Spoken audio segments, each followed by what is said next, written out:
Good evening. Tonight, we're continuing Smol Caetsu's side quest of leveling Black Mage and unlocking flying everywhere and apparently helping some elephant people. Just leveling in general and doing some relaxing side content. I hope you will enjoy. Hey Kids and Echo, hey Tritharian, I hope you're doing well and I hope you enjoy your coffee.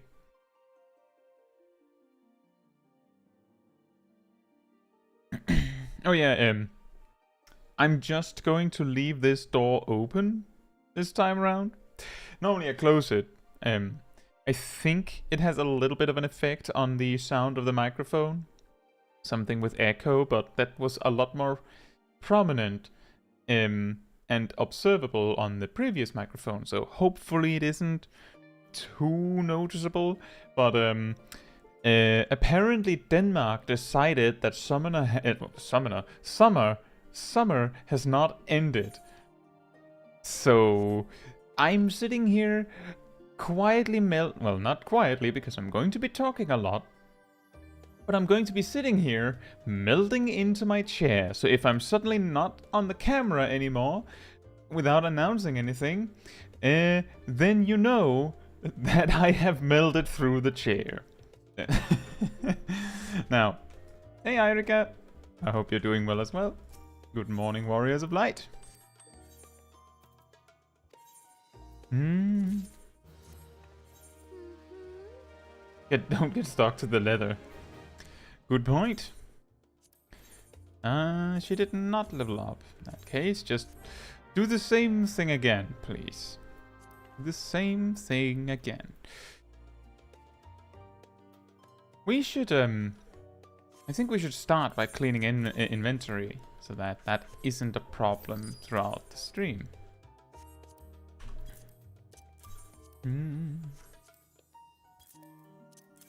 Is this worth anything? Not really. For this? Nope. This? Not at all. Not at all.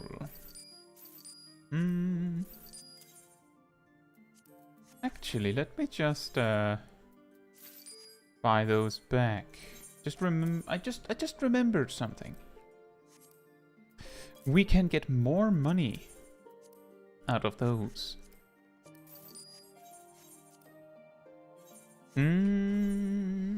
Next we go to... That's very expensive. We go to... Gridania. Disney's new trading card game. Is that like an online card game? Or is it like you went to the store and bought some? Oh, Gilano's here.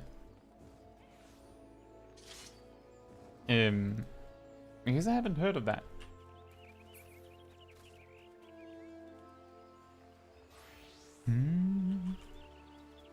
Oh yeah, we have Frontline now.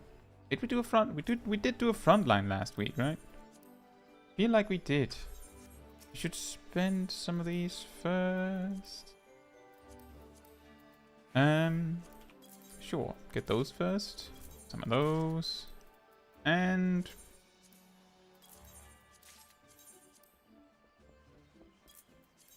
there we are. Now we have some space.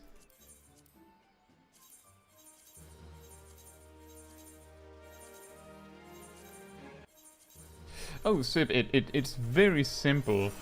Gilano is exactly where she needs to be.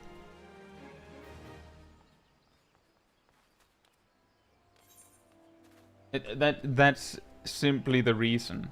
She's exactly where she needs to be.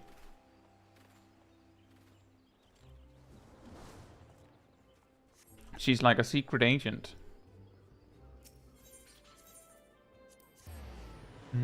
Hey Ymir, I hope you're doing well.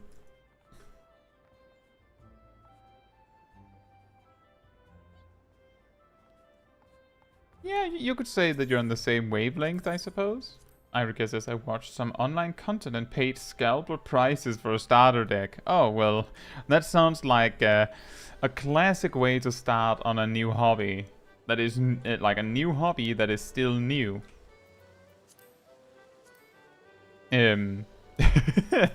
Unfortunately. Oh yeah, this hobby looks like it'll get really popular. How about we buy up all of the items relevant to that hobby, so that everyone has to pay the white out of their eyes to even try it. Weird. Wouldn't that be unfortunate?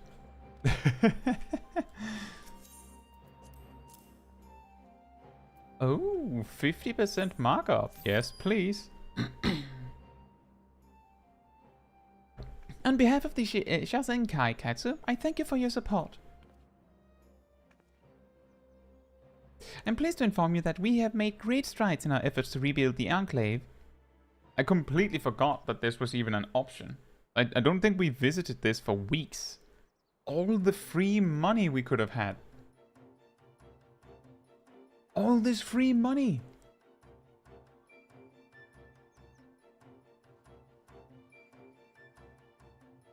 I didn't even put enough money in because I had extra elegant pieces I could put in. Owing to your many contributions, the yard has seen further development. As you continue to contribute to the Shasenkai and the reconstruction effort, in what other ways might the Doman Enclave grow and change? Yeah, I don't know.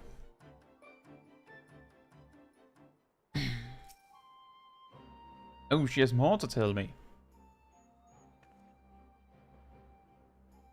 On behalf of the Smol Caetsu, I thank you for your support. Again, for some reason.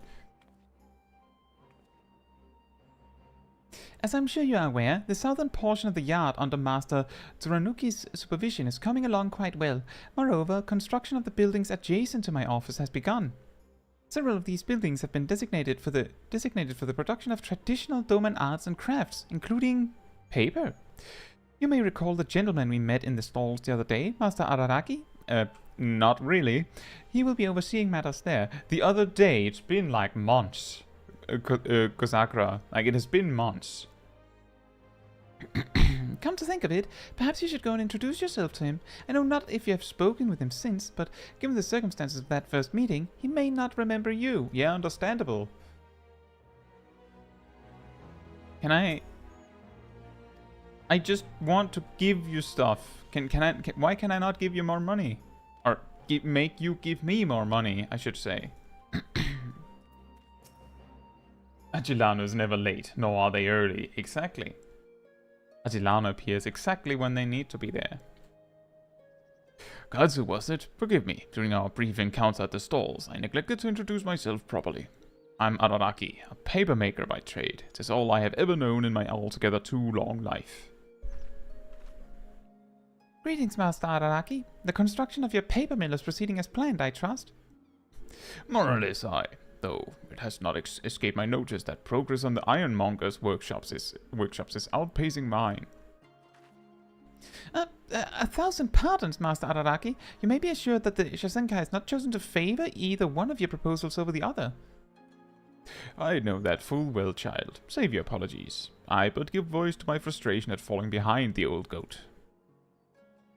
If Master Tsurunuki has wronged or offended you in some fashion, perhaps the Shasenkai could arbitrate. No, there's no need for anything so dramatic. We have a long and storied history, he and I. Though our paths diverged long ago, we are peers, masters of our respective trades. And yet, every time we cross paths, I cannot help but see him as the reckless apprentice he once was. He brings out the worst in me.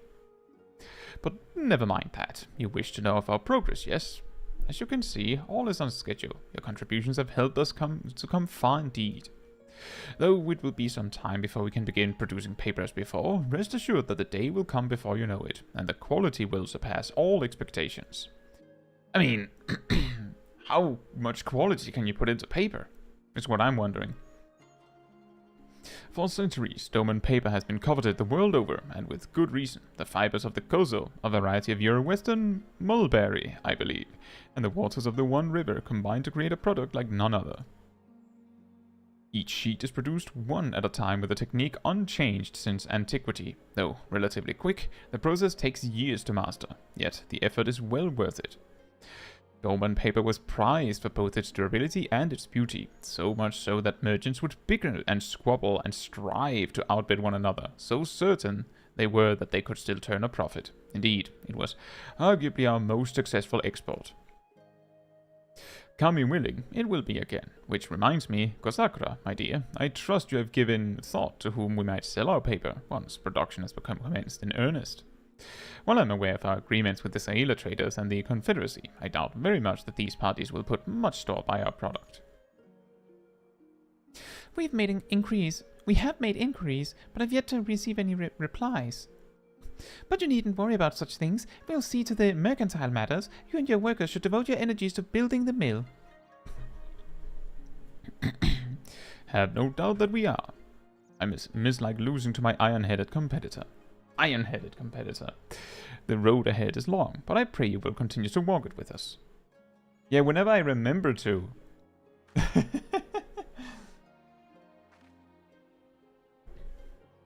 Construction of the yard is proceeding apace, and Kosakura is confident that the Jasenkai will have found a wholesale trader willing to purchase paper by the time Araragi's mill is ready to begin production. As you continue to contribute to the Jasenkai and the reconstruction effort, in what other ways might the Doman Enclave grow and change? Gee, I don't know. Okay, Kosakura, are you going to let me give you money? Or do you have more to tell me? No, wait. Let me guess. The paper mill is finished. Oh, it hasn't. Excellent.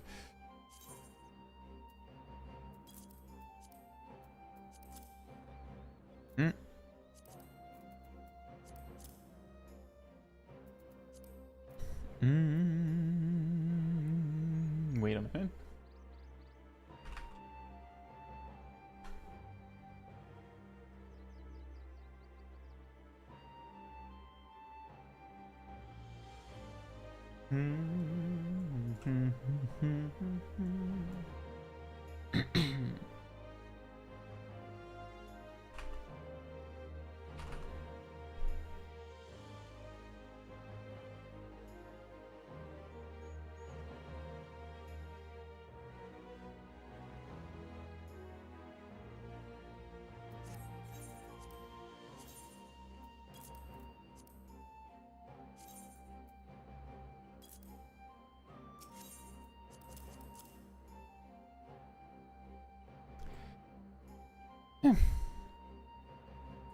Hem.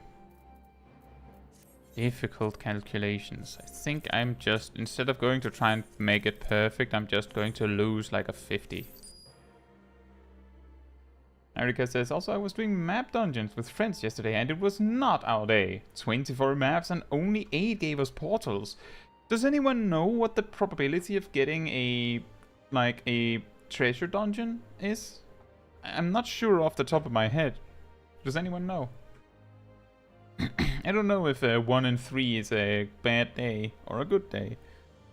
On behalf of the Smol Caetsu, I thank you for your support. Much progress has been made on the yard owing to Master Tsurunuki's guidance. I have no doubt he would enjoy telling you of his triumphs. As it happens, I expect that I will soon have wonderful news to deliver to him as well. I should be glad if you're present for it. Ymir says, what is a treasure dungeon? Do I have one of those? You know, there's these treasure maps. Like if you do the Wondrous Tales, one of the rewards you can pick up. We should probably pick up the Wondrous Tales for Smol Kai. But one of the rewards you can pick in like the top row is like a bottle with a piece of paper in it. It's called a treasure map. You can also get treasure maps from other things. For example, if you gather in a max level zone, there's a decent chance that you will pick up a treasure map. And I think it's like 1 per day or something ridiculous like that. Like it will only show up once per day. And what I mean by that is if you don't pick it up, it will keep appearing until you take it. But you can only get 1 per day from gathering. There's also a few other ways to get them. So when you do them, the way you do it is that you open it, then you get like a key item here, and then you check that. You will see like a zoomed in, like kind of rough sketch of somewhere in the game. usually it's like a specific region of the game. So like if it's like an Endwalker treasure map, it's going to be in an Endwalker zone. And then it will show like an X, you know, X marks the spot. You figure out where that is. And then you go there. And then I believe if you use the map again standing exactly where the X is, or you use like a dig command, it's supposed to be here somewhere, but I don't think Smol Kai ever went and specifically went out of her way to unlock it or something to that effect. Never has had to have that tutorial, so it might be missing. But yeah, when you do, a treasure will appear. If you interact with the treasure, a like mini event will happen where you will have to fight off some mobs. And when you fought off the mobs, you will be able to interact with the treasure. And when you do, you will either all get some loot, like just some generic loot. Some of the things can be decently valuable. I believe everyone, like in your party, everyone in your party gets loot, including a little bit of cash, which is very nice. But sometimes the treasure opens and reveals a portal. And if you go in there, you will enter like a dungeon of some sort, you could say, with your party. You will, I believe you will be synced. So if you're doing old maps, just keep that in mind. Like it's like an actual piece of synced content, and it's like some of them can be done solo, but given that the amount of loot you get, like the generic loot that you get, scales with the number of players, the amount of money you get isn't like a fixed amount split evenly. As far as I know, it is everyone gets like some cash. So if you're bringing 1 player, then you get 1x reward. If you bring 4 players, you get 4x reward, and if you bring 8, you get 8x reward. Now, every room or whatever in this particular treasure map, because it can typically be rooms with like different paths with a chance of letting you through, or it can be like a circular room with like a roulette that you activate that tells you what happens. After every set of stuff happening, whether it is you getting kicked out or you staying, if you stay, then you do that. But every step gives you like a treasure of some sort, and that treasure can include like extremely rare stuff. Some of them, like I think very few specific ones are not even tradable or something like that. But many of them are only from treasure maps, which means that if you want this item, you have to either buy it from the market board at an mind-boggling price, sometimes, depending on how coveted the item is, or you'll have to do treasure maps. For example, my main, so Orakai, has... So you know how there's like fashion accessories like angel wings and demon wings and all this. There's also like butterfly wings. Specifically the pink butterfly wings, I believe, are from treasure maps.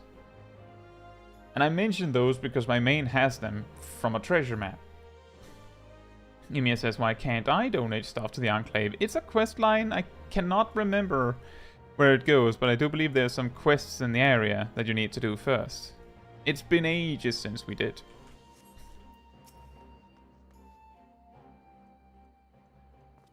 Also, Gilano says, I don't know the exact rate, but from experience, I would say it's around 50% or a bit more to get a map dungeon. That is incredibly high. The unlock quest is in Costa del Sol. There you go. He was specifically farming Elpis maps, because my friends and I are all thirsty for the Emmet and Hythlodaeus minions. Ah! Are they only from maps that you get in that land in Elpis?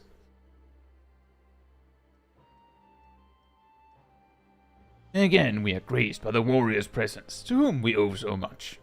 Look, is it not a thing of beauty, glorious and splendid? It's nice. Quick as a flash, the carpenter's work, putting my smiths to shame, but so be it. More time for them to finally use that which they have built.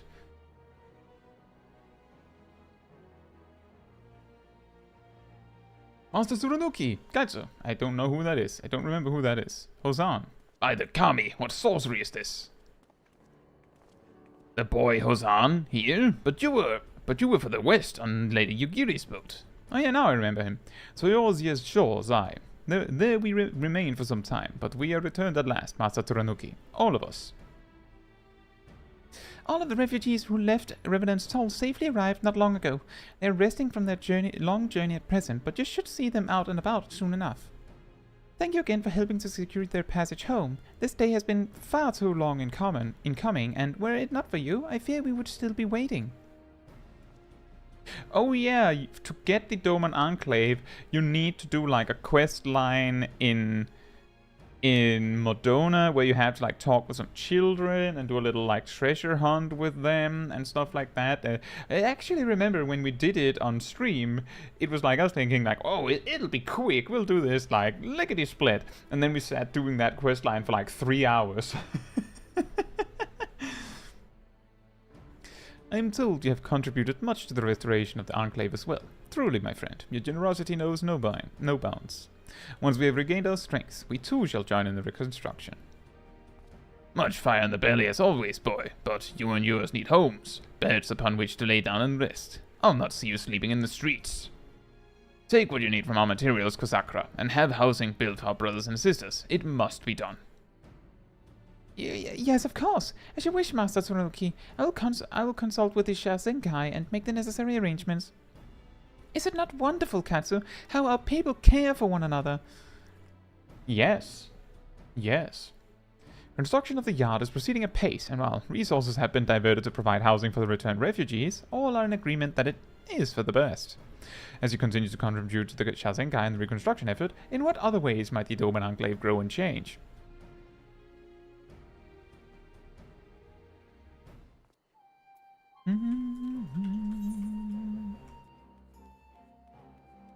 Let me just check what happens if I talk with that donation basket one more time. Kozakura, you wouldn't happen to have more stuff to tell me, would you? Hello, Kozakura. Alright, fair enough. Fair enough.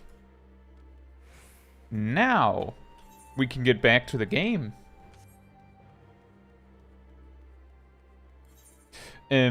So just as a little for those that don't know what the Doman Enclave donation basket is,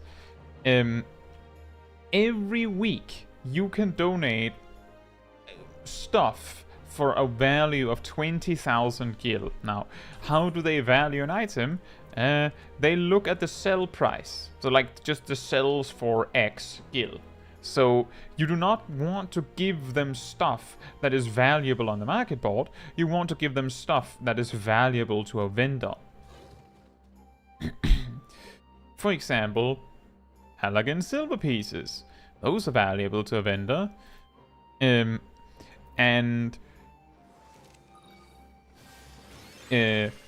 reason why you would give it to them is that they actually buy it for a markup. So you saw in this case, I traded them elegant pieces and they gave me 50% extra money, like for each one.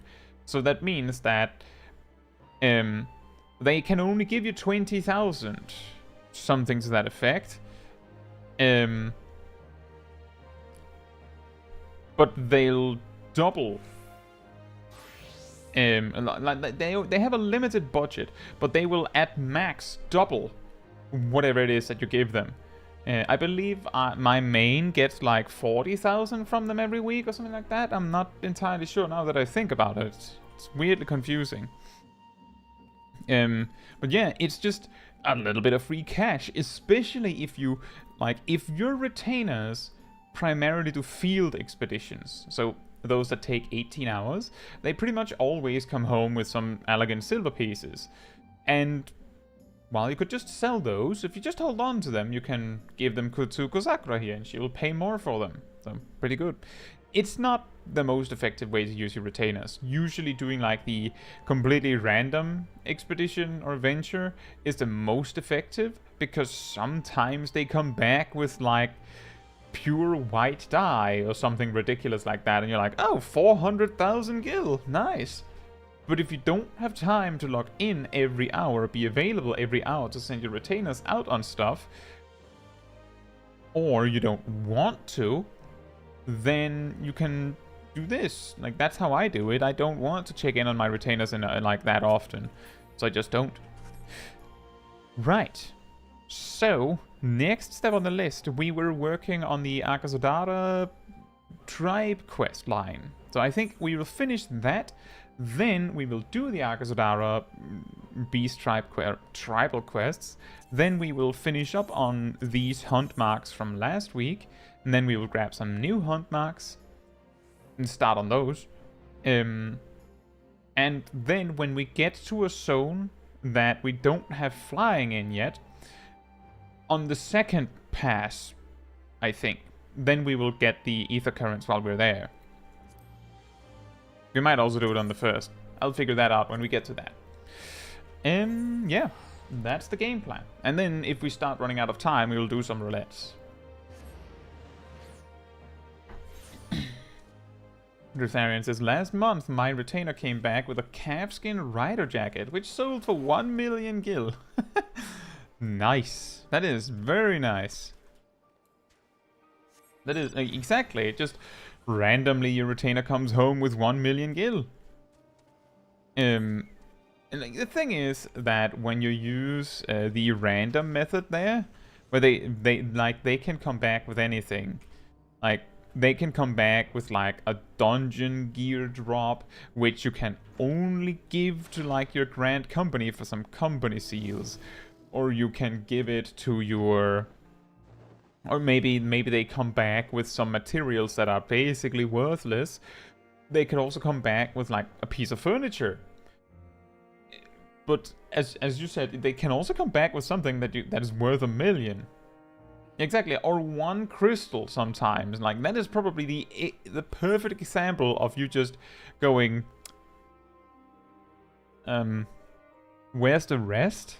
Because the weirdest thing is that I'm pretty sure that it's very easy to miss if someone if the retainer just hands you a crystal, you'll just be like, did I have 16 or 15 fire shards before? So that's fun. I looked it over. I have a retainer guide, like a retainer telling you everything you need to know about retainers. And I did look into the efficiency of the different adventure styles, and it is like the 18-hour method is only, like, it only stands a small chance of being more effective than sending your retainers out on random expeditions or random ventures like that. If you only have time to send your retainers out once a day, if you can send them out twice and you're there to do it, then the random one is almost always better. Because of the giant, like, swath options of things that you could get from it. It's just like, even though you could sometimes get nothing, the amount of value you get when you do get something big just drives the average value up. And the average value of sending your retainers on the 18-hour trips are like 4 or 5,000 gil, something like that, per day. It's not. Oh look, another Ymir. Surprise! Hey Makoto, I hope you're doing well. Ymir says this mount is okay, but the music is top tier. Is it the Titania dragon mount you had there? Well, if it isn't Kaitsu, I had wondered when you might walk through my door again. I didn't walk through it. Hey Rust, I hope you're doing well. We'll be pleased to hear young Rakashia has taken to adventuring like a thief to a coin purse. He's more than capable enough to assist me on my less arduous tasks. Indeed, his future is bright. However, as much as it hardens me to see you, I sense your visit isn't entirely motivated by a curiosity in our affairs, yes? I see. I did not know that Pelica's stand was beset by such troubles, but I suppose I shouldn't be surprised, all things considered. Naturally, I shall do all in my power to help. A few words to the right people, and the merchants will have a shipment of supplies ready in a matter of bells.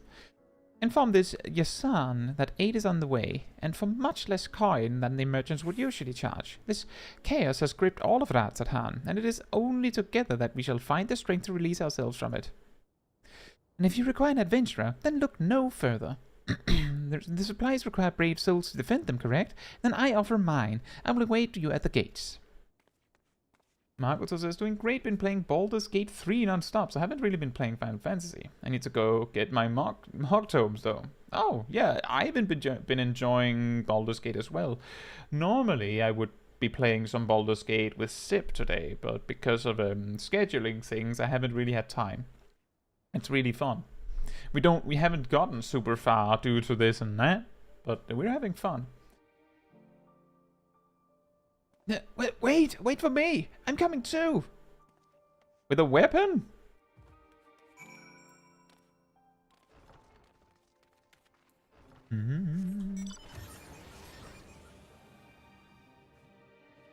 Over 60 hours in it and just made it to Act 2. Let me check. 40 hours and have not gotten very far. I haven't even gotten very far with the whole goblin storyline. But I've had a lot of fun with it. Kankana made good on her word. Not that I doubted she would. The merchants were likely all too eager to make such a sizable trade. They even provided us with bags and coats for the journey. And it appears Rakashir will be joining us. Try as I might to convince him otherwise, his mind is made up. Hopefully, this will prove to be another learning experience for him. My grandmother always did say the road forward is paved with good deeds. The three of us shall see that no beast lays fang or claw upon these provisions. There are more supplies to come, but they will be delivered by the Radiant Host. We shall be the vanguard, the harbingers of salvation for Pelica's stand. And with that, let us be off.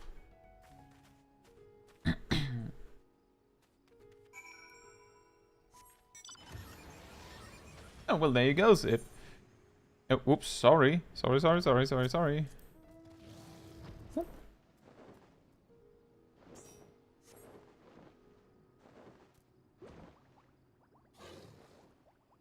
It's optional to be on the Magic School Bus, but I always give everyone a chance to be on the Magic School Bus. Yeah, I think the reason why our separate playthroughs just ground to a screeching halt, Zip, is that we both just agreed that we have too many games we want to play. So instead of playing Baldur's Gate together and Baldur's Gate separately and Baldur's Gate in all sorts of combinations, we play Baldur's Gate together and then we play other games at other times. I think that works pretty well. It's an excellent game. For me, the thing is, I've looked at like D&D for years, like mechanically, and thought, that sounds really fun. Imagine if you had friends to play it with. Because I just don't have like a friend group that plays D&D, and I wasn't particularly interested in finding like a group of people I don't know to play it with, so I just never did. Baldur's Gate isn't exactly that, but it is like good enough. It's good enough. It serves as a good alternative for those people that want to play D&D, but don't have like a friend group to do it with.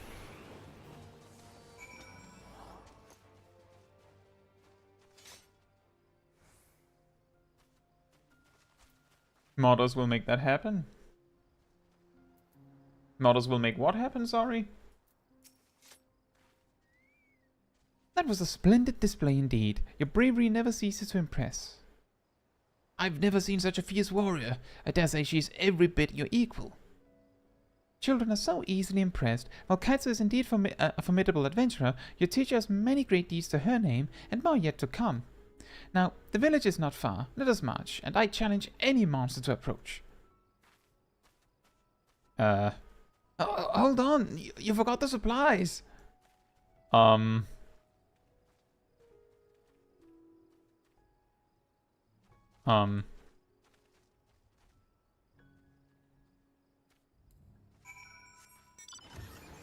Make Baldur's Gate 3 like a tabletop game with a dungeon master and the like.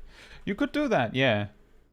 The reason why I said it's not entirely like that is more so because a video game will never be entirely capable of giving the same experience as the freedom that, you know, a dungeon master could serve. Like, the video game has like gameplay limitations and stuff. It will never allow the dungeon master, so to speak, to like make exceptions or say that's cool, let's do it like that. Like, it has strict rules and things like that. And to some degree, the mods will probably almost always be like a built-in, like it'll be like a story module, right?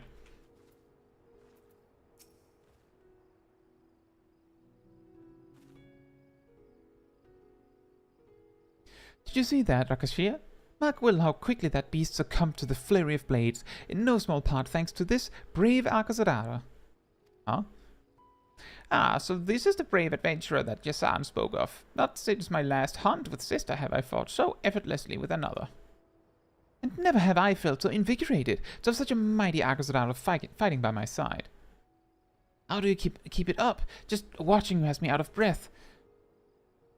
Endurance is the product of long hours of practice, lad. Well then, it seems my hunt is finished. Let us return to Pelica's stand before we draw the attention of something deadlier. Yasan will be eager to speak with you upon your return. Do not keep him waiting for long.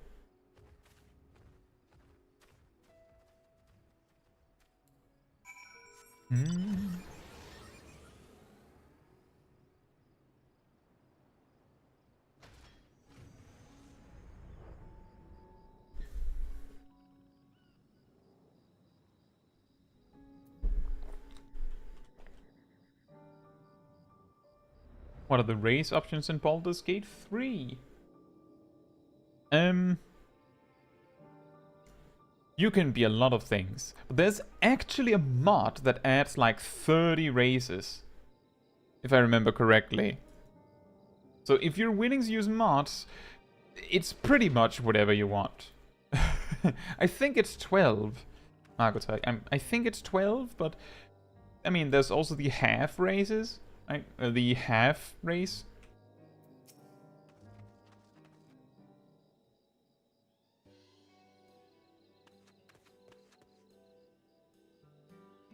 There you are. Zula told me you brought both the supplies and the protection you promised. She's at present preparing the game she hunted. She has promised to spar with me afterward. I'm fast feeling that I have made the right choice in coming here. I'm grateful for it, lass. It will do Zula good to have your energizing presence by her side. I understand that there are yet more supplies to come. I must find a way to thank the merchants and the one who spurred them to action. Kankana, was it? If there's anything else you require from the merchants, she'll be happy to help.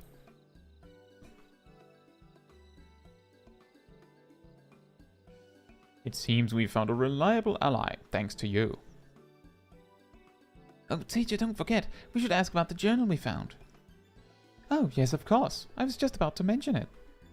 The beast Zula and I filled was holding fast to this. Perhaps you know who its owner is. This.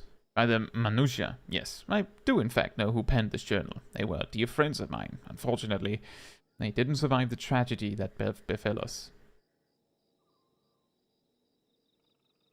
I see. I'm sorry for your loss.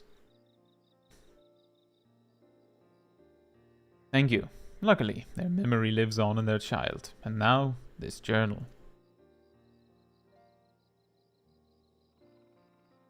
When she comes of age, I'll show this to her, that she might come to know who her parents were. Life is but a string of meetings and farewells. It is our memories that sustain us, that give us life. In this way, those whose journey has ended watch over those with the strength to step forward into a new day. Of all the wisdom grandmother passed down, I hold this to be the most precious. Memories are the greatest treasure that we can leave behind. Your grandmother had a way with words. She could have taught even the divinities a thing or two. I dare say you may be right, young Rakashir. I'm not half so wise as she was, but her sage advice has been a beacon which has always guided me true.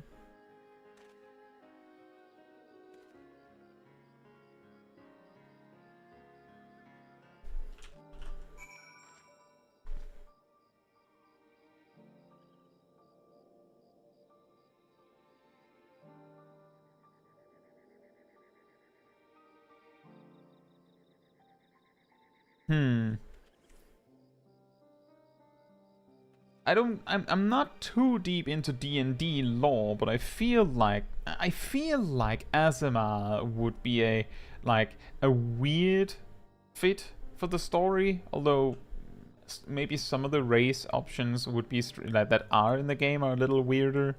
But I feel like Azamars are like near godlike beings, are they not? Wouldn't that be a little broken?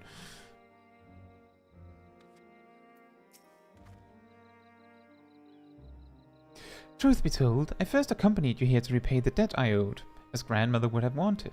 I see now, however, that fate intended for me to be here. In Sula, I have met a comrade in arms, and in Rakashir I have found a capable and eager student. For both of their sakes, I must strive ever to be better than the day I was before.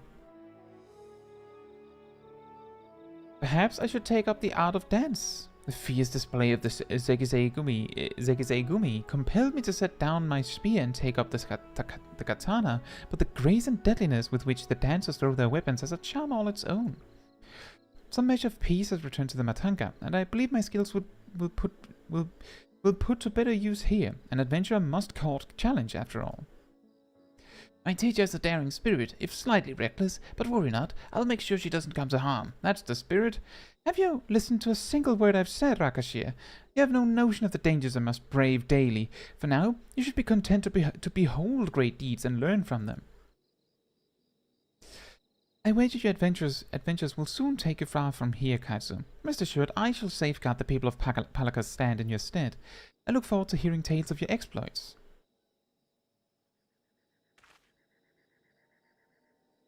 Well then, the first order of the day is to attune to the Aetherite and gather information. Jot this lesson down, young Rakashir, for these are the fundamentals of adventuring. Come now.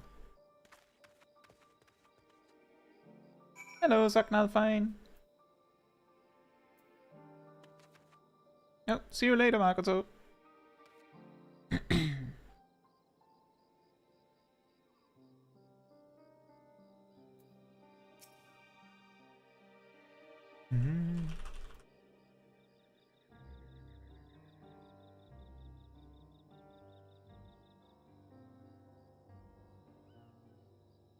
I suppose you might be right on that, Emir. As I said, I don't know too much about it. It just sounded like when I read the very brief, top description of the Azuma, it just sounded like, oh yeah, they're basically god children. And, well, tiefling are, kinda demons. It doesn't seem as oh yeah, they're, god-like children. And just to be clear, god-like children is an extreme oversimplification, I know.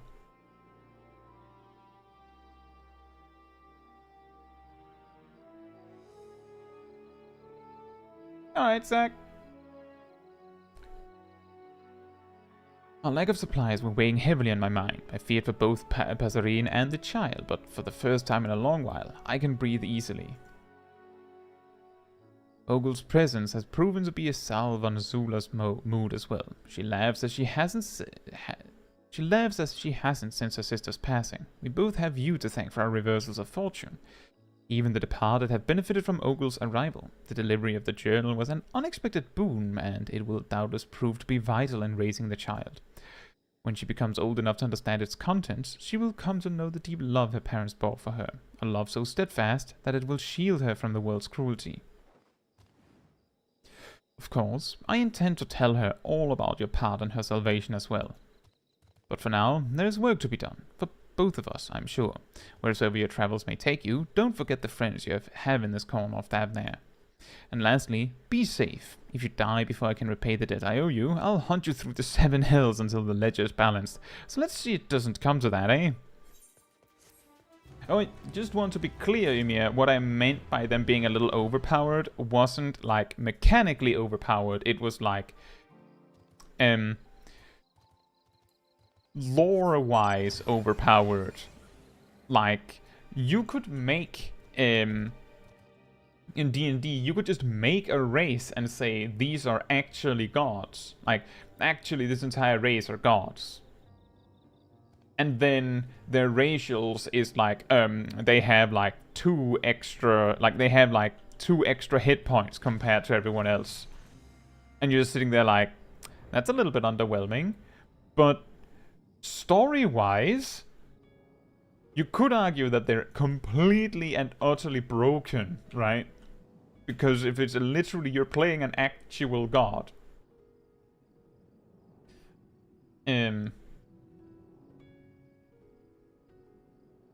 Then it like, you could say it becomes difficult for the game master or dungeon master, what you would call it, to make that function in a story.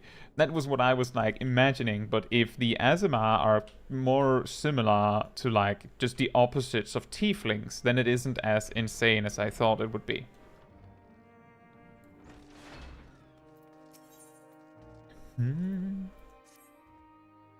Ah, Caetsu, just who I was hoping to see. Do you have a moment? Just when I thought normalcy had finally returned to us, I received word of some truly peculiar hippo sightings. Yes, hippos. A veritable herd of hippos. Hurtling down the high road, no less. How majestic! Yes, well, though hippos have long inhabited Vanaspati, it is quite unusual to see them in such numbers outside their natural habitat, let alone harrying travelers down on the high road. Yet harried the travelers are, if these hippos have been displaced by the fires that beset the jungle during the final days, we must find them a more suitable home for the sake of all concerned. I would normally ask the Radiant Host for help with such affairs, but they already have so much on their hands, and Ogle happens to be away, so could I ask you to look into the matter? You've got it. Oh, thank you. You are truly a blessing. I know. A, like, 3 foot, maybe 2 foot tall blessing. I don't know how much more that... I don't know much more than what I have already told you, but I'm sure others in Jetlimard have spotted a hurtling hippo or two. A hurtling hippo.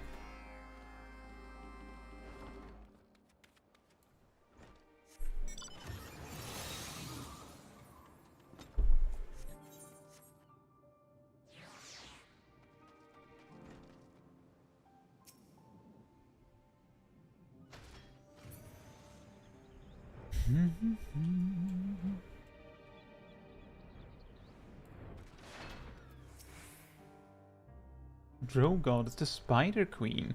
You know, just to like put a little bow on the whole like overpowered lore-wise race thing, is that in Baldur's Gate 3 there are a lot of things that can be impacted by what race you chose. Just to like give a very brief example that isn't too spoilery for anyone that hasn't played yet. Apparently, if you are playing a drow, you know, the drow elves, and you approach a goblin encampment, normally the goblins would pretty much just be hostile in general, like probably having a really hard time becoming friends with them. But if you're a drow, well, then you're on their side. You can choose to fight them if you want to, but it is optional. You can even befriend them. That isn't overpowered, of course, but it's more to say that if you're making a character in Baldur's Gate 3, there are other things than looking at the character creator and going, well, this race gets this racial bonus and this race gets that one.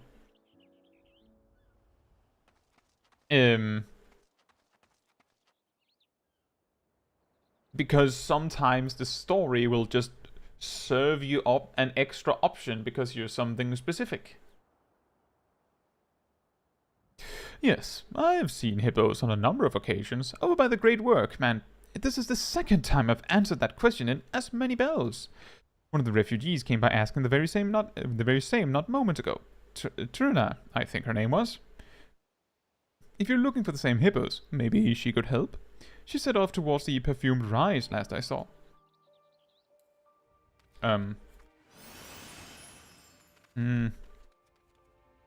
We need to find 3 people to ask.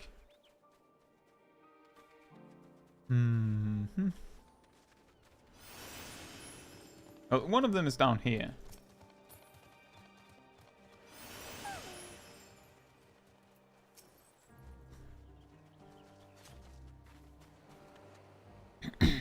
Is this about those dreadful Arkasodara up north, hitching carts to their hippos, and Sindaruva knows what else? If they've come down to join their other refugees, I don't doubt they'll be stirring up trouble, as if we don't have enough people leeching off our goodwill already. Oh. Whee. Don't worry about it, Emir. I can never remember her name either. Lae'zel. Or something. Wait. Oh, there.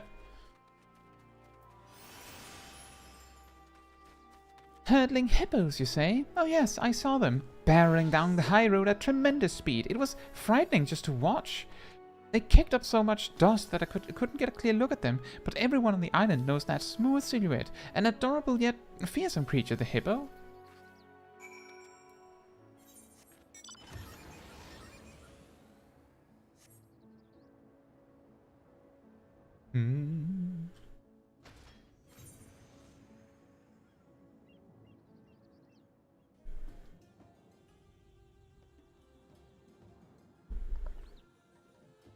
I guess we're leveling up from this quest?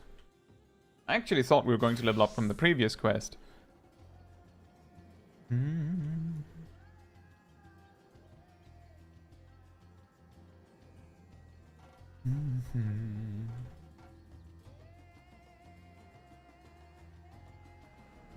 Hello, Turner. What are you looking at? Can't you see I'm in the middle of something here? I think I'm in the middle of the same something. You're looking for hippos. Damn. I was hoping to put paid to this before it got out of hand. Well, those hippos you're looking for should be rolling through any moment now. Just stand back and watch.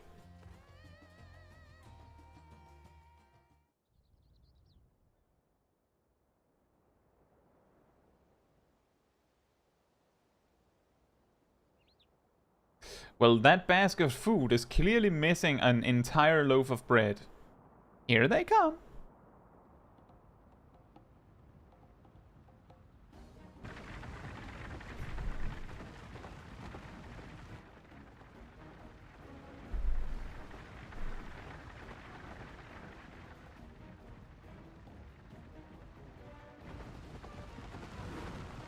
Yeah, exactly, and whole wheels of cheese. Hey, no stopping. What? Why is the fruit in the middle of the... You've done it now, you hamsterheads. Maru, what did I tell you about riding this high road? Boss. Well, the roads back home ain't good for riding no more, boss. We ain't got much of a choice.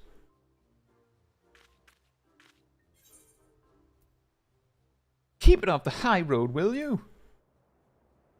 Hey, Tymo. Good morning to you. It goes very well for me. I hope it goes well for you. Yeah, roaring down a main road, kicking up dust storms. You're scaring people. What are you... What, you already forgot about the Tower of Zod? The fires and the screaming and the people turning? You really think that raise in a racket is what we need right now? In case you ain't got it through your heads yet, I'll spell it out for you. Our raisin days are over. They were over yesterday, and they were over the day before that too.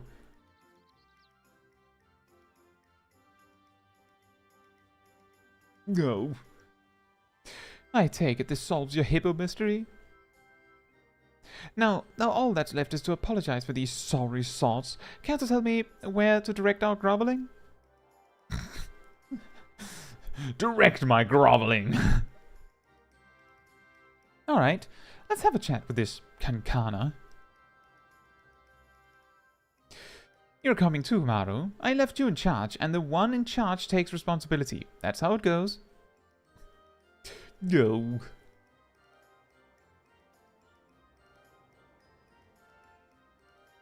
You'll be there to give your report or something, right? See you soon enough then.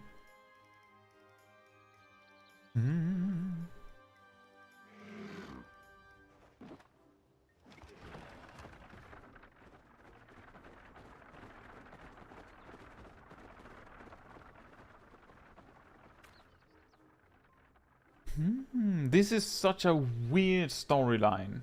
Absolutely ridiculous storyline.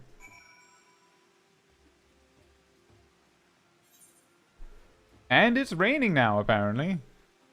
And I teleported, it seems.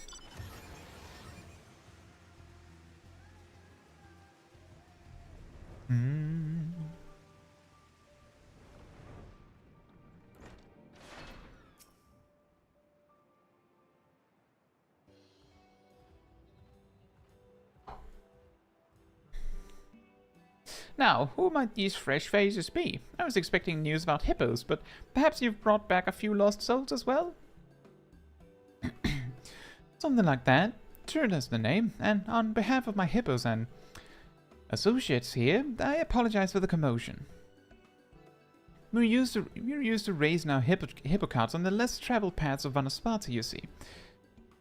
We never took much to society even before the sky started raining fire. Mostly just kept to ourselves and lived off the land.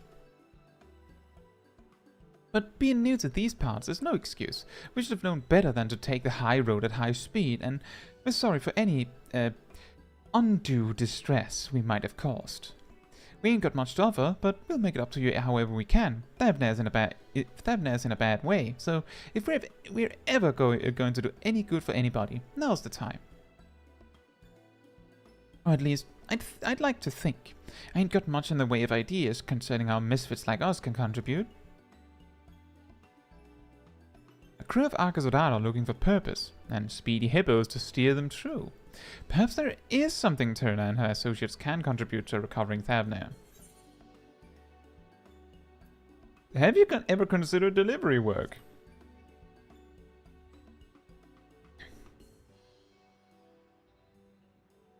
Delivery work? You think we could really do something like that? I mean, a hippo cart's the fastest set of wheels there is, but... doubt to that, but alright.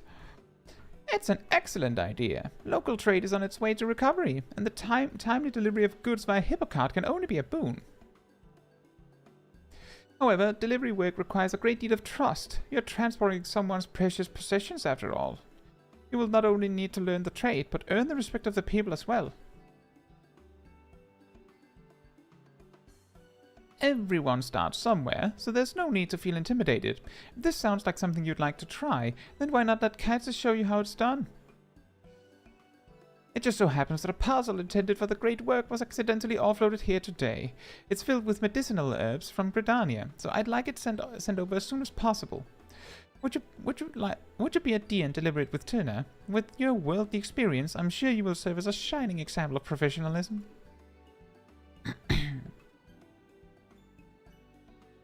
I'll entrust a parcel to you, Turner. I have no doubt that you will see it safely to its destination.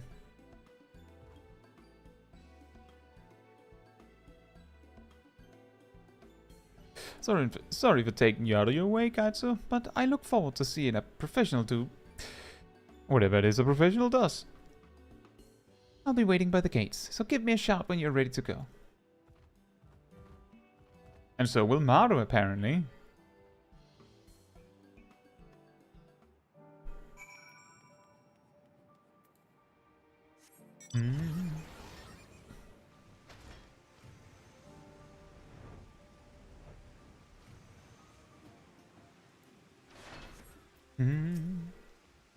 We're ready when you are.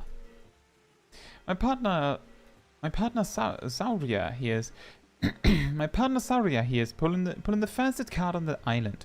I stowed the goods we're delivering under the seat, so they won't get damaged or nothing. And we ain't about to leave you high in Hippolis. There's another cart just for you. Our hippos are usually shy around strangers, but you were there with their fruit earlier, so you've got nothing to worry about. They're smarter than to bite the hand that feeds. We don't let just anybody ride our carts, but if boss thinks you can handle it. No need for belly aching, Maru. We ain't racing the carts down the high road like some hamster heads, I know. But now, off we go, slow and steady.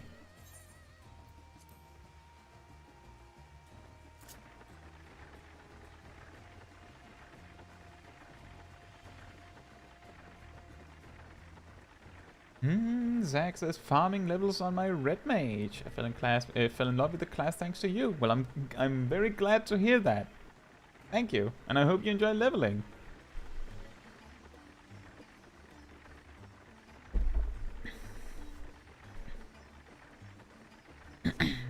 Not a bad way to travel, eh? My crew designed these carts from scratch, you know.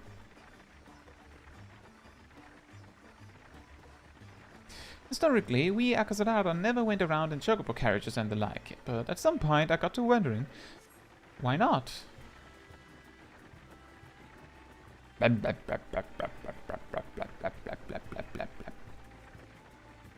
Sure, we're a heavy bunch, but nothing's impossible if you put your mind to it, right?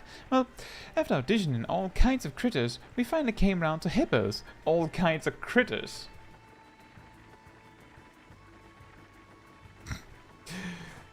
Hippo riding is a team effort. Our hippos can sprint with the best of them, but they ain't got a lot of stamina, so a good rider knows when to push and when to let up.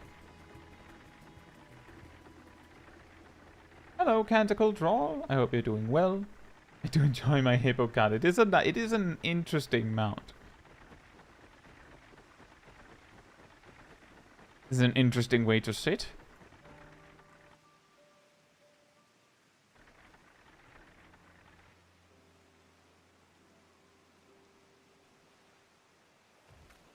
Here we are, safe and sound. Now we hand over the goods, right?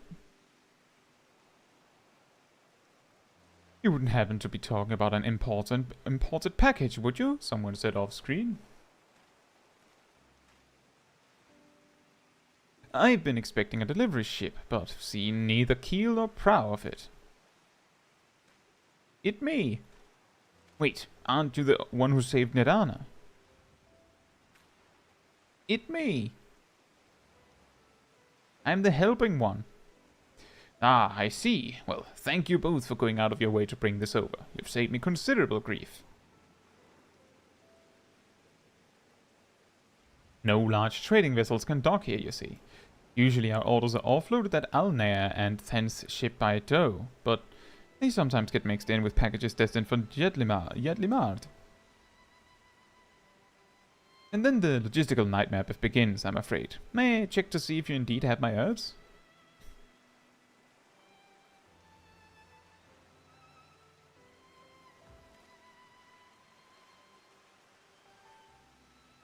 That is a tiny package.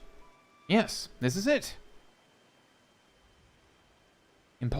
Just drops it. Importing these is trying enough without delivery mishaps, so I'm relieved they made it here safely. And to think that all of the hippo hubbub was, in fact, industrious delivery work. A little frightening to watch without proper context, but you've done a marvelous job. I'll be sure to call upon your services again.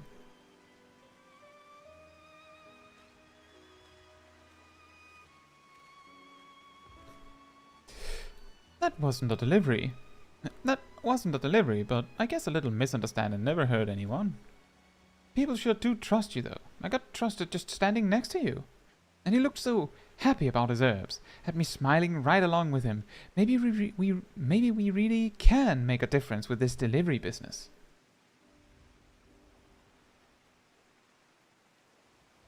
Maybe you can. Why aren't you farming Moogles? Because good King Mugglemog, praise be, his fluffiness, might come after you. Be careful. Alrighty, man. Thank you for hanging out. I think, Canticle Drawl, I feel like all mounts that are just not designed to fly all look hilarious when they do fly. I could imagine a flying hippo would look particularly hilarious. I ain't worried about no good King Mugglemog the 12th, praise be his name. Fair enough. He's only level 50, so I can see why. Thanks for showing me the ropes, and for doing all the talking too. I'd like to get straight back to Kankana, but from the looks of it, your hippo needs a breather. No surprise, considering what it's been through lately. Here's what we'll do. I'll let this big boy rest up a bit, while you go on ahead with Sauria. I'm trusting you with my prized set of wheels, so be careful. No scratches or nothing. Just get right like you did coming here, and there shouldn't be any problems. Should you become separated from your cart, speak with Turner at the great work to ride it again.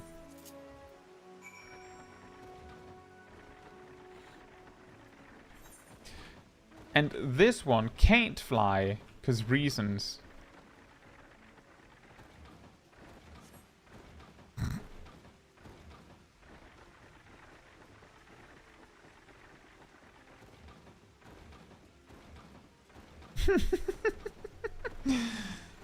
Bleb.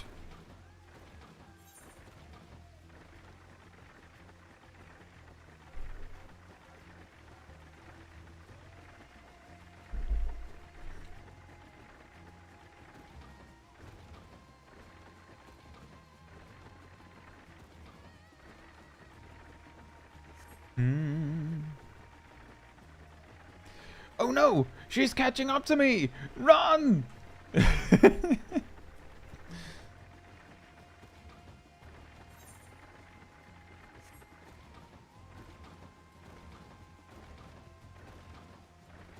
This hippo skipped flying classes. It's a bouncy boy!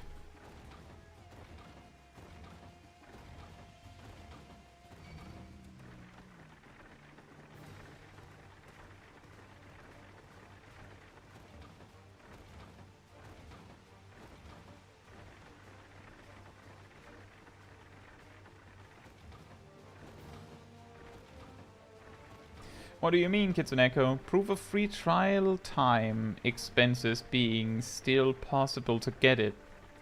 I don't think I quite understand.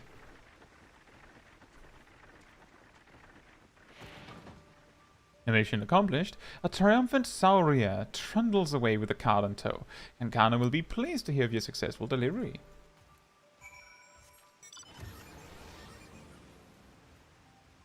Oh, as in free trial can max out event.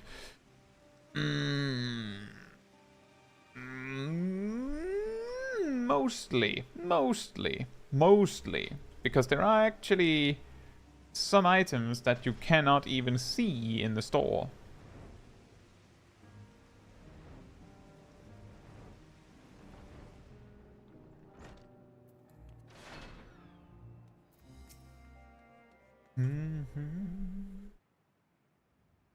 But hey, on the bright side, I'm pretty sure I read that the patch coming out in October is the one that actually increases the free trial to level 70. So, I mean,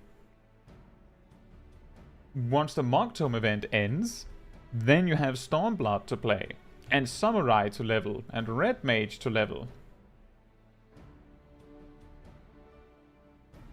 Welcome back. Caetsu just told me all about your successful delivery. Thank you for your help, Turner. What did you think of your first job? The delivery part seems pretty straightforward, even for our ilk, but the whole build and trust thing won't be easy. Still, it's not like we can give up and go home to Vanna's party. Sooner or later, we'll have to get used to living with other folks. And you should have seen how relieved that alchemist was when he got his supplies. Feels nice to know we did some good in the world. There's no greater reward for a job well done, in my experience. If you choose to continue on this path, I'm certain the joy you bring will be returned to you tenfold. As this is a new endeavor for you and your associates, however, I do believe it best if someone oversees your project progress. Caetsu, you did so much for Ogle that I have to ask, will you lend your aid to Turda and her associates? I know we're a right crew of misfits, Caetsu, but I promise you we're hard workers. Give us a chance and we'll make you proud. Do your quests give good experience? You've got spirit, kid. I'm with you. The Lalafell said. Thank you. I swear you won't regret this.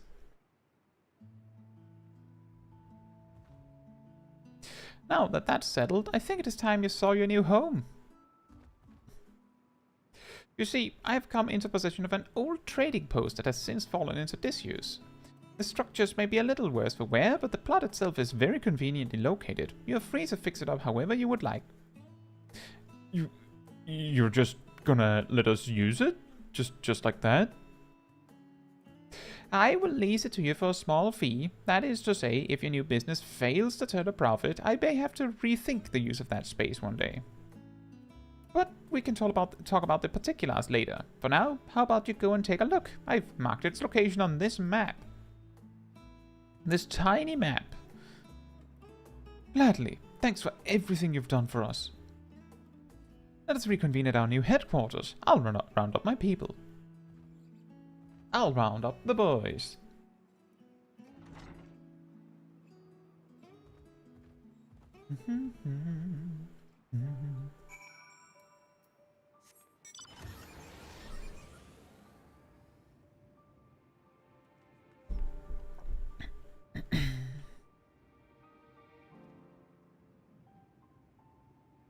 Eclipse wrote in game, I wonder why the tiles aren't lined up. Do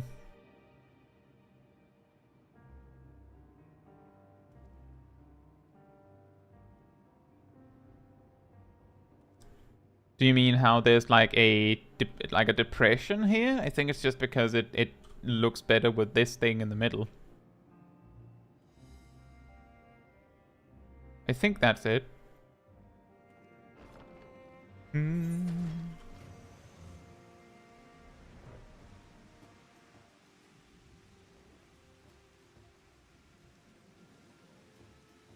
I see what you mean, Kitsuneko. I'm just saying that don't like break your back getting, oh look, there's Gilano. As I said, exactly where she needs to be.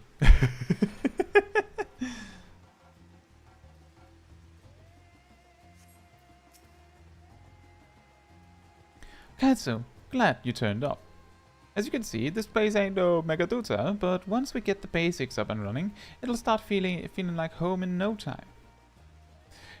We'll need a card shed, for starters, and a place to store packages and whatnot. I'm honest, boss. I'm still not sure about all this, but if you say we should give it a shot, I guess I can try. Thanks, Maru. I'm counting on you, you know.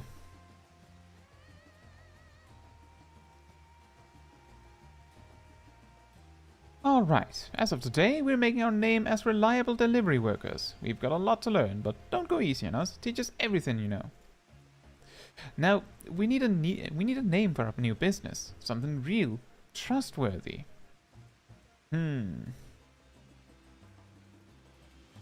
Boss, we gotta fix this place up. We ain't got time to be worrying about names. What's wrong with our team name anyway? A team name? You're right. We don't need to be fancy. Just fast, reliable, and riding hippo cows. Hippo Riders it is.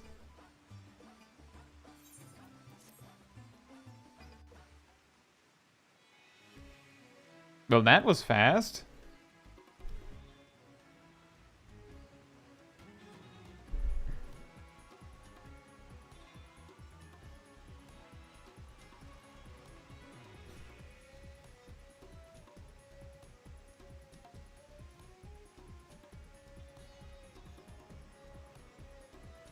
Led by their charismatic leader, Turner, the Hippo Riders have retired from racing and rebranded themselves as speedy delivery workers. However, they are still known on the island as local delinquents. Use your experience as an adventurer and trusted hero to help them better their reputation. And build your reputation with them, apparently. Don't worry about it. It's not weird. It's not weird.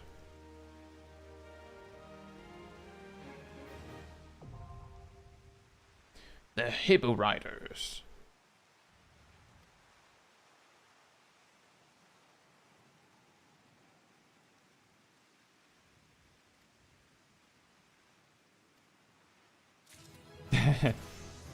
Thank you for letting me know, Zach. I hope she learns it. It isn't easy, the level 60 part. Also, if you want to be in the party, Gelano, you can be. I'm just going to be clicking through these daily quests. Like, it's mildly amusing, some of the small stories that you get in them, but it gets really repetitive or drawn out, I feel.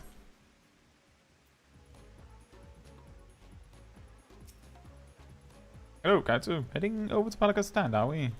Right. That is the quest where you have to go to Pelica's stand. Hey, Fila. I hope you're doing well. And I mean, you could choose any job to master. Ultimately, if you're having fun with the job, then it doesn't matter that it's really hard. So if your wife enjoys the art of mastering Black Mage, Zach, then that's the best she could do. I also find, personally, what makes me really enjoy Black Mage is that there's so much that you can do with it. The other day, I spent like a good 30 minutes to an hour with a rotation planning tool to research like an alternative opener based on someone's suggestion. It ended up being an improvement.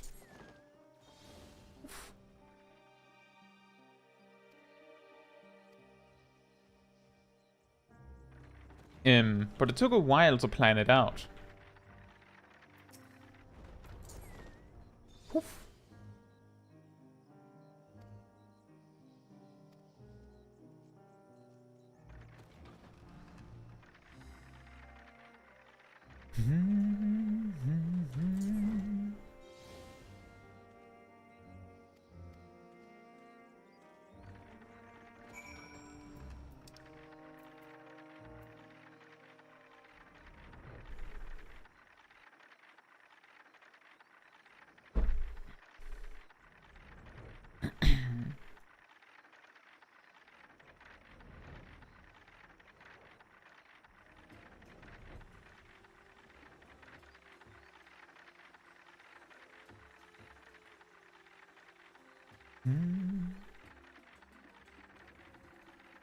Oh yeah, there's so much you can do with specifically Black Mage.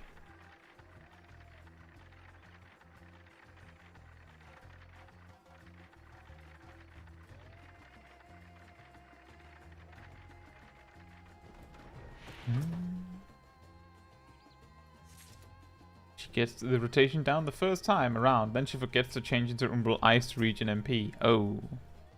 Yeah, the best suggestion I can give there is when you're out of MP and can't do anything else, you just kind of have to, you know, just be like, remind yourself to use Blizzard 3.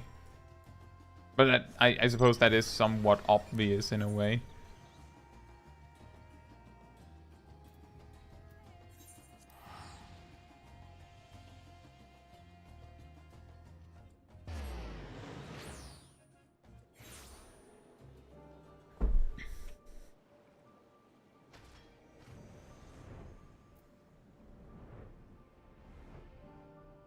The less fun part about Black Mage is that because it has this, the most jobs have like almost like one and just one way to play them.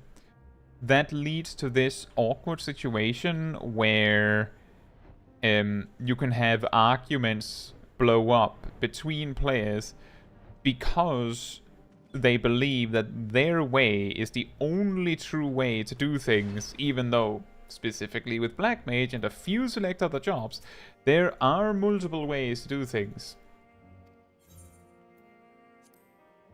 So it can get a little spicy sometimes.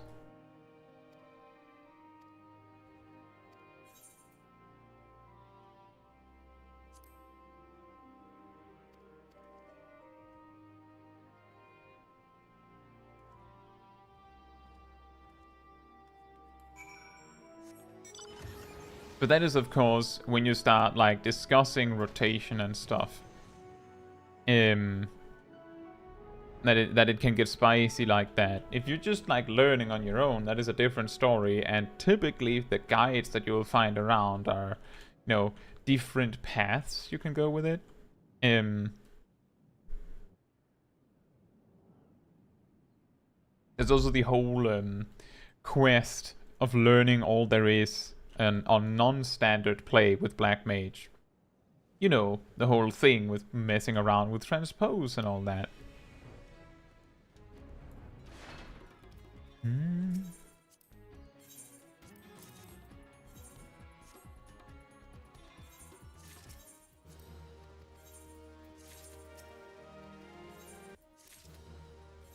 Here we are.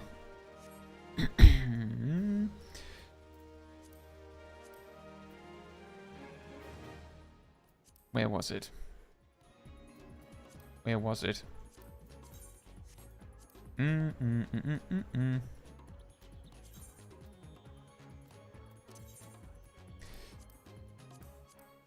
Okay, so we didn't do Labyrinthos last time. We didn't do Elpis or Ultima Thule. That makes sense. In that case, next step is going to be Labyrinthos.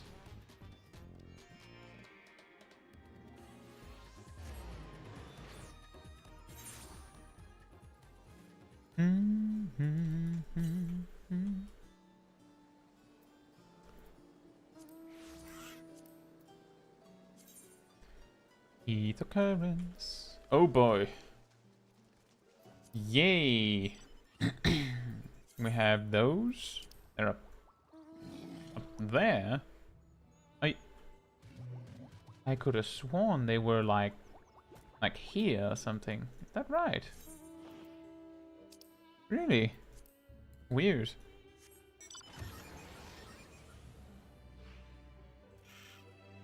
Huh.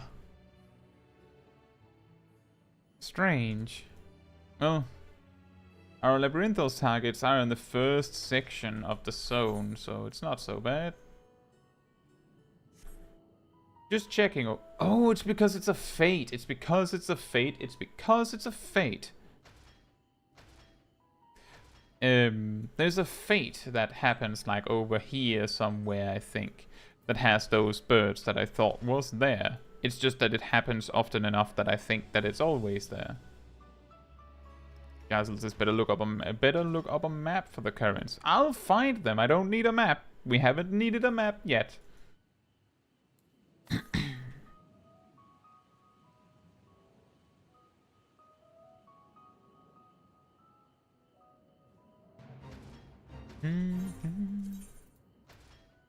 Oh yeah, well, it's not a big XP difference, and if we land in content below level 80, I will 100% forget to equip that earring.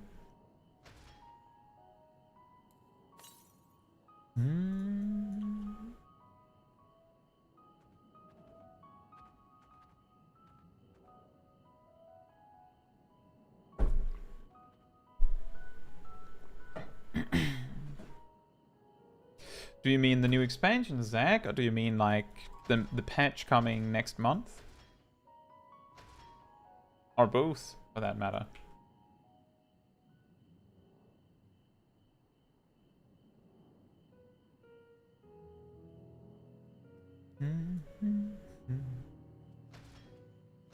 It always breathes some new life into the game whenever there's new content added. The thing is that the patch coming next month, like 90% of what's in it is stuff people kind of knew was going to be in the like 0.5 patch, like almost like at the like not exactly but pretty much what people already knew was going to be in the 0.5 patch at the start of the expansion. Like major patches are extremely predictable, so the thing that is like surprising people, I think, is I read that there's going to be another variant dungeon. I don't know if they said it was going to be on 0.5 or if it was like 0.51 or 0.55, but I'm surprised that we're already getting one more.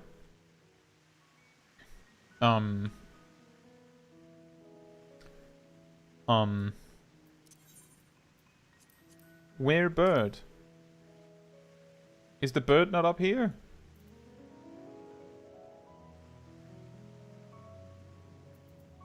It's 651. Right. Where bird? Bird? Bird!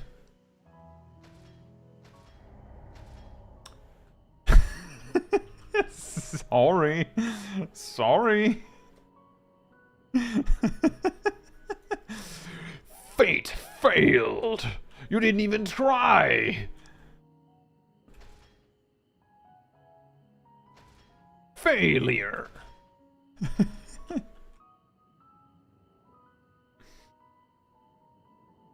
I'm very excited that we're like as we get closer to more stuff.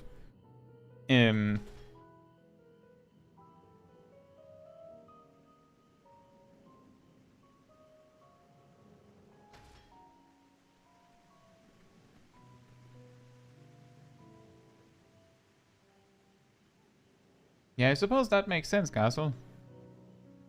It's always weird when it's like, ah, yes, it's here in the outer circuit, and then it's because this is the outer circuit, while this is the medial circuit. 'Cause reasons. Can...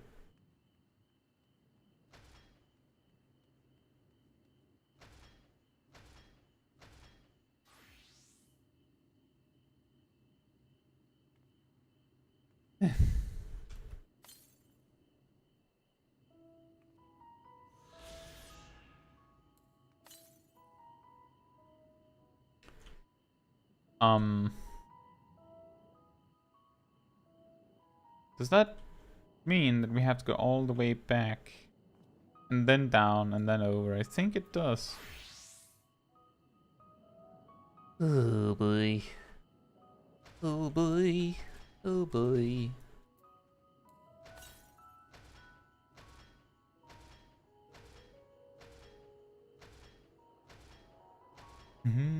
Just remember, Zach, that savage raiding is optional. So if you're thinking that you have to get your nerves up to do savage raiding because you feel like it's something you're supposed to do, you only really have to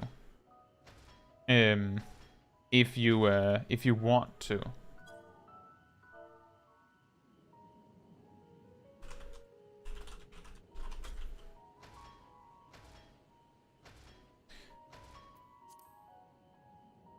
You can't jump down from... I don't know, but at this point it's basically the same.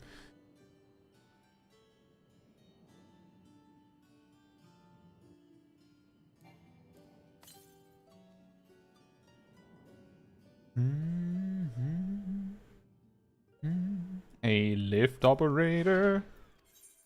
Yes, I would. I would like to go down.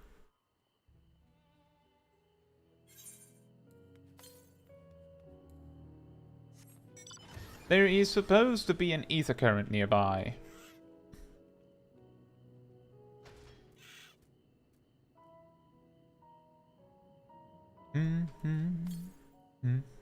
Southeast? Southeast. I'll get that first, and then birds. East.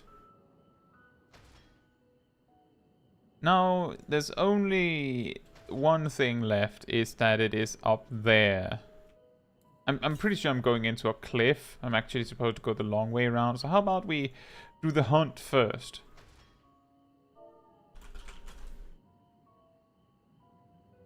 And then we just teleport back. I can see why Gazel suggested getting a map to just find them, because there's a lot of up and down. But we haven't needed a map yet, so I will see how far we can get without a map.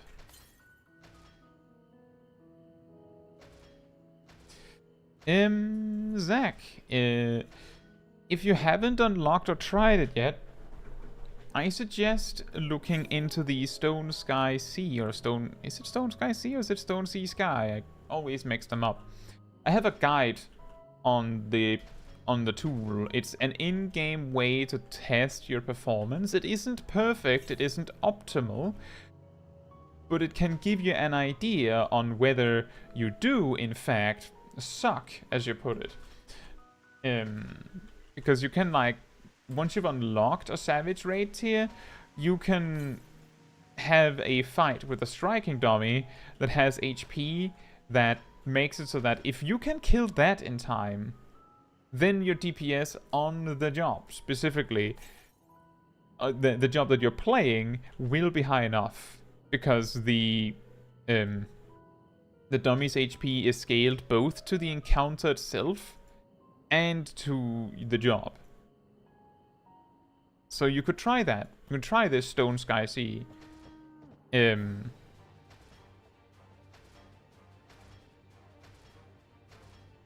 like, if you're doing the newest raid tier, you can always start with P9S.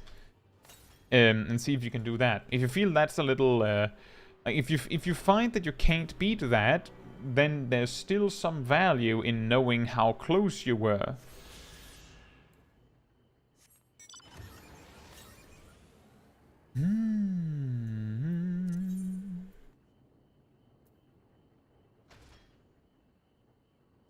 The Labyrinth Screamer. It's incredible that that I'm having such trouble finding these guys. They should be easy to find if they're screaming. They're literally screaming.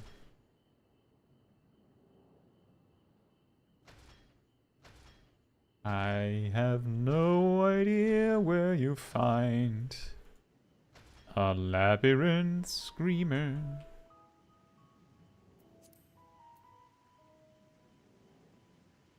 Is it there? It says here that it is in the outer circuit, which is here. Right? It says that it's here. But you're right. I thought the same, like, aren't the birds here or something? It could be. Well, we also need these, so...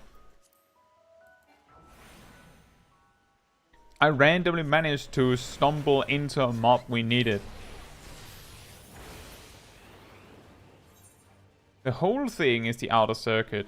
Is it? Because it says here that this is the Mournfale 4 and this is the medial circuit, but I suppose this whole thing could be the outer circuit and this whole thing is the medial circuit? Making this, this the central circuit.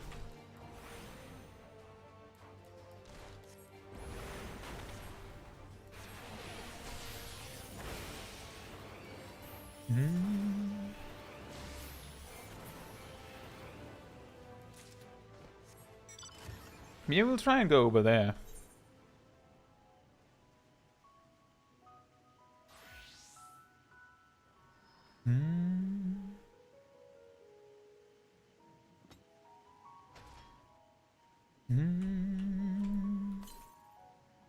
Southeast.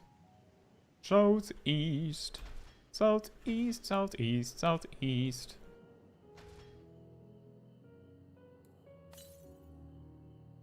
I suppose we go back here and then we'll hopefully find some Aether Currents on the way. I think we also reveal these parts of the map while we're up there anyway.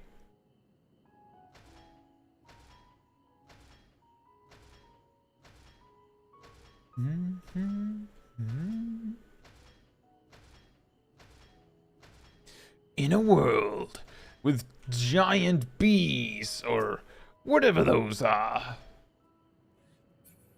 Oh.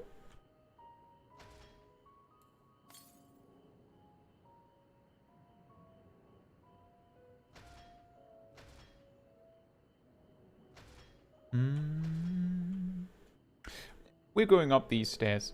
We're going up this way. And see what we can find in the outer circuit. Into the outer circuit. And see what we can find. Anything we can find. And then we'll make our way like further in. There's also like quests we need.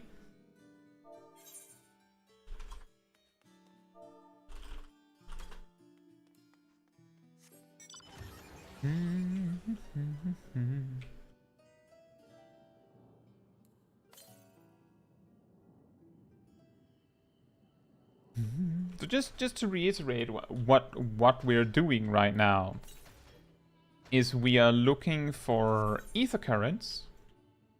It says we have one to the south. Let me just see if I can actually spot it. Zana, broy.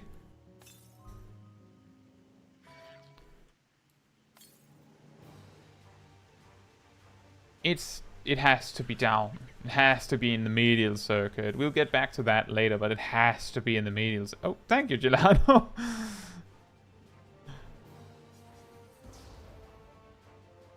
It has to be in the medial circuit. Hey, Nikolaus. I hope you're doing well.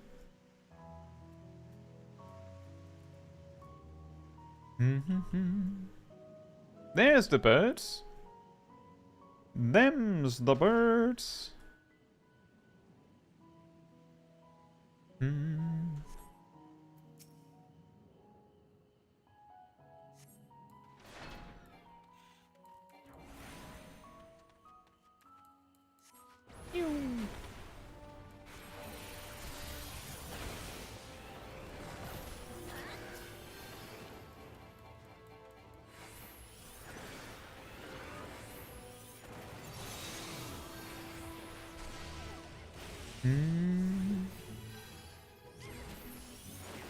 There's two.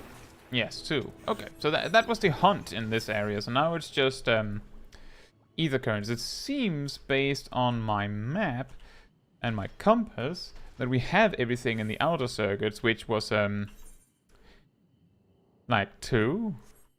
So I just want to explore this because it gives like a little bit of XP to do that. Whoop, there we go. Ow. And then we explore this. And then we make our way into the medial circuit and start looking for Aether Currents and quests that give Aether Currents. Basically just trying to both grind through the hunt marks that we brought from last week, while also unlocking flight, simply because it's going to be way faster to hunt everything when we have flight.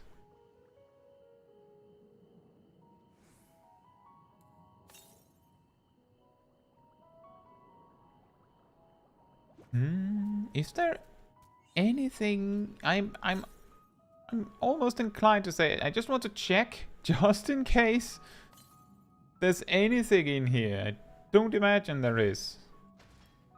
I just want to check because it's such a random space. I know it's not that way, guys. I was exploring. I'm exploring. I don't remember ever being in here. What reason would you have to go in here? You don't need these mobs for anything, I don't think. For side quest. Oh. There's a sightseeing point. That could be. It seems Smol Caetsu does not know what a sightseeing log is, so that would explain why I wouldn't know what to do with that.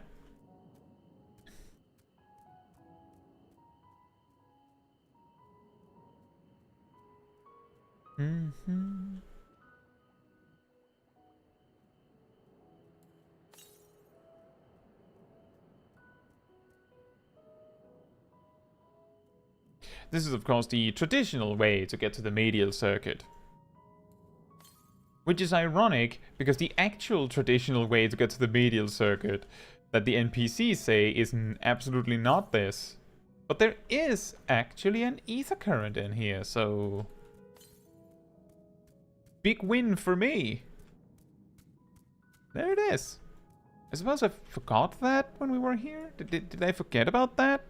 The funny thing is that many of the Aether Currents in Endwalker was like me, a combination of I'll get back to it later, or I don't feel like grabbing it right now. And I feel like surprisingly rarely was it actually me forgetting about them. It was just me using the remembering that the compass exists, and then just seeing the number on it going, then we have to backtrack. So I just don't. And now, look at me, having to mop up the leftover situation from my laziness from months ago. It's been months since we were in this area of Labyrinthos. I'm pretty sure. Hasn't it? I think it has. How long was it since we did the first few bits of the Endwalker story?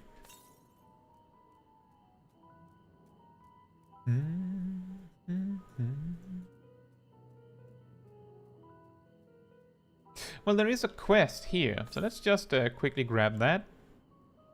As quickly as you can grab a quest when you are reading the dialogue. Hello. Oh, dearie me.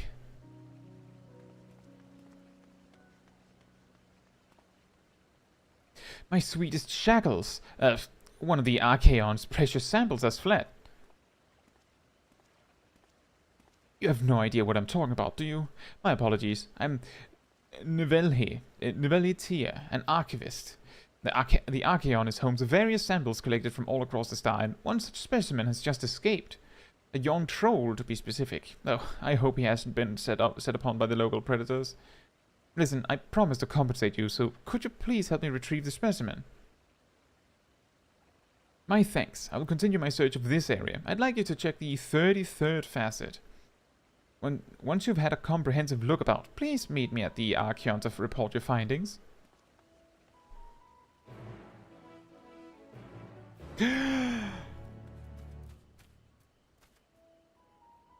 It's the cubicle grape! The weirdly shaped grapes!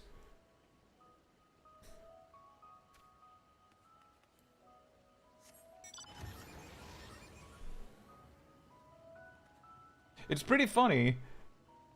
I think it's pretty funny because one of the most well-known jokes and weaknesses of 1.0, so original Final Fantasy XIV, was that the game was beautiful, very pretty.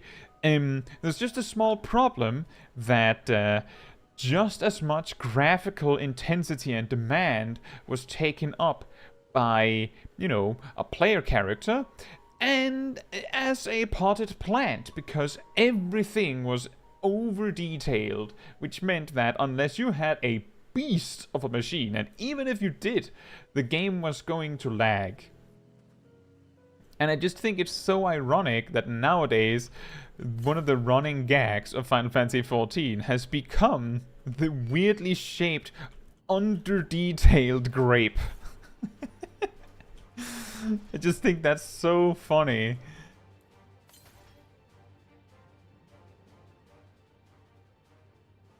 There just wasn't enough bandwidth to add them in. Yeah, exactly.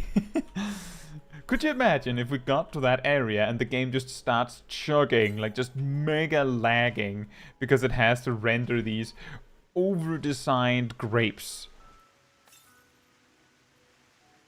What? Oh. Ginano says, also there wasn't any loading as long as you weren't changing region. You could walk through the whole Nasea and Limsa without unloading. Yeah, that makes sense. That I have seen. The weird thing is that normally that isn't special by 2010's standard. Because World of Warcraft did that in 2004.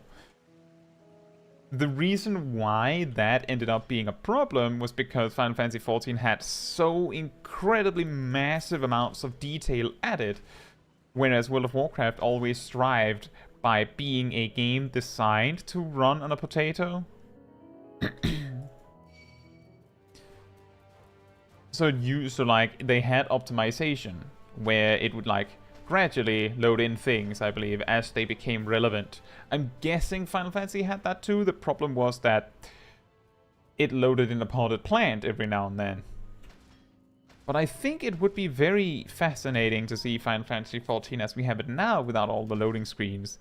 But I think many of the more modern zones are designed with the simple fact that the zones are connected by loading screens, so that there is some sort of like empty space just assumed between zones, which means that if we remove the loading screens for the zones to sometimes fit together naturally, there is a reasonable chance that you would like have to just add like a small tunnel you had to walk through or something like that, which is weird.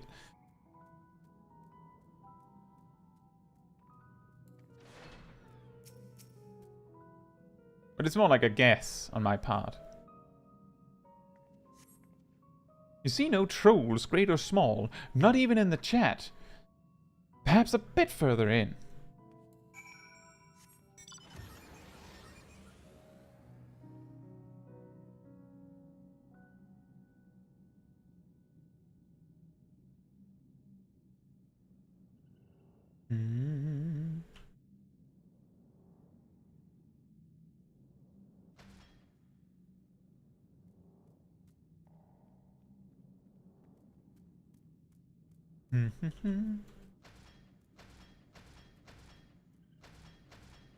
It's the bouncy magic school bus.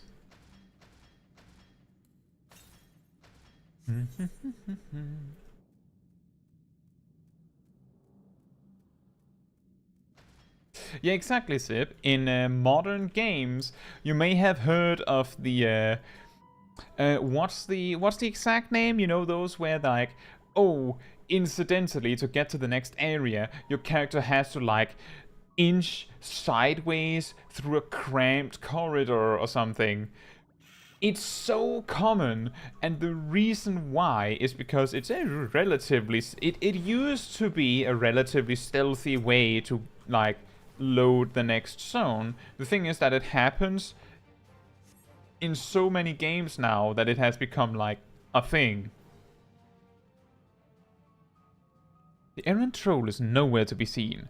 Novelli Tia may have had better luck.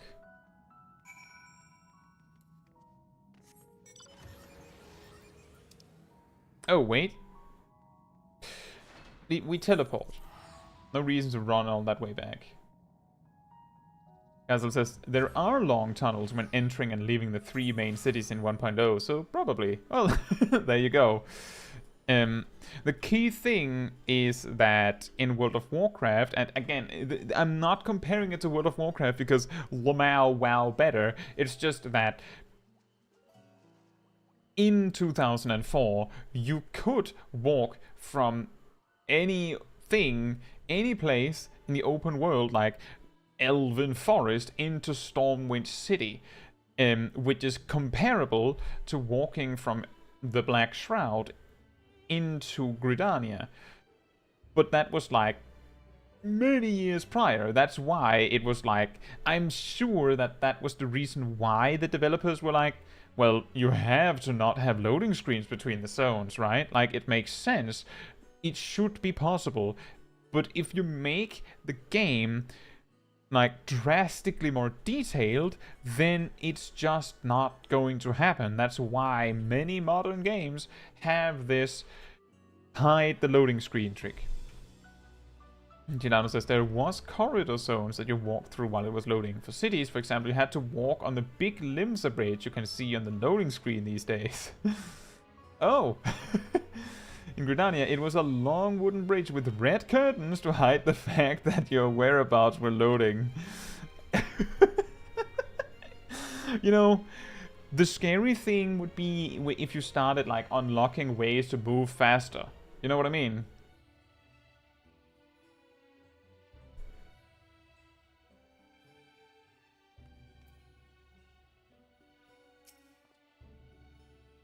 I see. I was unable to find the specimen either. However, I did meet someone who claimed to have seen it in Mornvale Forest. Let us head there and see if we can track it down.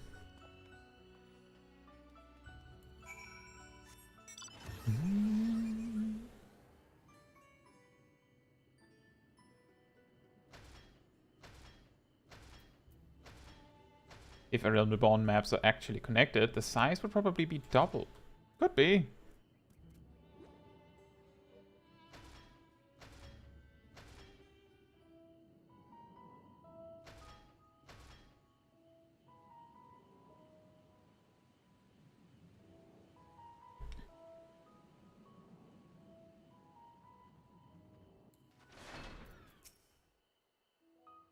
Yes, there can be no doubt. These are Shackles' footprints. I have uncovered the specimen's trail. It should be close. If you find it under threat from the local fauna, you may dispatch its assailants. You've got it.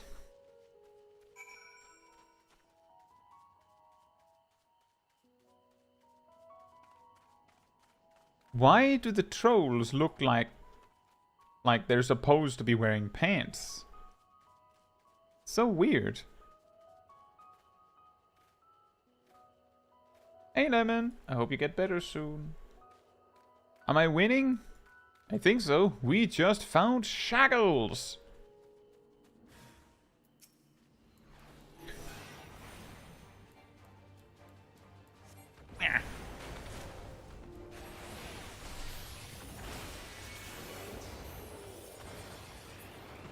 Oh.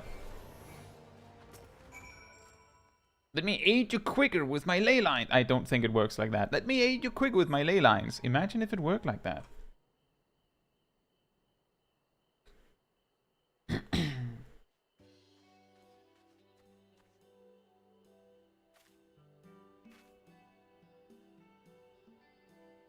Oh, I'm so glad you're unharmed.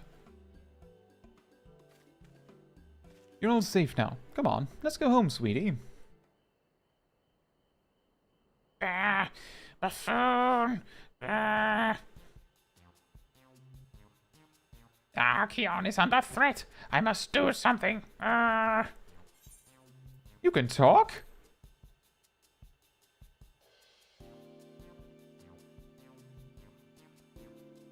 You can understand me?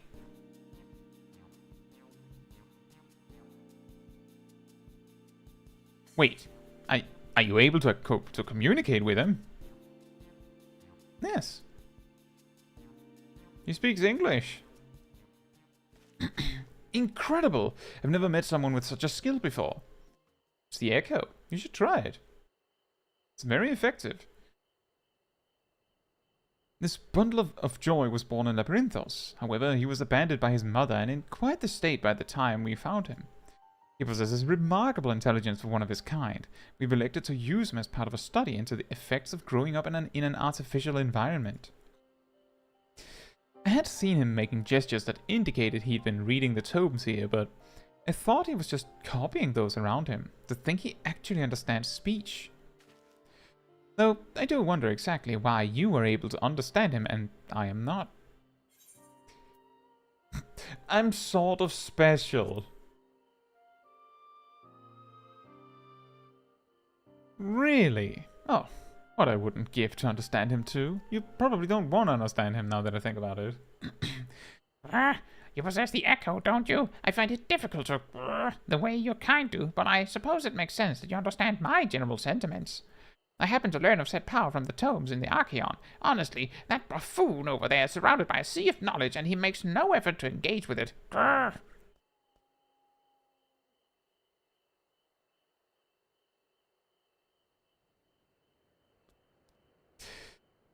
At any rate, I'm glad to finally have someone to talk to. As I was saying earlier, the Archeon is in grave danger. Some careless cleaner managed to bring woodworms in with them during our visit. If we leave them be, they're bound to cause irreparable damage to the materials at the facility. I tried my best to tell that buffoon, but it was no use. That's why I took a chance and went in search of some of my own kind to see if they would help, but you saw how that turned out. Well, what is he saying? Problems in Labyrinthos. Oh, dearie me. Indeed. Still, it was most courageous of him to try and solve the issue on his own. Now that we're aware of it, we need to sort out this pest problem at once. Would you mind helping out a little longer? You're the only one who can understand him after all, and he seems miles ahead of us with regard to the situation at hand. Absolutely, I'll help you. I'll totally help you. Oh, is that an Aether Current? Oh, look at the time. Oh, good heavens. Have you seen the time? Have you seen the time, Velhitia? Have you seen it? It's, gotta skedaddle o'clock. Oops. Gotta head out. Isn't that right, Jelano and Gazel? Isn't that right?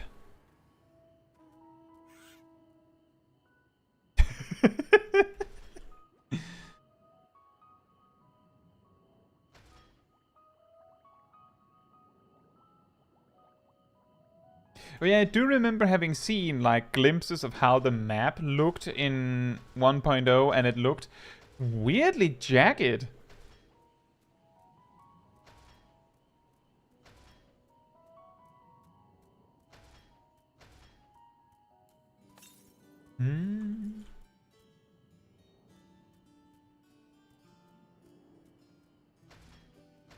Yeah, that Shackles questline is absolutely ridiculous. Absolutely ridiculous. There's a bunch of funny quests in Labyrinthos. I believe there's a... I don't know if we're going to do that quest here. I don't remember if that's an Aether Current one. But I remember there's a quest where they're looking for a carbuncle that is basically just roaming around on its own. And it is... I believe it's implied that it is actually Tataru's carbuncle that just kept on living.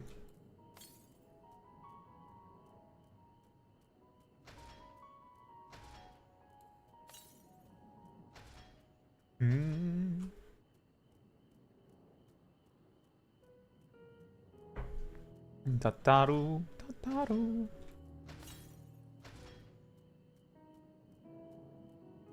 Southwest, you say?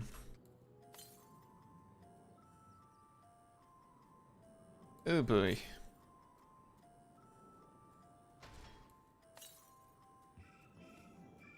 I have a bad feeling about this one. Oh, phew. I don't really mind finding out that there's an Aether Current down here. It's just that if the Aether Currents down south block my ability to actually see the Aether Currents up here, then it becomes very difficult for me to find them. We're missing 5. It wouldn't surprise me if there's one more up here. They say southwest, but let me just continue up this way just to see if there's something before we teleport down.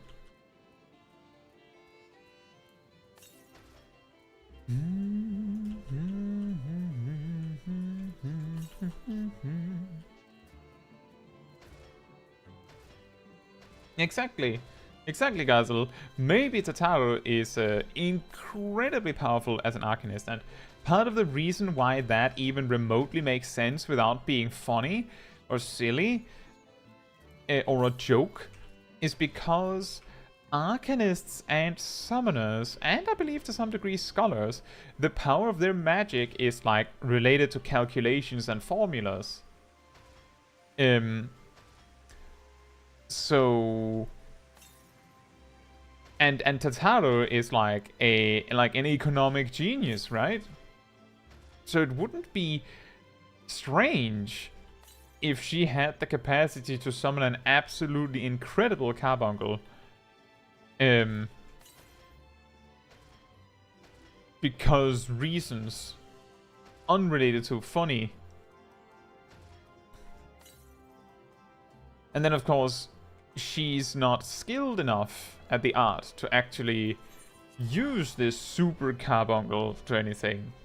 Or to command it. She basically had the, like, the Pokemon problem. If you try to command a Pokemon that is out of your like, capacity to lead, it'll just not do what you're telling it to do.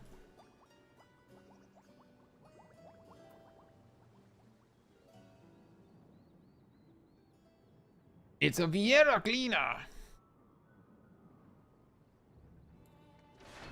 Hello. Do you have an Aether Current? You do. You're a visitor to Charlene, aren't you? You do have a worldly look about you. As a gleaner, I, too, have journeyed far and wide. Tell me, where's the farthest you have ventured? Another world. It's pretty far away. Is that meant to be in jest? The look on your face tells me you're serious. Aye, you should do nicely. You see, I need a more experienced traveler to say a prayer for me before I leave for Gerbania. If you would do me the honor, the reactor operated by the Towers of the South should have a lantern crystal prepared for the purpose. You go and grab it for me.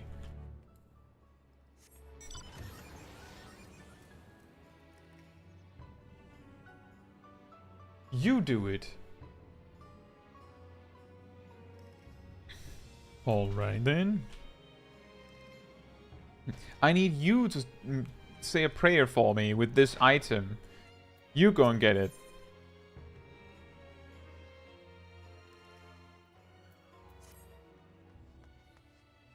Oh, what am I supposed to do? Alright, Rust. I hope you get better. I hope you get better soon. Ah, you're that adventurer who helped out the students of Valdesian, aren't you? I suppose it matters not to you, but my son seems to have run away. It appears he has left. Why was there a child here in the first place? Ah, yes. Simply put, my wife and I work at Aporia, and she happened to conceive whilst we were living here in Charlene Hamlet. I assure you we had many sleepless nights wondering if we should quit our jobs and leave Labyrinthos, or entrust the child to a friend of ours who dwells somewhere more suitable. Ultimately, we decided to continue our work whilst raising the child here. After all, our research is focused on the very future that all our offspring will inhabit. The issue is, however, that the magic that prevents us from revealing anything confidential is too potent to be used on children. Of course, we can't allow the little one to roam freely. There's no telling what he might impart onto others, so he has spent his entire life thus far within the confines of Charlene Hamlet. We recently had a slight spat with him and, well, he decided to flee. Imagine me going after him would only make things worse. Could I ask you to talk to him in my stead? I'm sure he'd be much more willing to listen to anyone other than his parents at this point. Thank you. Verpalain, my boy, is most likely in the plaza to the east. I cannot imagine he's struck out any further on his own. Smash cut to him having traveled much further than that on his own. Excuse me, ma'am. I couldn't help but notice that you have a way about you that simply screams, I have an affinity for creatures of the wilds. And since I'm never wrong about such things, might I trouble you? You see, amongst the troops of trolls living in the outer circuit, I came upon one who was sick beyond measure. I took the poor creature in at once and saw him healed, of course, but when I attempted to return him to his rightful home, he flew into a panic as if he could not bear the thought of going back. To make matters worse, the trolls saw fit to escape into a den of Analas. I would go after him, but I'm so fumble-footed I'll scare him off like a snot and be torn limb from limb for my pains by the fiends. So I turn to you. Would you seek out this troll of which I spoke? I shall provide you with his favorite food, and with it, you should be able to calm the piteous thing. Hopefully, that will be enough to see his senses restored, and for him to come hurrying back. And though I shudder to think of it, if any of those fell Analas seek to impede your pass of that troll, make those beasts regret their interference. Oh, and don't worry, you will be rewarded for your efforts. Excellent. You should have led with that. Welcome back, Emir.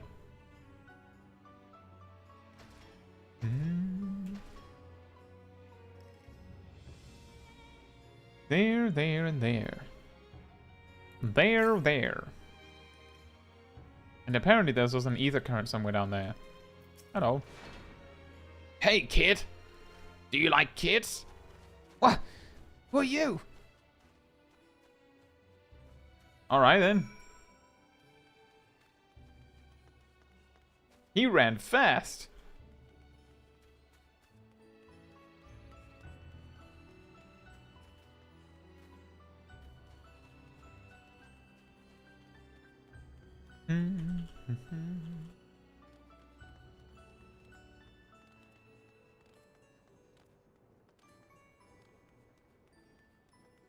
Oh, you're going to give me an Aether Current. Well, that spells some bad news for your story, friend.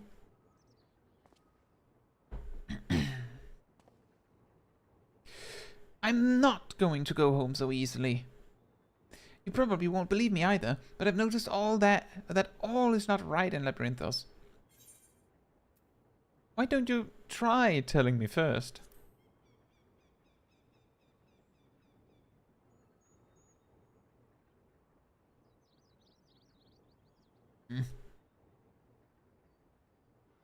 Fine, I shall tell you what I've seen. The color of the artificial light here changed recently.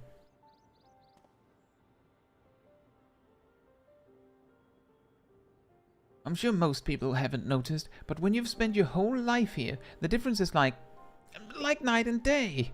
Even so, no one will take me seriously when I bring it up, all because of my age. Got into a big fight with father about it. But Labyrinthos is in danger. Who knows what would happen if the artificial sun broke? That's why I can't go home just yet. I need to get to the bottom of this first. Although I am scared to venture outside on my own. They say there's countless monsters out there. I don't suppose you would come with me? I could pay you. It's not much, but I do get pocket money from my parents. I'll gladly take your money.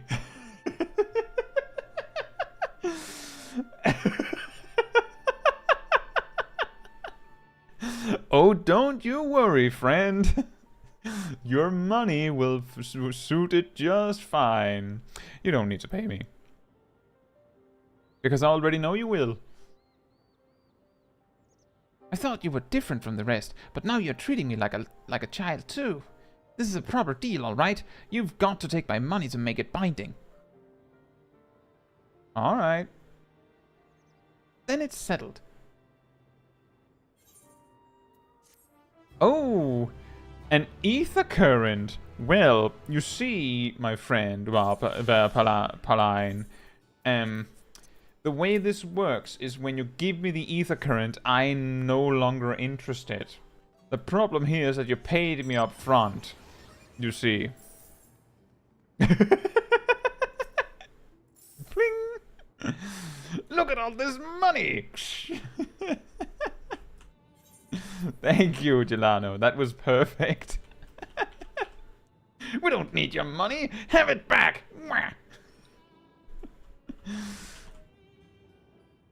Just play 52 pickup with him. And his money.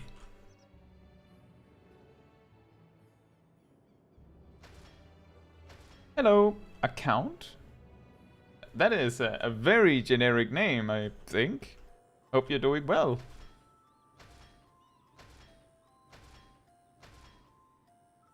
Bryce, South African barbecue. That sounds nice.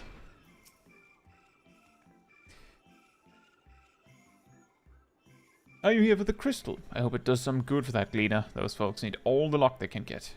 Lanterns light the way through the darkness, a tool which can mean the difference between life and death. They are synonymous with safe passage, and as such, it has become custom in recent days to imbue the crystals inside with the prayers of a more seasoned traveler. And today, that traveler is you. Simply face the crystal and pray for the safety of the traveler to be, if you will.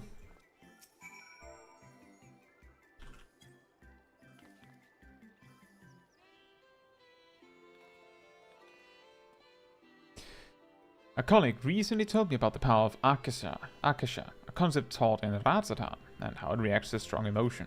I wonder if this method of praying to a crystal is a manifestation of that power.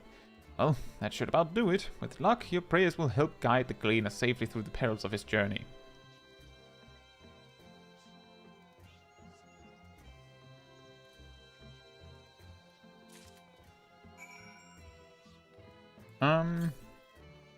Southwest 40.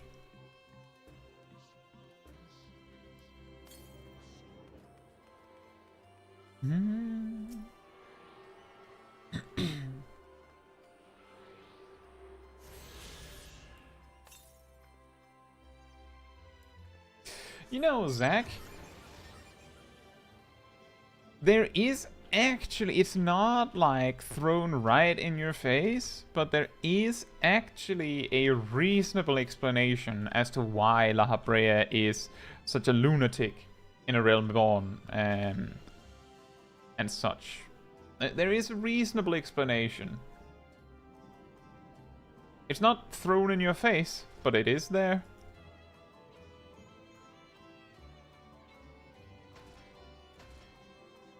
However, the explanation comes much later in the story.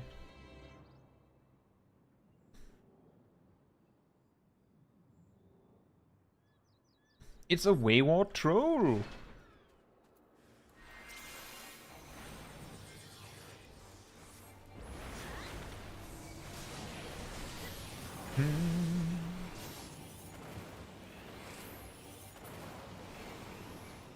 Hey, wayward troll.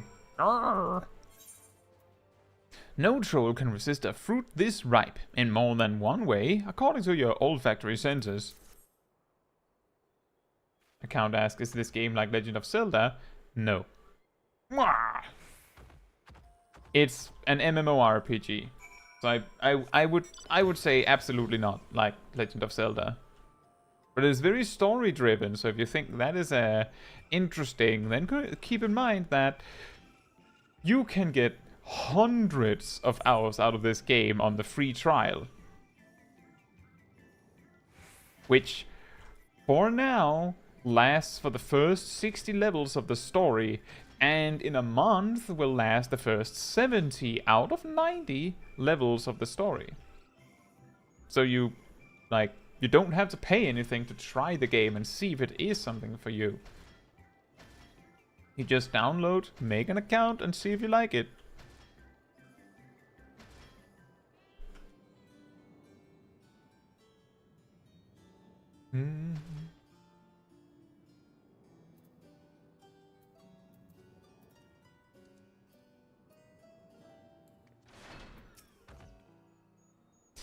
Look, he's returned. I can't thank you enough. I know they may not look it, but trolls are really quite intelligent. Indeed, they are an intrinsic part of the woodlands of Labyrinthos and keep it healthy and thriving. Though we've a responsibility to put down the more violent and unruly ones, most trolls, such as this one, are kind, docile things. In fact, my friend here has a real chance of becoming leader of his tribe, perhaps even guardian of the forest someday. It is we who saw these creatures removed from their natural habitats and relocated them within Labyrinthos. Thus, we have a responsibility to watch over them, to ensure they are well, and it would be too cruel to dispose of one simply because they're under the weather. And yes, your reward, here, as promised. Now then, it's high time I saw this fellow return to the outer circuit. Farewell, adventurer. Exactly, James. The critically acclaimed MMORPG. And besides, he says, I will forever call La Habrea Dum Dum. Interesting name choice. I was thinking more like blah blah bread, but I mean, Dum Dum works too. It's easier to say.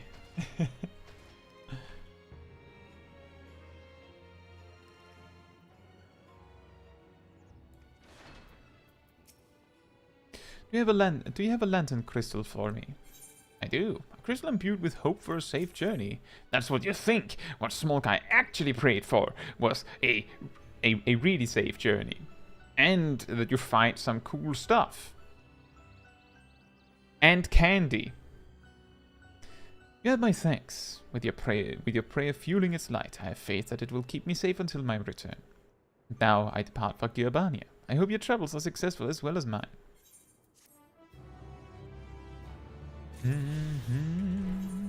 Right, now we just need to find Aether Current.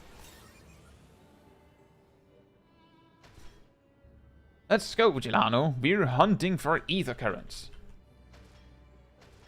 Go, this is the Honey Bond quest? It's not. That quest is in Shadowbringers areas and requires a crafter or gatherer to do, and Smol Kai does not have that.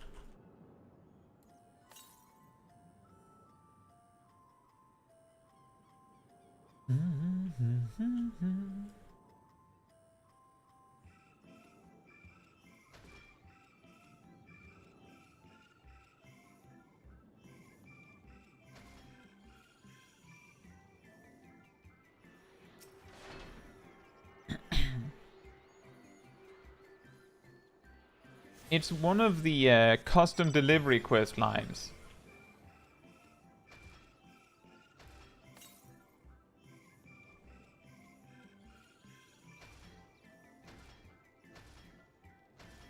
I could say more, but I feel like if I say more, it will be a spoiler. And it being an optional quest line, I feel like the people that choose to do it deserve to have the surprise.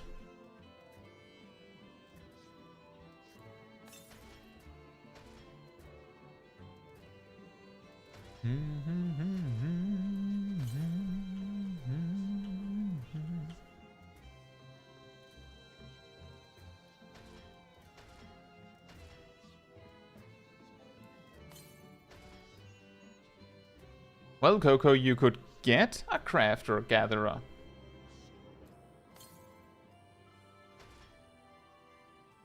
You see, pretty smart. If I don't tell you the story, then you have motivation to level a crafter or gatherer so you can do this quest.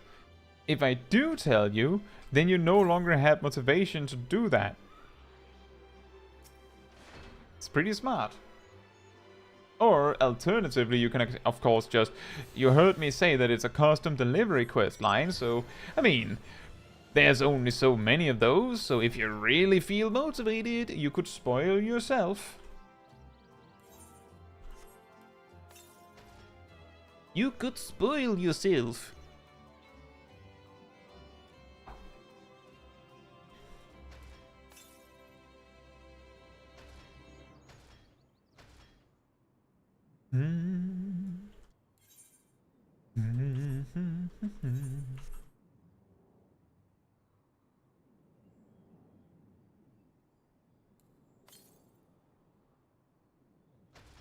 Ymir says, what's a custom delivery quest?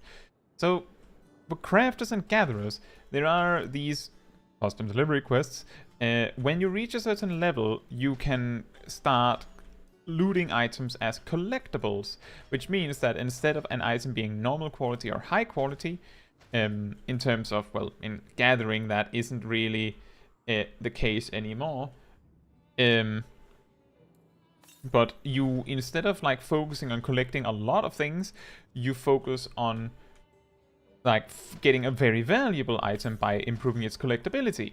And custom deliveries are like weekly quests you can do, or weekly hand-ins that give you some rewards and gives you some like reputation with a specific person that then like progresses through their story. The most well-known among them is probably the Chloe custom delivery. So most people know Wondrous Tales. Chloe, well, Chloe, who is related, she's a custom delivery person. Lives just in the building across from where Chloe is. You just hand things in. You get it's a very decent crafter or gatherer XP. It's very good. And it also gives a pretty sizable amount of, well, I can't access that menu, but a pretty sizable amount of scripts. So that that's also a factor. One of the custom delivery characters is also Alphino and Alice's mom. account says, is it like Final Fantasy? Well, this is Final Fantasy 14, so I would hope so. It's Final Fantasy, but it's an MMO. So it's, you know, a little bit like World of Warcraft in that respect. But it is a Final Fantasy universe.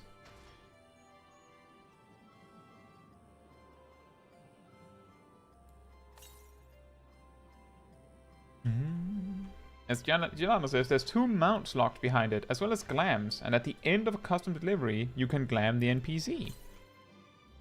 Indeed.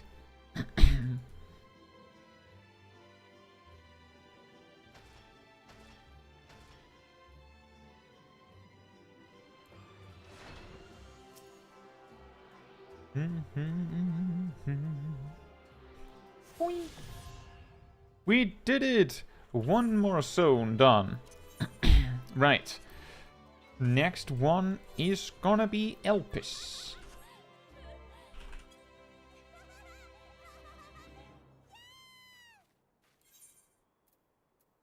Oh. Apparently I've set that as one of my cheap spots. Then we teleport to that one, save some money.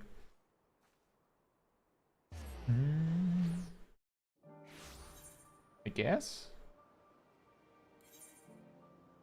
Oh boy. Let's see. 1, 2, 3, 4. Okay. The correct amount. Right. I will be right back and then we will continue. So see you in a very short while.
Alright, I'm back. Emia says, how do you unlock custom deliveries? Yeah, I think what Jelano's going over makes good sense. Because you need collectibles, and the House of Splendors is where the scripts and stuff works. And Shlowy is an Idleshare. It's pretty weird, because if I remember correctly, there's 2 custom deliveries in Idleshare, but one of them is like Heavensward level range, and the other one is Stormblood or something weird like that. I don't remember exactly, but something like that.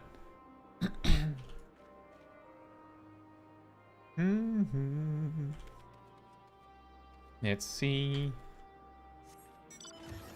There and there. It's an Aether Current nearby. Northeast. Look up there. Grab the quests first.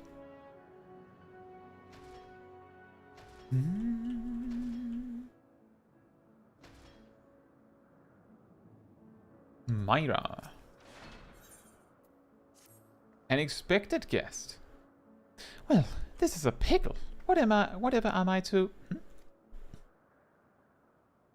Please, tell me you're here to deliver a message from Cleon. You are a familiar, yes? Yes. I'm a familiar. I was summoned. Asim's familiar? Oh, and I do like the name. Caetsu. Yeah, I do too. But if you belong to Asim, then what has become of our visitor from Amarod? He was meant to arrive some time ago. Our wildlife subjects are accustomed to the presence of long-term observers, but when someone from outside of Elpis comes to visit, the reactions can be somewhat unpredictable and occasionally violent. Would you be so kind as to track down Cleon and see that no harm has befallen him? Visitors don't wear masks, so he should be easy to spot. And if you do happen to find him in the process of being mauled, you have my permission to terminate the offending subject. Safety first. Thanks. I think.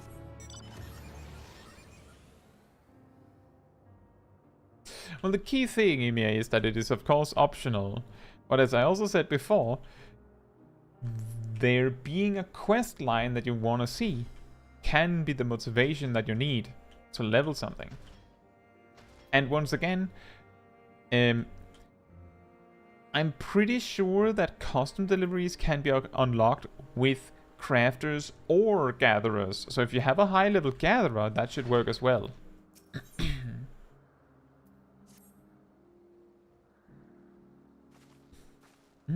Itami. Hello, Itami. Says, love your streams and guides. Really helped me out in learning Red Mage, Astrologian, and Machinist.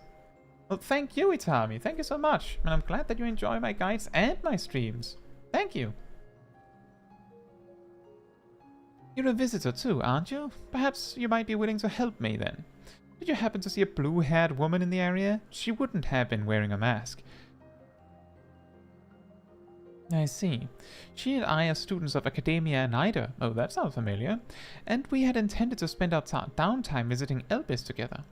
We were just on our way when she realized she forgot something back in Anachnorizis, so she ran back. And that was the last I saw of her. She can be a bit, how shall I put it, scatterbrained, so she may well have simply got lost on her way back. I would rather not search for her myself. What if she comes back while I'm away? So, if it isn't too much trouble, perhaps you would be so kind as to look for her? Like us, she won't be wearing a mask, and so should stand out a touch. You'll find her in the area of Philomethes Notos, in all likelihood. If you do come across her, could you help her out a bit? See she makes it back? You've got it.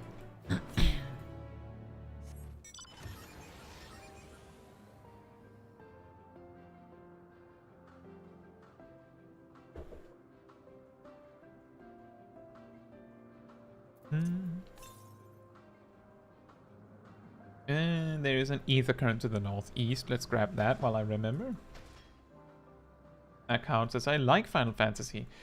If you like the Final Fantasy franchise, then a lot of what Final Fantasy XIV is almost like a love letter to the entire franchise.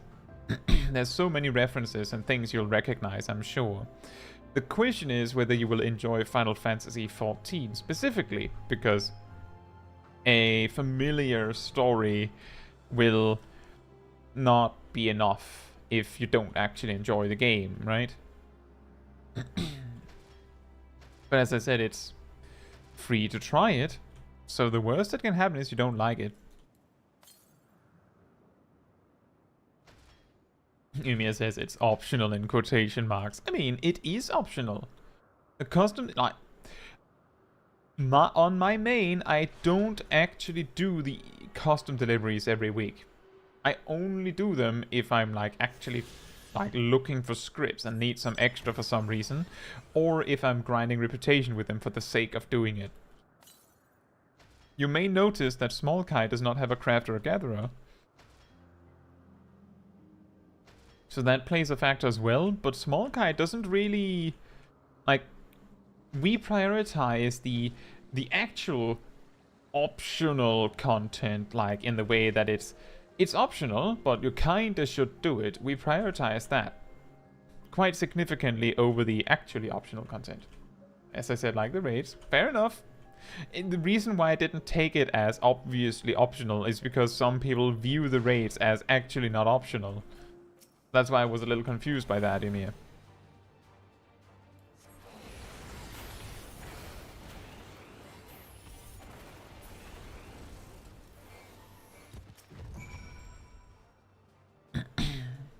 Thank you for taking the initiative. I wasn't sure about the etiquette of destroying a creature under observation.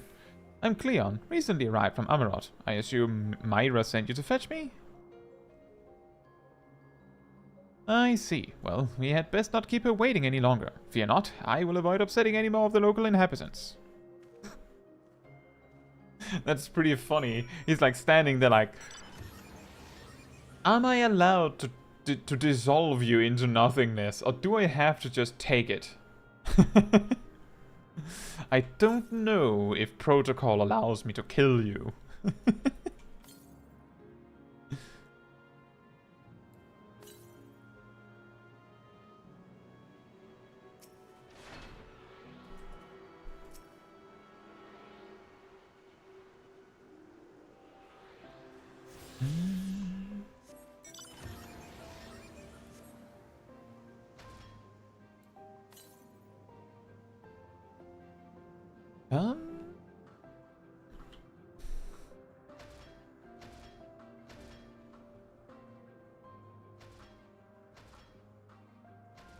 Yeah, I get what you mean, Emir. It would be fun if there was more variety in roulettes. Just like in general, it would be more interesting if there was more variety in roulettes. It's just, it's unfortunate because the intent of roulettes is both to give you like something, like some variety of content to do every day, but it's also specifically designed to like make sure that the veteran players have a reason to do the content that the new players need to do, like keep the game flowing in a way. But because of that, like that double-sided intent, it has this effect where, well, the lower level the content and the more mandatory the content, the more likely it is to be offered and done.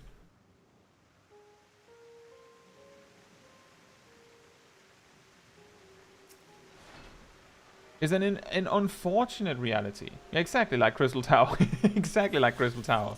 There's actually the only thing the developers can do about that, with the problem with the Crystal Tower, is they can reduce the likelihood of getting Crystal Tower by like setting some limitations on players forcing it to happen. But any player that is queuing for Crystal Tower genuinely, or queuing for the Alliance Raid Roulette, and genuinely having no other options, I mean, there's nothing you can do. Like, it changes nothing to add these like restrictions that you have to like have a specific item level and stuff. With dead ends, that one is actually a little funny. The reason for that is simply that it is the only level 90 dungeon that gives mock tomes right now. So people will just specifically queue for that. And then when you queue level 90 dungeon roulette, you get dead ends. It'll change as when the mock tome event ends. I'm pretty sure, because you have to remember that the level 90 dungeon does include like 5 dungeons. And you need all of them. I think?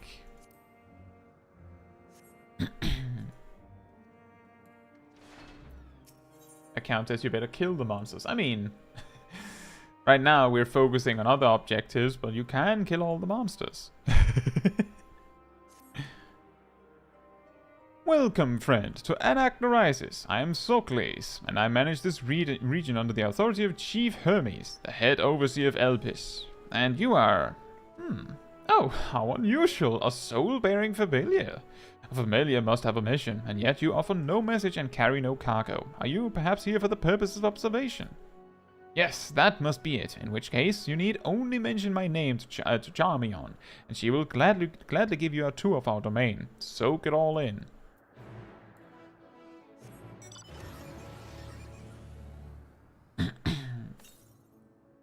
Was it also a problem for you before Mock Tomes? I feel like I typically got some variety when I queued for level 90 Dungeon Roulette.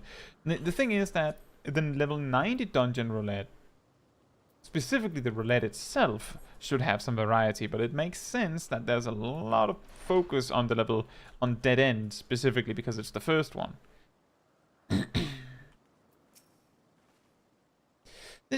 Yes. Yes. What can I do for you? I'm a familiar. Caetsu, is it? And Overseer Socles wishes me to act as your guide. Oh. Oh, no, I didn't mean it like that. I would be more than happy to show you around. I'm simply wondering why the Overseer chose to send you to me, of all people. I haven't been here long myself, truth be told. Until quite recently, I was wholly engaged in a prolonged research project at the Academia in Ida. Surely there are other, more experienced individuals who could provide a more comprehensive... This grumbling is hardly constructive now, is it? The task was given to me, and I will attempt to cover the most salient features of our facilities to the best of my abilities. After all, it is not every day that one is asked to indulge the curiosity of such a rare and fascinating visitor. We can commence the tour this very moment if you like. Then let us begin. You know, rather than have me lecture you as we walk along, I think observing firsthand what we do here in Anachnorisis would prove more beneficial. I'll point you in the right direction, and you can question my colleagues to your heart's content. Once we've completed the circuit, we can return to speak to Overseer Socles. Charmion is now accompanying you. Oh boy.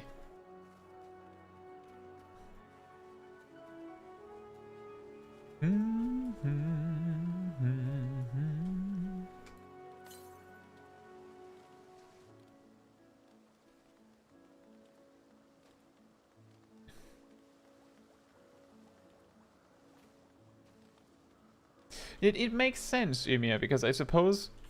So the thing is... Let me just explain that really quickly while I remember this. So a core problem with Expert Roulette and level 90 Dungeons Roulette is this.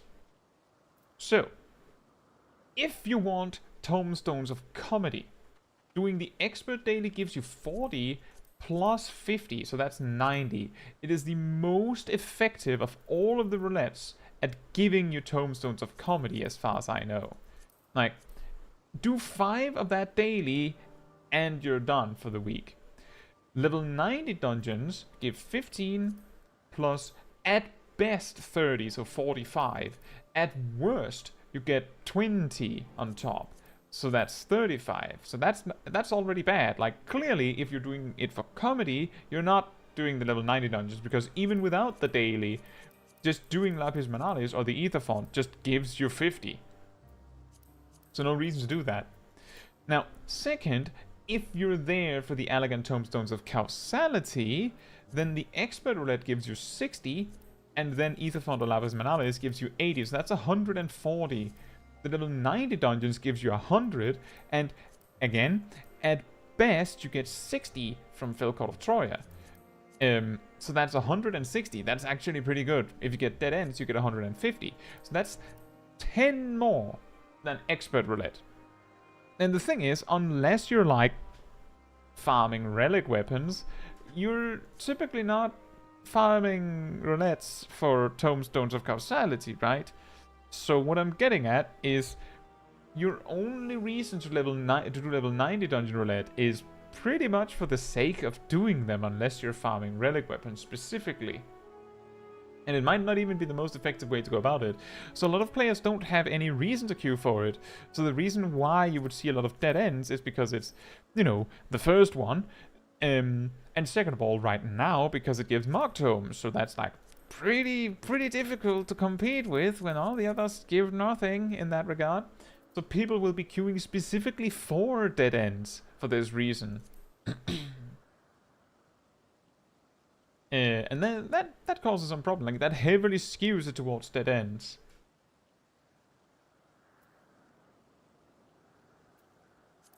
And the reason why Alliance Raid Roulette has gotten better is because Crystal Tower is actually the worst one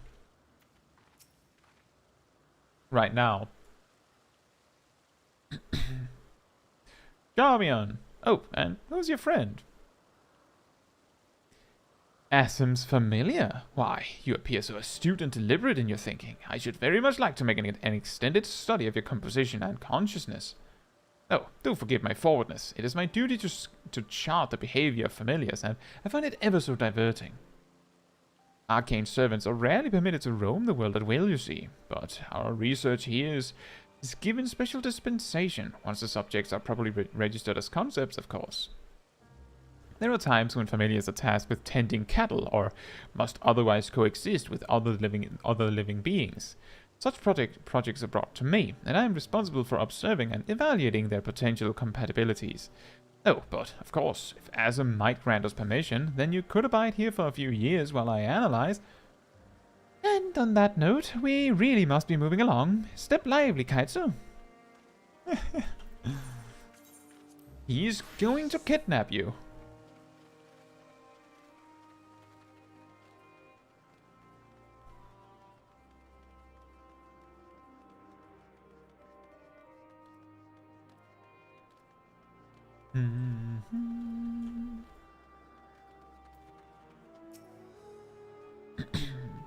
Hey Angel, I hope you're doing well. Who do we have here? A familiar of some kind, judging by your ethereal structure? Yes, I'm accompanying Caetsu here on a tour around Anachnorysis, at the behest of the overseer. A tour? Feel free to wander as you please, of course, but I advise keeping your distance from the larger creatures. The fauna I have under observation occupy the top tier of the food chain, and do not take kindly to intruders in their territory, especially the specimens found on the other islands. They can be exceedingly hostile. While I'm sure you're quite capable of defending yourself, no one appreciates a surprise tusk through the abdomen, eh? Thank you for the warning. We'll proceed with due caution. Angel says, today seems like a commendation day. I got 4 comms from Obon. Oh, nice. Nemia says, I think it would be cool if we had met Asim. I think the implication, because we haven't, is that Asim is supposed to possibly be somewhat reminiscent of our character. So it makes better sense, instead of letting us see them, to let us imagine what they look like. Hello, Charmion. Was there something? The overseer asked that I give this familiar a tour of the grounds, and I thought the best way to do that was to show her what we do here firsthand. I see. Well, as my work is rather difficult to demonstrate, I hope a brief explanation will suffice. Our creations are many and varied, but I mainly preside over the plant life.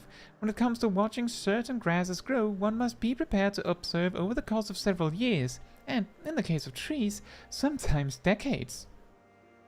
Tedious, perhaps, yet necessary.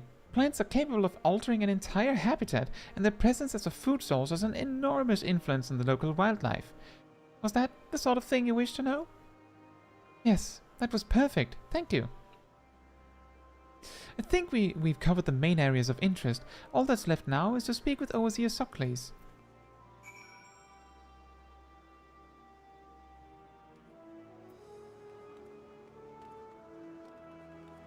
You took the blade!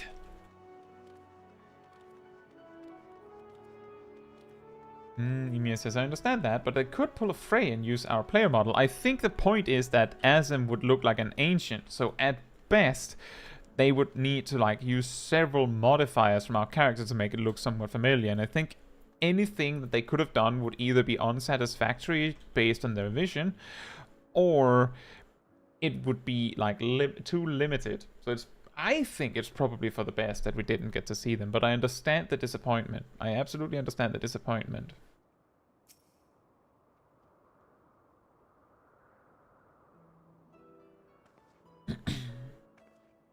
Ah, I see you've completed your tour. Almost. We spoke with those in charge of the various facets of Anachnorisis, but I thought it would be fitting to end this visit where it began, with you, Overseer Socles. I see. And what is your impression of the work we do here? It requires equal levels of passion and patience. I am glad we could help further your worldly education.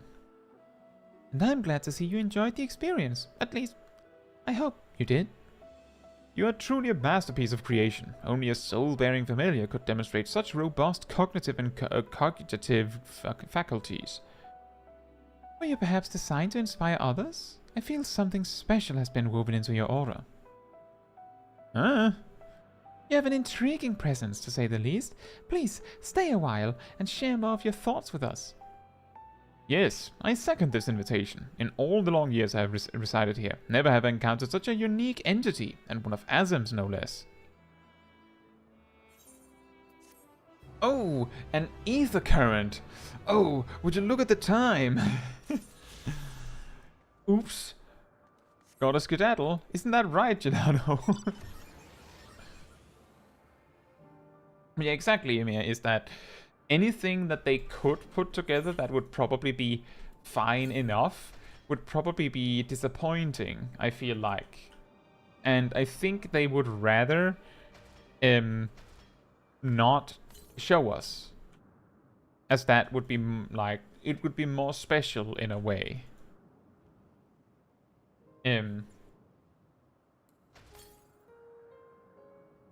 It's a little bit, it's not the same, but it's like how in like a horror movie or something, that not knowing what the monster looks like allows fantasy to fill in the blanks, which can produce a much scarier being than what the writers could actually make. So sometimes once you see what the monster looks like, it's disappointing perhaps.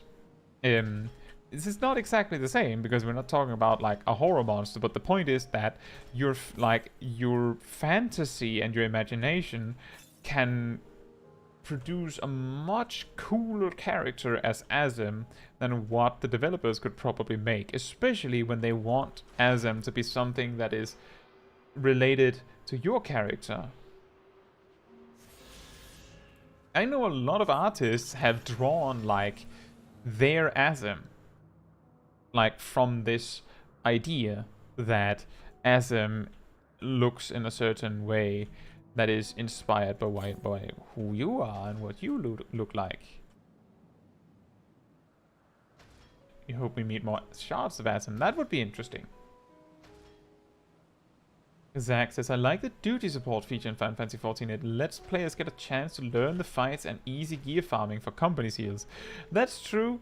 It's pretty funny because by construction, the duty support doesn't just allow players to get a chance to learn the fights. It almost forces them to learn the fight. Because if you die, you just immediately reset. Like, immediately. So you can't get carried. You need to be able to, like, maybe, like, you could get carried. Like, if you just focus on surviving, you might be able to get carried. But you need to survive. So you need to perform the fight somewhat well.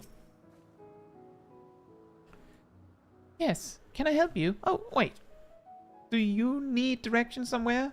Not to be rude, but I beg of you, ask someone else. I happen to be lost myself.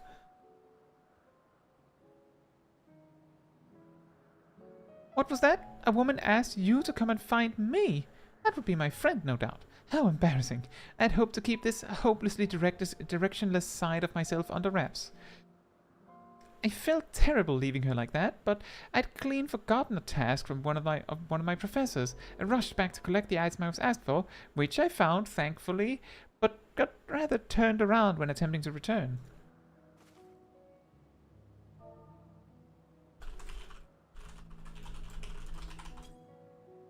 But don't you worry about me. I'll be just fine on my own. Now, if I'm right, then following this road east will lead me to a teleporter. I think. I mean, I know.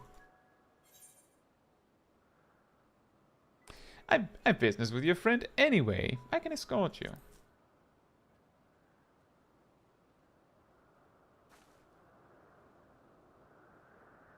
You mean it? Truly? Well, that is... I mean, if you're heading in that direction anyway, I don't see why I shouldn't tag along. Oh no, please. After you. If I'm able to get as far as the teleporter that connects to Poiton Oikos, I should be able to make the remainder of the trip on my own.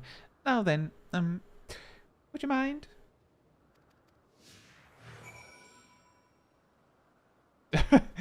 That is... She looks sheepish. Oops.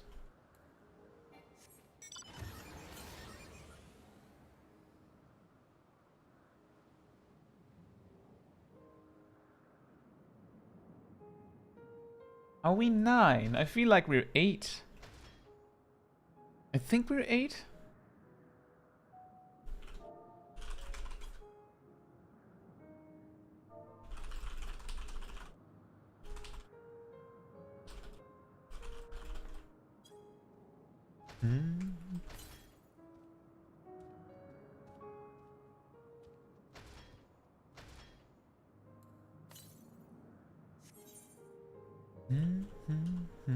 I really like this music.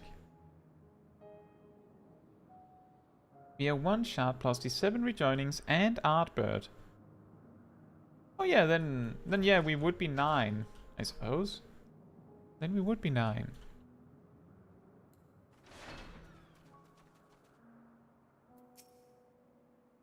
What a relief. What a relief it is to see a familiar sight. I should be all right without you now. After all, it is just a straight shot from here to Poiton Oikos. Goodness, the earful I'm going to get from my friend. I've kept her waiting for far too long. Well, I really should hurry. She's owed an explanation and a heartfelt apology. Do come see us, though. I would like to thank you properly. I think there's more Aether Currents on this island, so let's do that while we're here.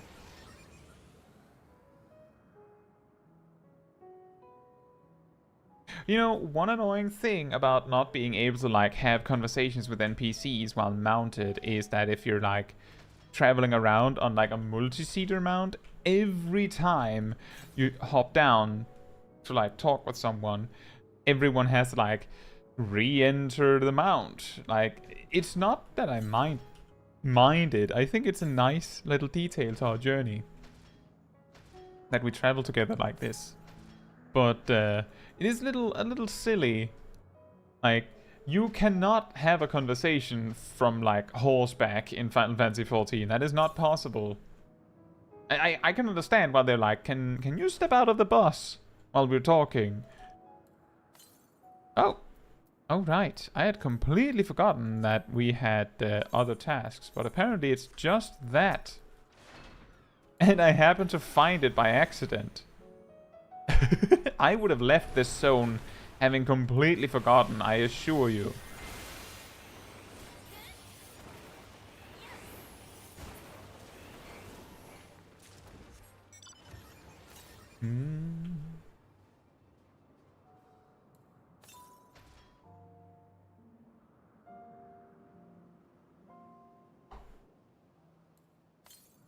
Yeah, exactly, Emir. Not only do we have all those shards, but we also have the Blessing of Light, as they call it.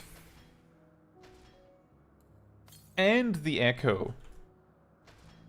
And if I understand correctly from the story, those two things aren't necessarily the same. I'm not 100% sure. I feel like it doesn't really matter whether they're the same, but I'm pretty sure they're not the same. Pretty sure.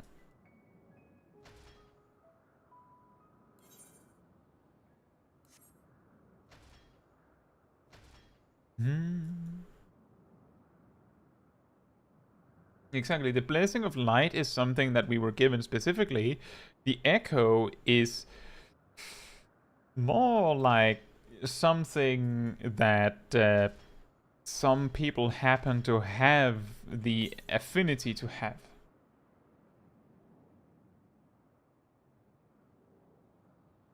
Oh, just to be clear, I didn't suggest that the shards had anything to do with our Echo or our Blessing of Light. It was more the Blessing of Light and the Echo, I'm pretty sure, are two different things.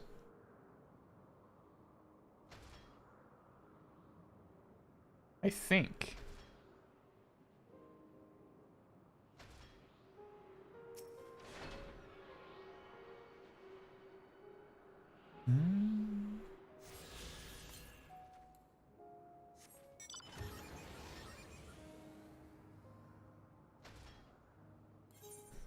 Right, that is the last quest we need. From here.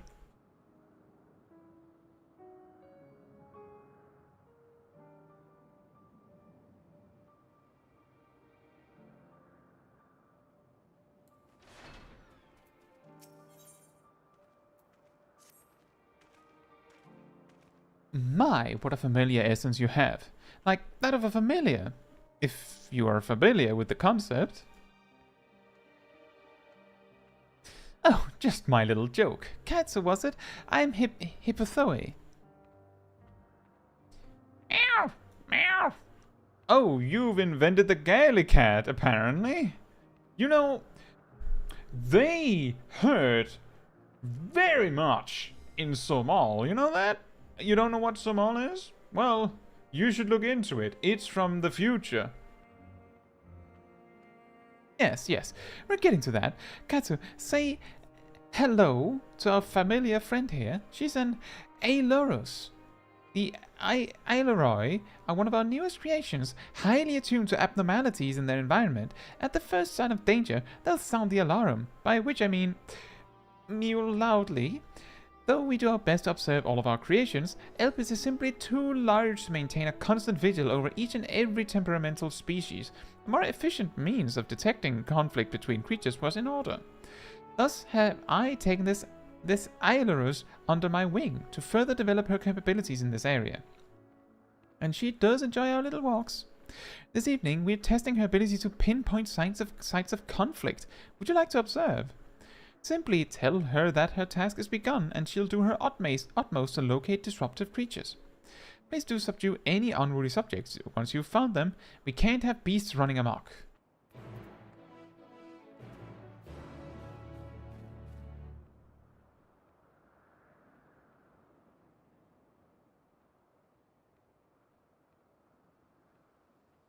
I'm pretty sure that the Blessing of Light is the thing that...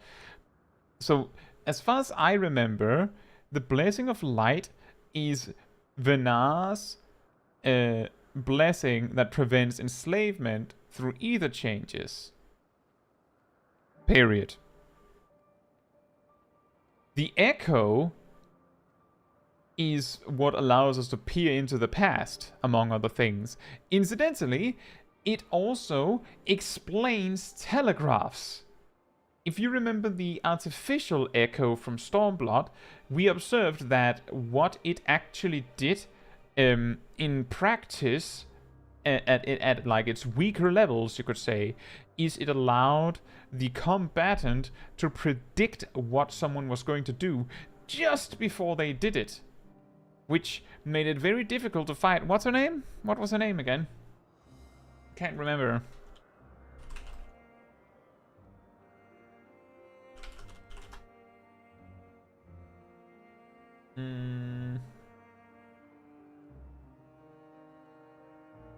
Yeah, Fodola, exactly.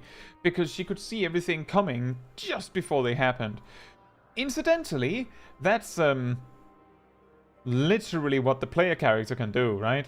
every time someone casts something, like a big telegraph appears saying something's happening here, that basically explains what the echo does in universe in a way.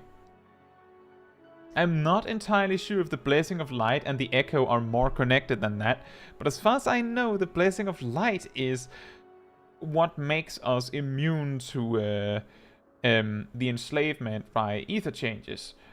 And it might also be what allows Hydaelyn, or, you know, the Mother Crystal, to help us in the Ultima Weapon fight. It's a stat buff. Yeah, I believe the Echo is also the stat buff, right? Meow! Meow! Follow the Aileros and try not to fall behind.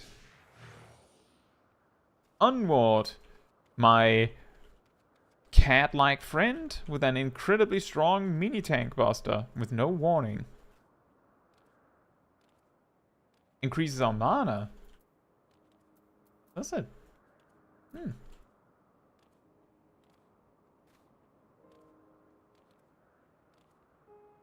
If I remember correctly, I think, like, if we're talking buffs, I think often in, like, fights, or sometimes in fights, they'll have, like, a buff that causes you to regenerate slowly, and I think sometimes they call that the Blessing of Light.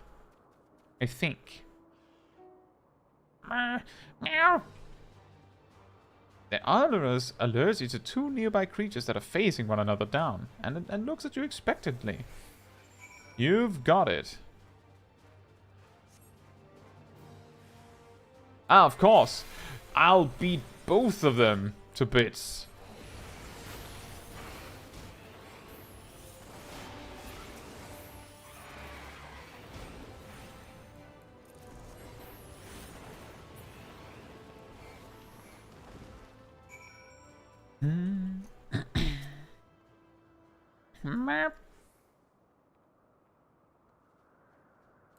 What a quest.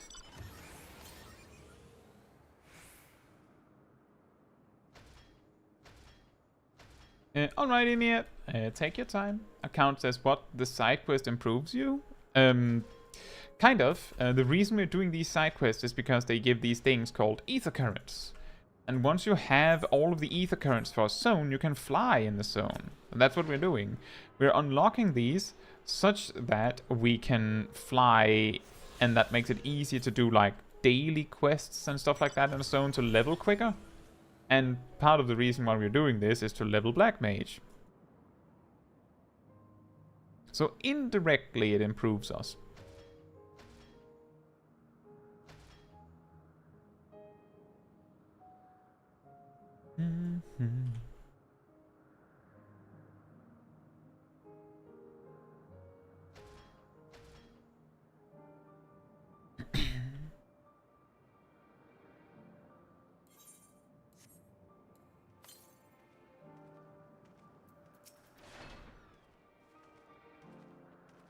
She seems quite content, but in the name of science, what were the results?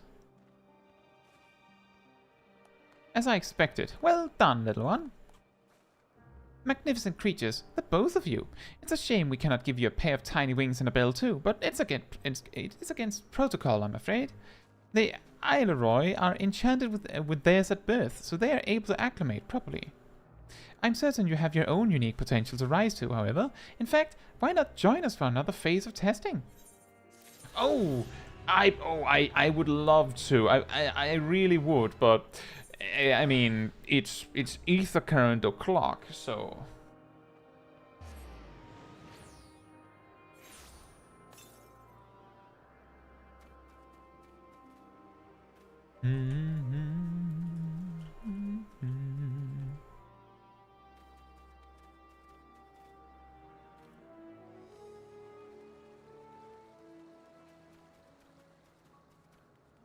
Hello.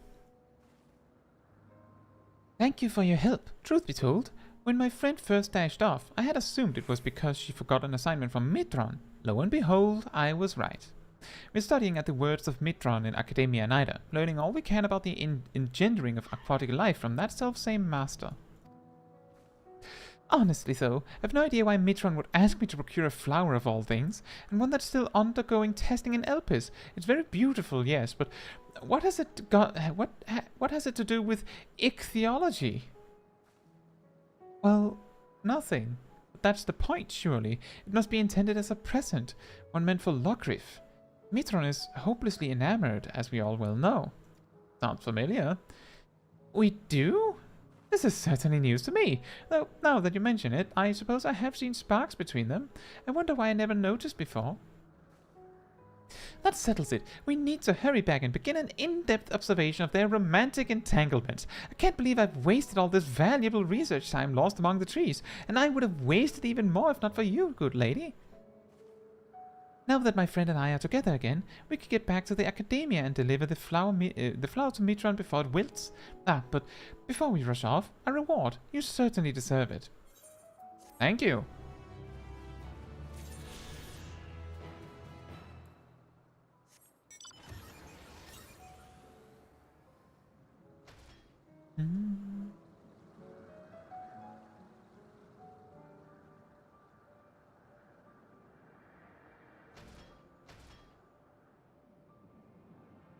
Almost.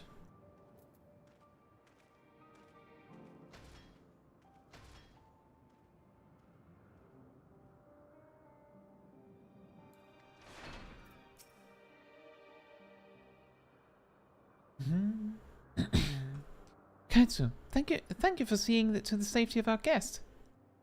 Indeed, my hesitancy to act would have ended poorly had your messenger not been there to shield me. I'm certainly glad that she was. Now, shall we proceed to the business of the day? I believe you had some concerns regarding your personal creations. Yes, as embarrassing as it is to admit, I was worried that the concepts I registered with the Bureau of the Architect may not be fit for release into the wild. Oh, you needn't feel embarrassed. You wouldn't be the first visitor we've had who's expressed difficulty in helping their children leave the nest. We can look in on them right now if you like. I should like that very much, but I do have one request. When you swooped in to rescue me from that beast, I was treated to an impressive display of battle prowess. An entity with your strength and instinct would be the perfect candidate for evaluating the worst of my modest creations. The worth of my modest creations. I must insist that you join us. What a fascinating notion. Yes, I quite agree with your assessment. Then we all go together, whenever you're ready, Caetsu. Oh, an Aether Current! Well, you see...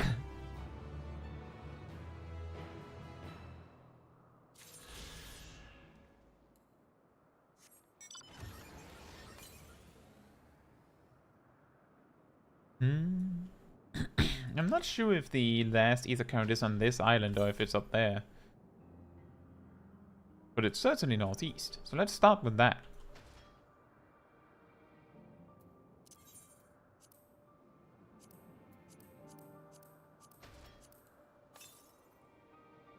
No, it's just north.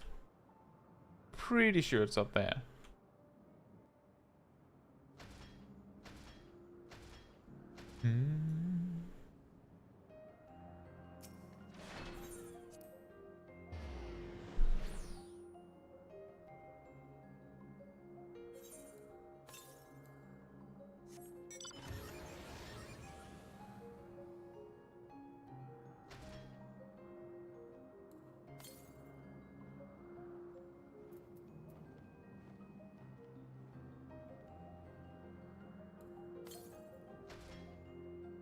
There it is.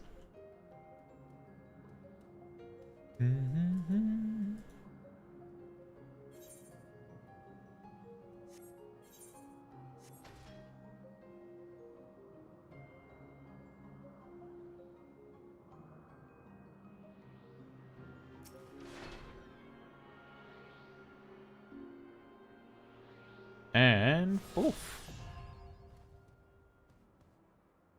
Let's see. I want to explore this. I want to explore this before we leave so that we get the exploration XP. But then we go to the final zone.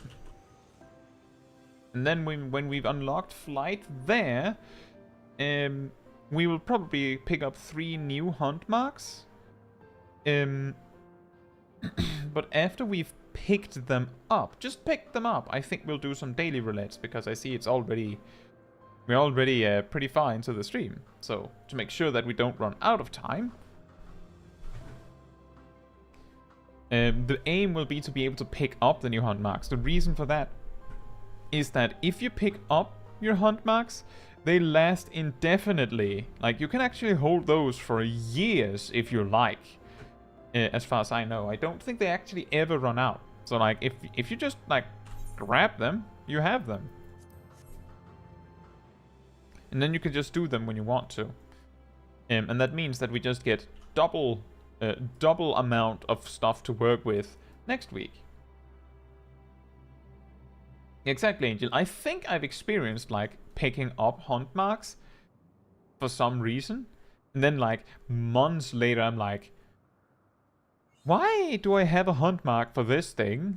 It's just a random thing somewhere in the world. Like, why do I have this on my main?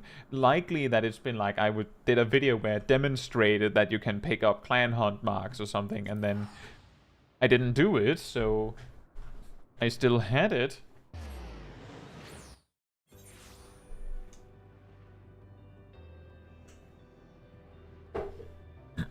I love this song. The drifting air are somewhere up on this island, so no reason to rush with that anytime soon. We first have, let's see, we have 4 quests. Seems none from the dragons, 2 from the air, and 2 from the robots. We have any Aether Currents on this island. It says northeast. Let's start with that.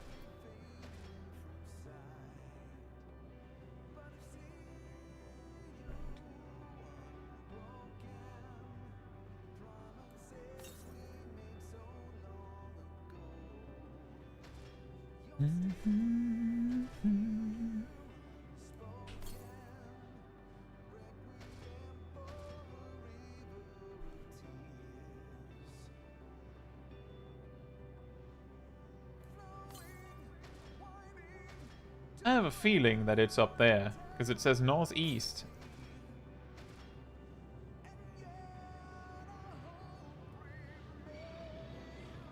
Oh dear. Oh boy. Oh me, oh my.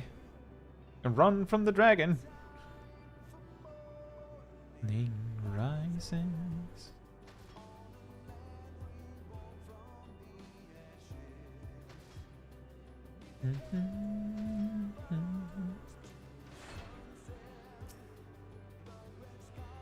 Whee! Jumping through space.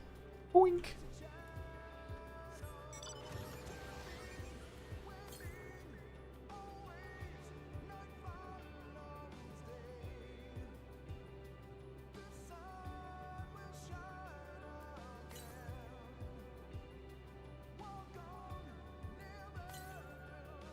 How on earth did I not get this Aether Current, given where it says it is? Oh, it's just barely off the beaten path. Alright, is it 3 of them? It's 3 of them. What? One at a time.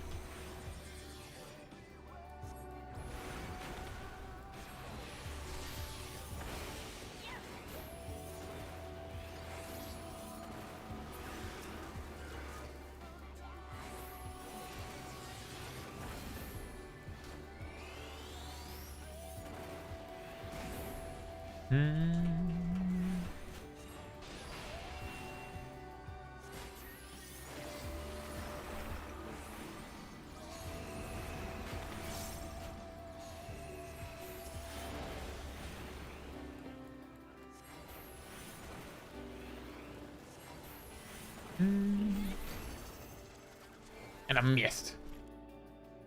Kinda worked. Kinda worked.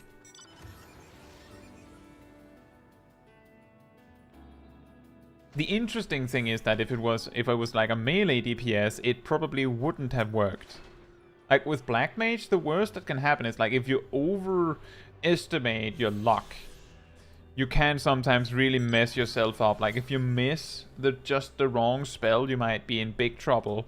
But if you play it safe, you can kill level 89 mobs and even level 81. Yeah, I know Gelano's there to protect me if everything goes bad, but genuinely, you can do it with a ranged job, even Black Mage. Because the amount of time you have as the enemy, like, approaches you is very helpful.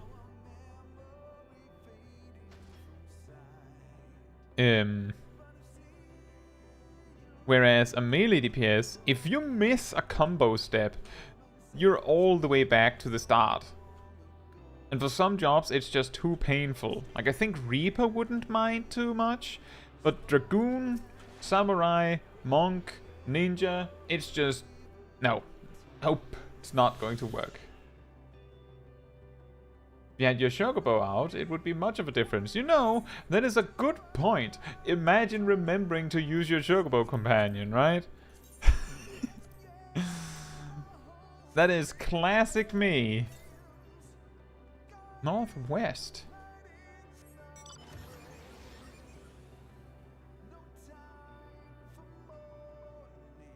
But yeah, that is true. If you have your Chocobo companion, sometimes it can, like, the healing the Chocobo can do might make the difference. And that is also true, Angel. Like, I think the thing for Ninja is more so that when you miss can be painful. Like, I'm just saying, a Black Mage, if you miss a Fire 4, it's, like, annoying, but you can just cast another one. With Ninja, you might miss your Shuranryu. Just as well as you might miss, Spinning Edge, which also sucks, but is only mildly annoying.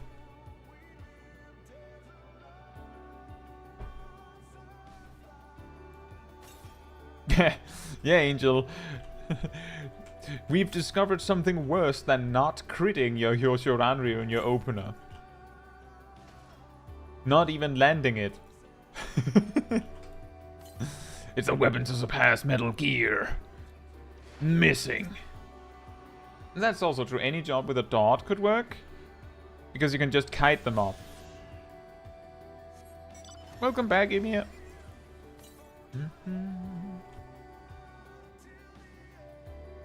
420 East. Nice. It's the funny number. Imagine if someone misses both Achmon and Death Flare. Yeah. But the thing is, if you have nearly a 10 level difference, it is very possible that you will just lose, because that's the problem with being able to miss in games, is that you can only prepare so much, and even if you do, luck can sometimes just decide that you lose. Like, even if your hit chance is 95%, that means 1 in 20 you're not landing. And, I mean, there is a genuine probability that you miss 15 times in a row. It can happen. Just even if it's unlikely. And me too, Emir. That's the one thing I'm hoping for with new jobs and reworks. It's always... hopefully the people that liked the job already still like the reworked version. And when there's a new job, I just hope it's fun and unique. How fortunate that you are here, corporeal being, for we are in need of your assistance. I'm sure you saw some of my kind drifting about the untamed wilds just over there. As I understand, they're binding their spirits together as one in hopes of diluting their consciousness and thereby erasing their sorrows. Unfortunately, the resulting amalgam doubtless longs for more minds to incorporate, and if other AI approach it, we may be drawn into the growing mass against our will. Your corporeal form seems to outweigh your mental capacity, so you should be safe, however. Please destroy their collective consciousness before it kills us all. Your ready acceptance gladdens me, I believe that if you lay waste to 2 wandering souls, the amalgam will appear. Though be aware that while your mind is safe, it may present other dangers should it realize what you're attempting. Oh.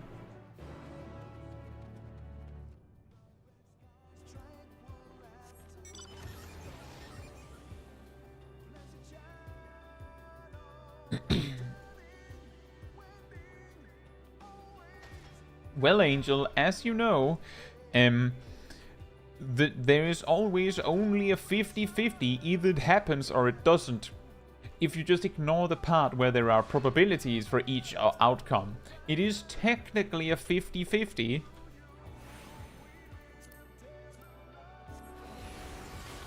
And I missed.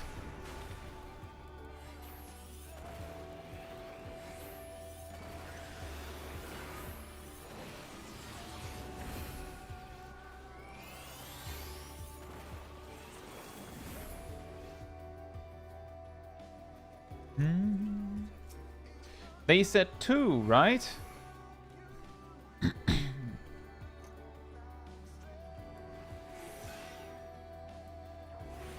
Why am I doing it like that? I have Umbral Soul. Silly me.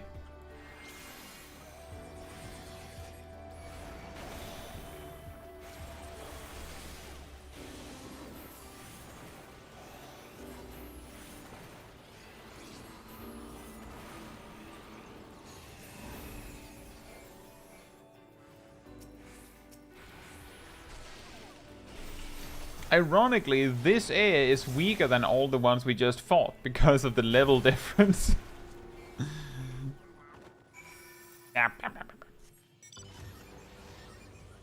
Ymir says, I hope the new mage is a white magic DPS. No. I hadn't considered that. I don't know. I just hope it's interesting and unique.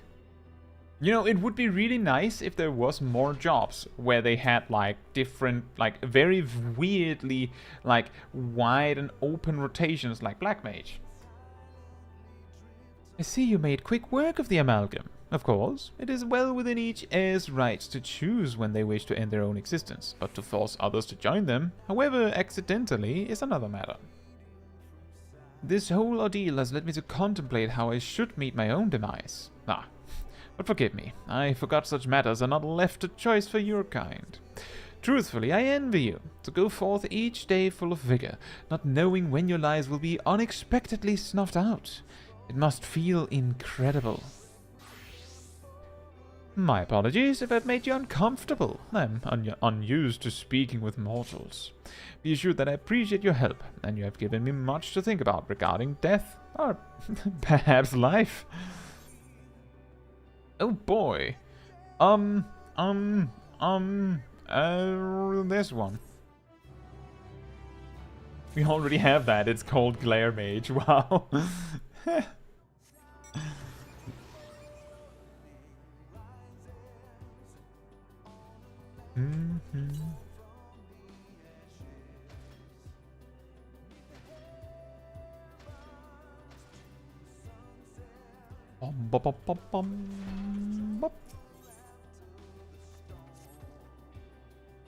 Pardon me, traveler. I lack the sense of time, as perceived by those of finite lifespans, but might you be able to spare a moment to speak with some of my fellow heir?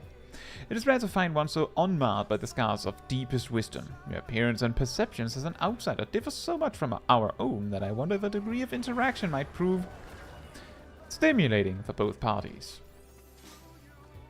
Much obliged. I shall mark their location on your map. They tend to spend considerable time frequenting their usual haunts.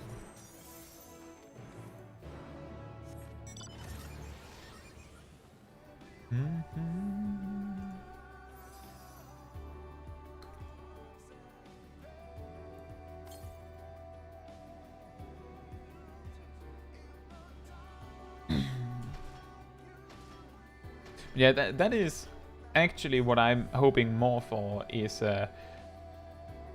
jobs that have some like really creative like options for their rotation. Like, I think that stuff like non-standard rotations and optimization for Black Mage is incredibly interesting, especially when it's accompanied by the detail that you can play it in a more like normal rotation, so you're not forced to deal with all that variance, but it's there.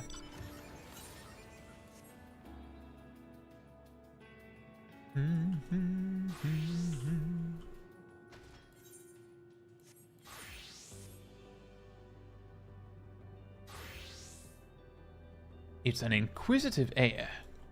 Hello. Oh, you must be that traverser from beyond who has been causing quite the stir around our abode. What a stroke of luck! In fact, I'd been hoping I might have the opportunity to exchange thoughts with you and your companions. For you see, I have for too long whiled away my days in listless banality, drifting waywardly as my mental faculties dulled and slowed. I so longed to strike up a stimulating conversation with a traveler, yet for so long none would pay me a visit. That said, I never imagined you would have such a strange physical form. Pray tell, how do you keep your balance? What keeps your innards from spilling out through one of the multiple orifices in your body? Oh, but pardon me, truly I meant no offense. Clearly, life in your world found this shape to be suitable, perhaps even necessary, for your survival. Perhaps our own original form was equally horrifying. Hey, Uru, thank you very much. I hope you have a wonderful day too. Thank you.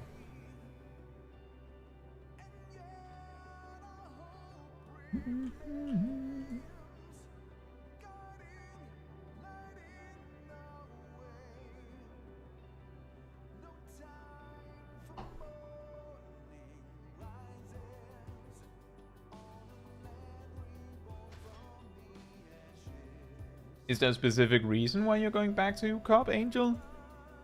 Is it you want to or you have to?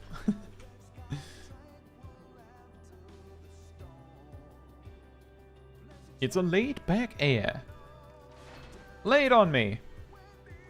How curious! An unfamiliar corporeal life form calls out to me, as I wait in vain for the inevitable coming of the end. This is indeed the chance of a lifetime, mayhap of many lifetimes, and so I pose to you this question. Tell me, traveler, what is the true nature of life and the universe? 42!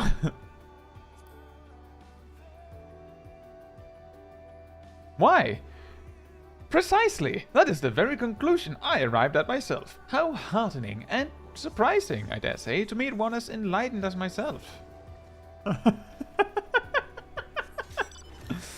Ymir says, what is Ukop? The unending coil of Bahamut. That is the ultimate version of the Bahamut fight. It is, I believe, an ultimate from Stormblood? Is that right?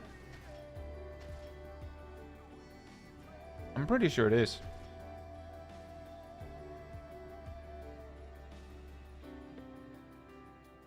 It's the first ever released. Well, there you go. The original.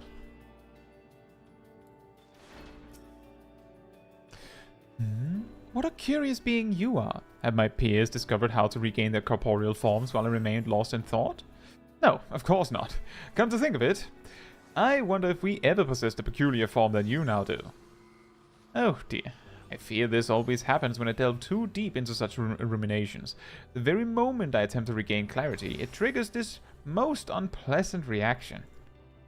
If my fellow heir have not found a way for us to reacquire our corporeality, perhaps it falls to me to meditate further upon the matter. In any event, pray leave me to my cogitations.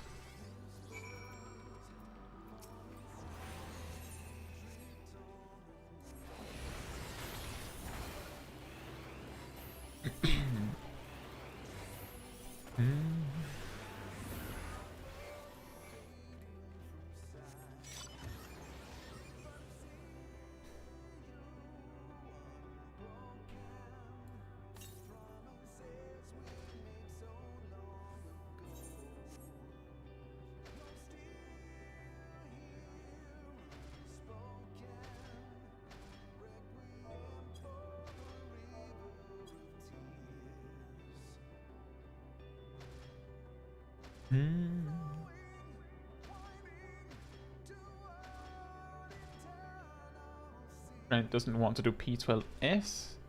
And I really want to do some ultimates. That's fair enough.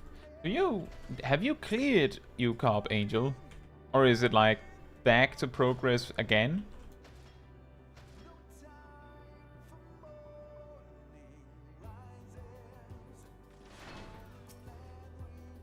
Did you encounter my acquaintances? I can only hope that they derive the same sense of stimulation from conversing with you as I myself did.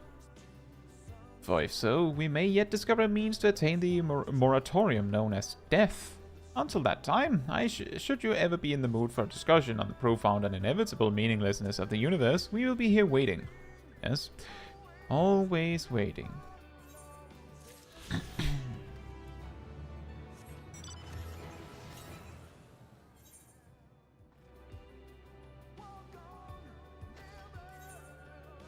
Right. Grab any Aether Currents on this island, and then we're on to Roboland.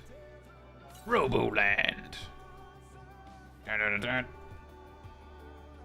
Back to Prague was stuck on phase 3. Well, I think that sounds more interesting, because if it was like back in there in progress from the start when you had already cleared it, that might be a little demotivating in a way.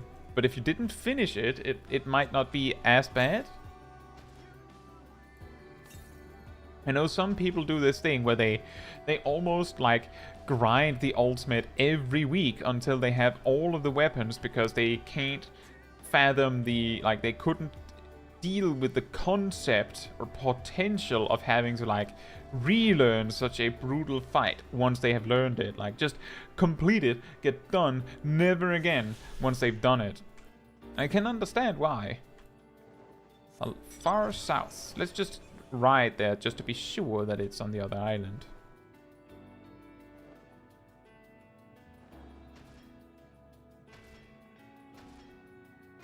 Every Prague party is a nail party. What VR were you playing, Sip?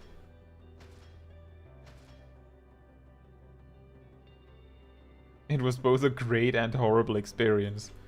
Oh.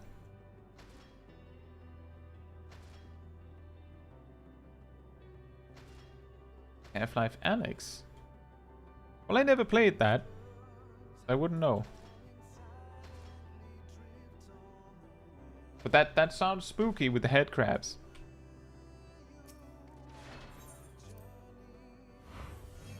Ostrakhan Decahexi.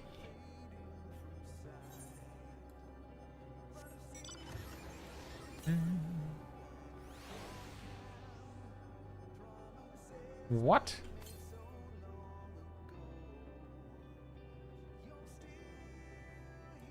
Oh, it's over there. Why did I never pick that up? I suppose when we were at this point in the MSQ, I was very focused on just, you know what? I don't care. I don't want to fight the things. I just want to progress the MSQ and like finish. So I just ignored it, because I can't imagine not seeing this. It's also pretty funny. Like, this looks very well defended, but I just snuck straight through, no problem.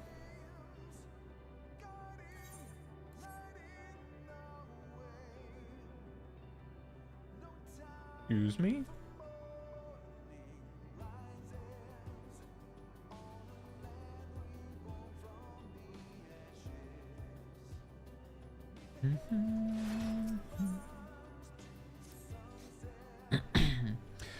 Assistance requested. This unit has observed a curious phenomenon in which certain members of enemy factions have exhibited a marked increase in their combat capabilities.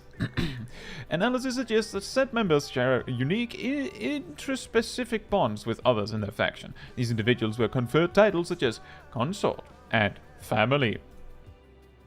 This unit detected no difference in physiology that would provide notable advantages in combat, yet the presence of intraspecific bonds alone led to an increase in performance.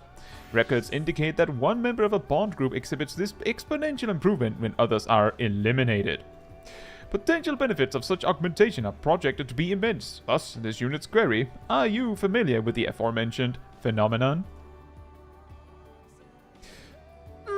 This is fortunate, as this unit has constructed a consort for research purposes. You're asked to delineate the method by which this unit might form an introspective bond with said consort. Requesting standby at present coordinates. Initiating consort retrieval.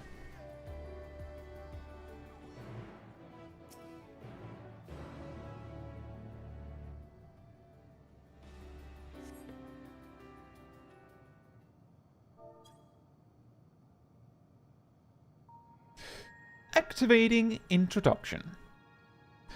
This unit presents the aforementioned consort. At present, its capabilities are comparable to subordinate patrol units. How should we proceed? You could give it a pet name. You need to grow closer.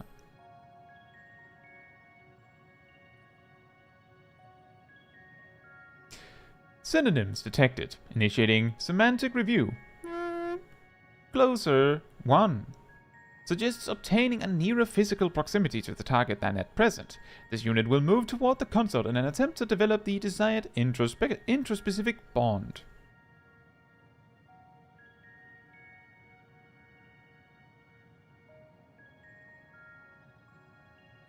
Visual analysis at this range reveals a dent in the target's frame. Estimated impact on functionality inconsequential. This unit requests confirmation that such discoveries will result in improved performance. No, silly. Cross-referencing gesture database. Implication identified as doubtful. Issuing new proposal to refer to the Omicron as my beloved, simulating the way in which a member of an enemy faction referred to its bondmate. Appellation change confirmed. New designation, my beloved. Reconfiguring emotional status to grateful. This unit appreciates your assistance in facilitating the creation of a special bond with my beloved. Initiating phase 2 of experiment.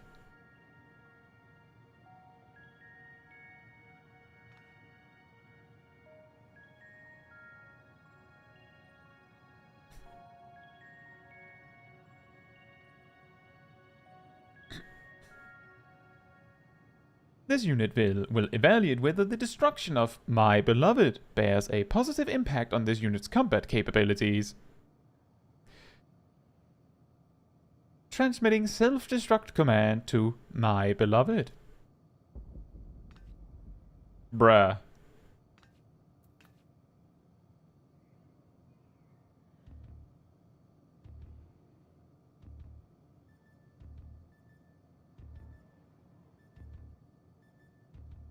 Analyzing unit status. No changes in functionality detected. Possibility of transmission failure estimated at 78%. This unit asks that you confirm that my beloved has successfully executed the self-destruct command. Retrieval of remains also requested. Yeah, exactly, Uru. It's just... You do know that this only works if someone else, like, kills your beloved. If you did it, you're probably not very emotionally invested, are you? Let me just grab this other quest while we're here. Hello there. Initiating communication. This unit requests your participation in an Omicron combat simulation. 98.8% of the past 12,359 sessions have produced the exact same result. Thus, an unknown quantity such as yourself is required. An Omicron aggressor is positioned outside the base. This unit has instructed said opponent to record all combat session data. You may initiate your assault when your preparations are complete.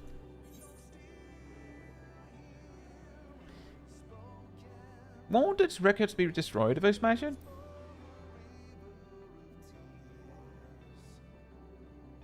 Uncertainty detected. Reviewing previous transmission. Verbal analysis suggests this unit has omitted crucial information regarding the current mission. This unit begs your pardon. Once you've nearly destroyed the aggressor, you're requested to activate this device, which will automatically transfer combat data to a convenient portable format. Initiating handover protocol. Sending coordinates. Per the transmission you have just received, the opponent is located on the planar frame extending from the space. Reconfiguring emotional state to grateful. This unit thanks you for your cooperation.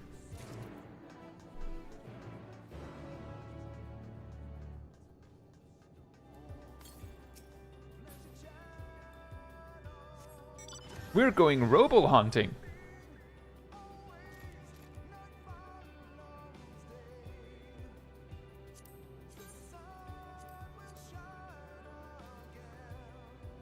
Nice gun.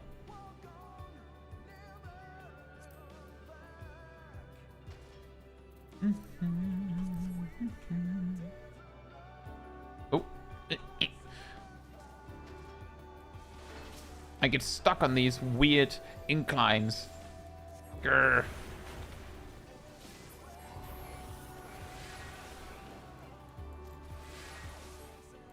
That is what we call a big boy.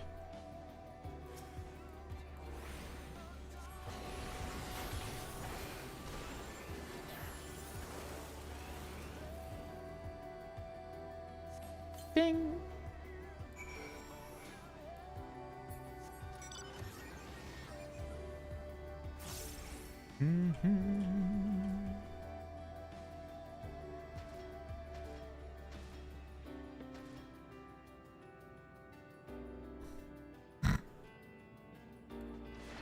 Well, we found 2 of them.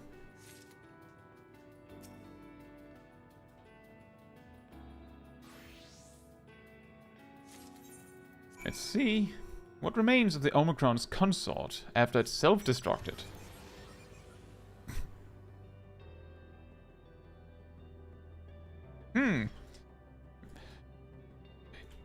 Warring factions acquired a damage bonus from emotions. We do not have emotions. How can we utilize this in combat?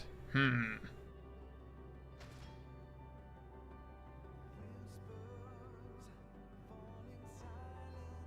know, what's extremely funny about this is that if this was an actual thing in Final Fantasy XIV, that like if you're like if whoever you were like eternally bonded with in Final Fantasy XIV died in combat, you got a damage bonus.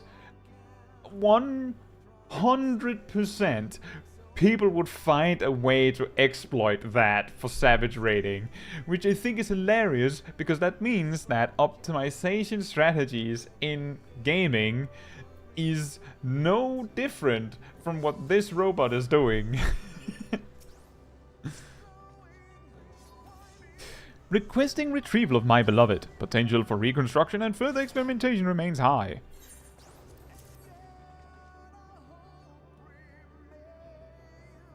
Self-destruct confirmed successful. Sadly, experiment confirmed unsuccessful. Analysis of this unit's parameters shows no change in functionality. This unit will consider executing a family simulation after reconsulting enemy faction data, but based on the results of the consort simulation, termination of research may be advisable. Reconfiguring emotional state from disappointed to grateful. This unit thanks you once more for your cooperation. Your proposed methodology may be implemented in future experiments.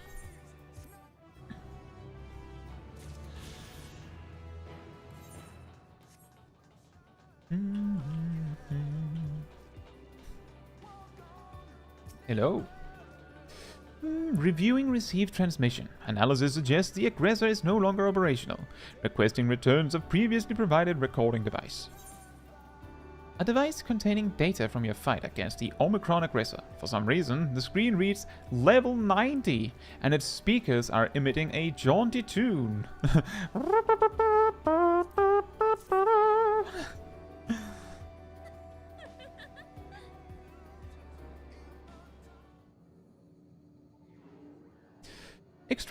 Extraction of combat data complete. Analyzing.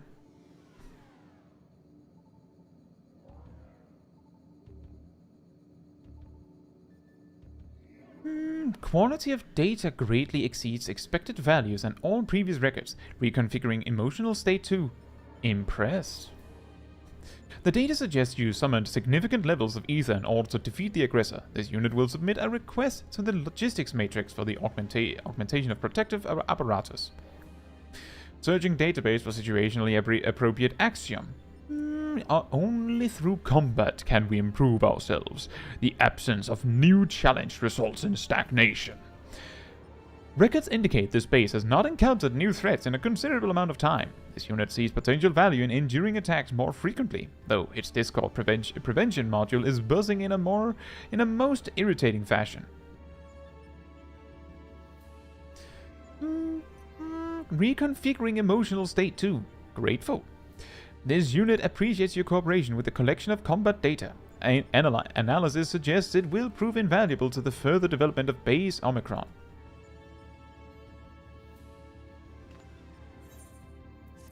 Accounts as I like fast completed games. In that case, Final Fantasy XIV might be a difficult fit.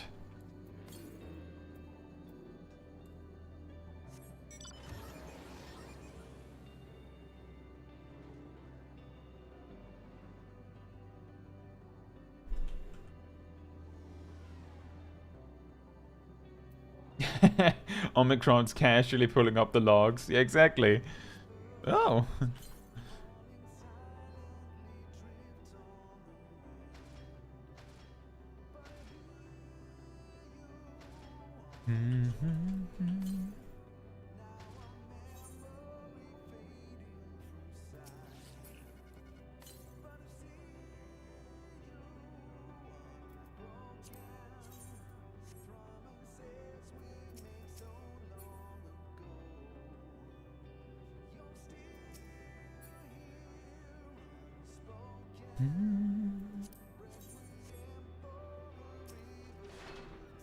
We've done it. A new recipe. Boom. Wham. See, I want to explore the areas of the map that I haven't yet before we move on. But then we will grab the new hunt marks, and then we will get ready to do some daily roulettes.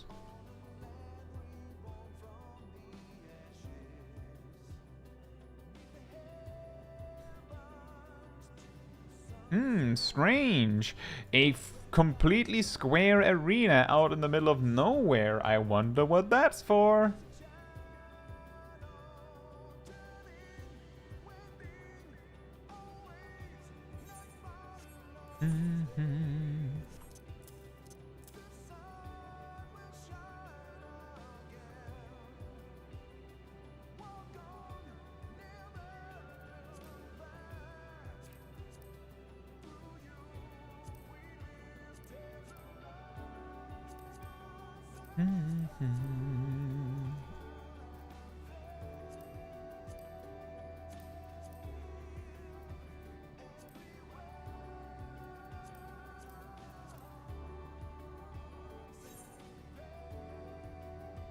It's a space where you can wait for 5 minutes.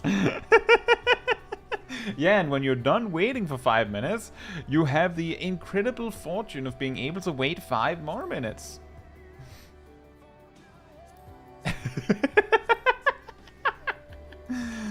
That's so good. It's a place where you can wait 5 minutes.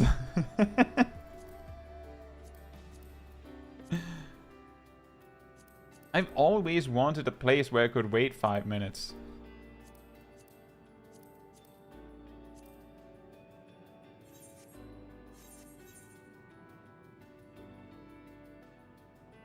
Apparently, I forgot to explore something in Thabnir, so we'll do that before we return to Sharlayan.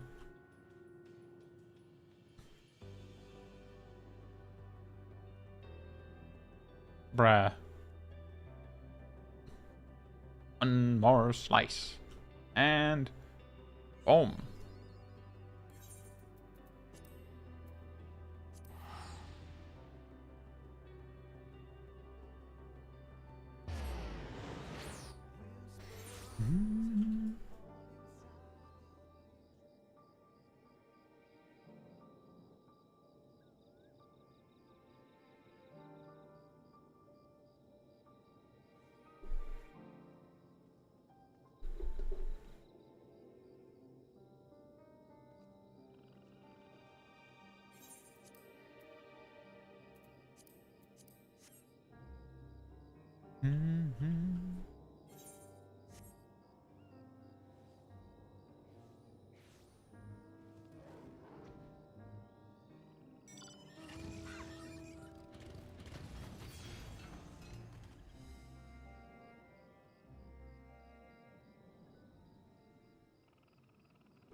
The reason why we're doing that, just for that, is that actually exploring, like, exploring parts of a map gives, like, let's see, 26,000.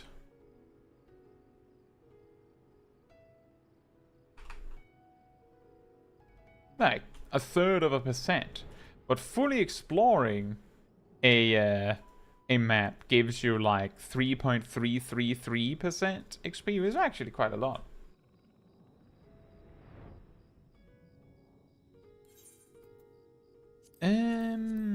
Right, Charlian.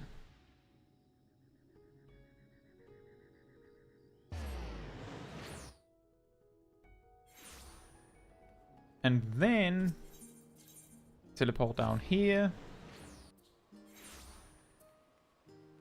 And grab those again so that we have them for this, for the next week. We can double down.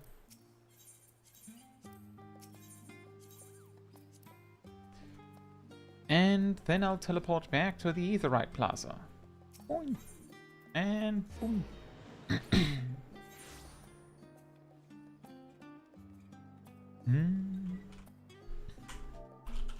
Right, so I think we will start with leveling roulette. So right now we're already 3. So we have Gelano and Ymir. However, if you are in the EU data center and you would like to join, I am on Alpha Light. So if you can like make your way there, either you can make your way literally to here so that we can see you, or you can just make it here and then you can do leveling roulette. You do not have to have Charlian unlocked to join. But you may need to tell me that you want to join if you can't appear in front of me. Right. I will be right back, so that gives you an opportunity to make your way here.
Alright, I'm back.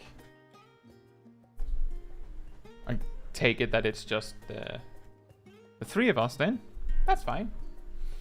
Odo says, I'd love to join, but I got night shift soon. Ah, that's a shame. Maybe next time. Maybe next time.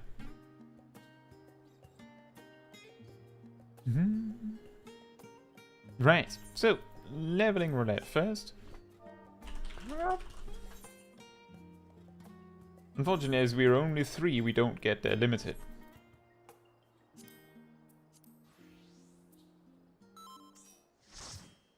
Sips it. Right. Now we're 4. Now we're 4.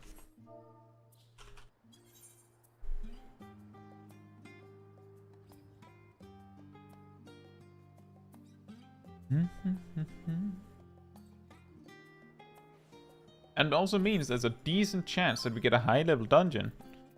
Is my portrait working? It is.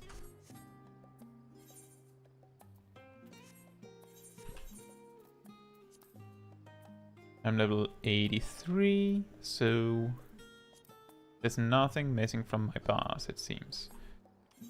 Good, and everyone was ready. Boop.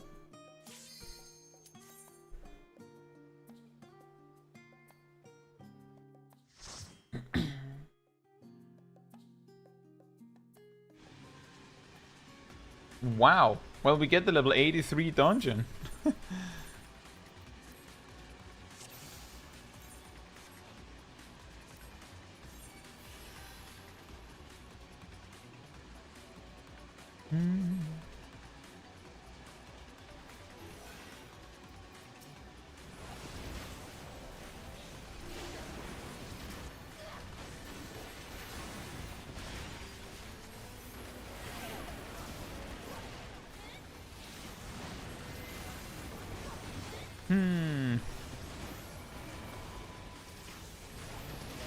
I forgot something important. Great start. Mess up the opener. Yay! Classic.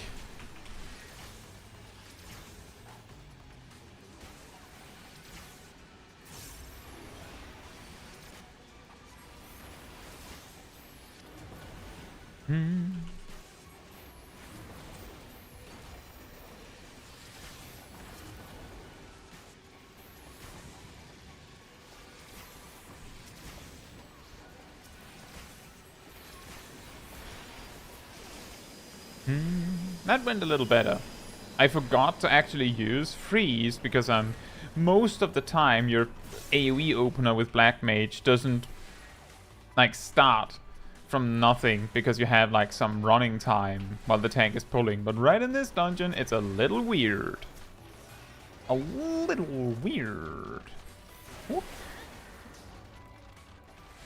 That confused me.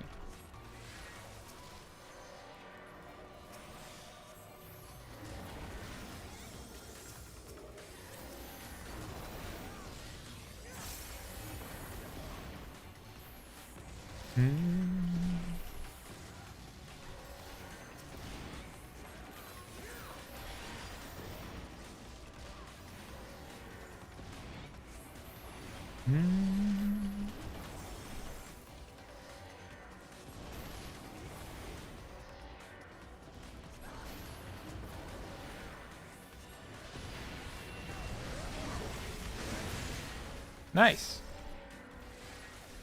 And we have the first boss. It's a classic. Barnabas. With the magnets and the stuff. The magnets and the stuff. Boing.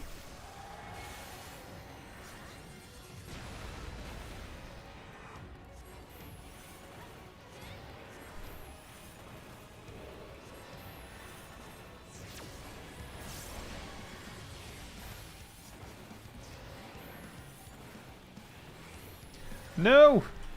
But Malay lines! Why? It's not a targeting reticle, you buffoon! I'm using it!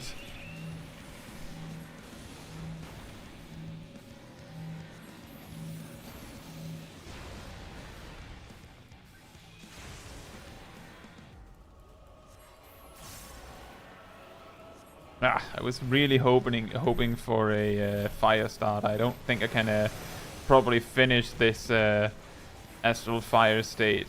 I don't have time.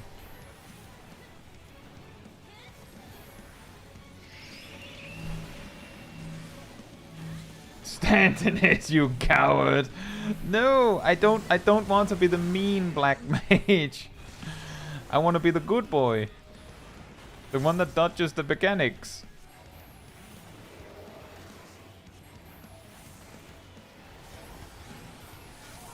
Well, I suppose it's more like good girl, because it's Smol Kai, right?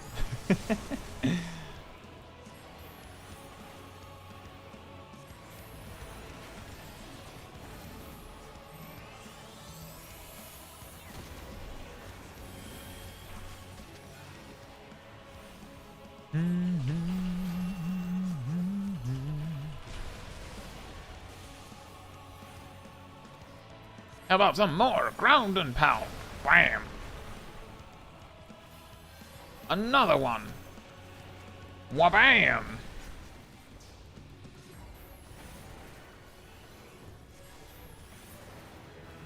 Hey, 84!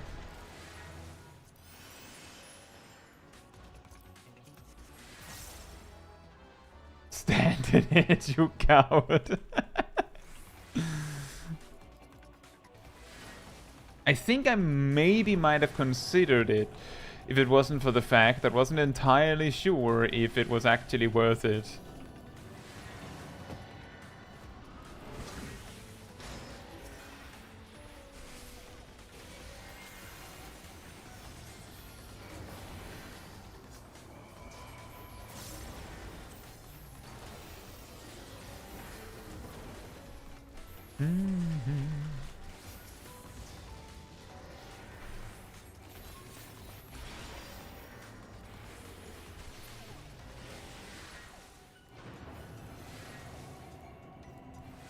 Look at my ley lines. Aren't they pretty and helpful while we're not in combat?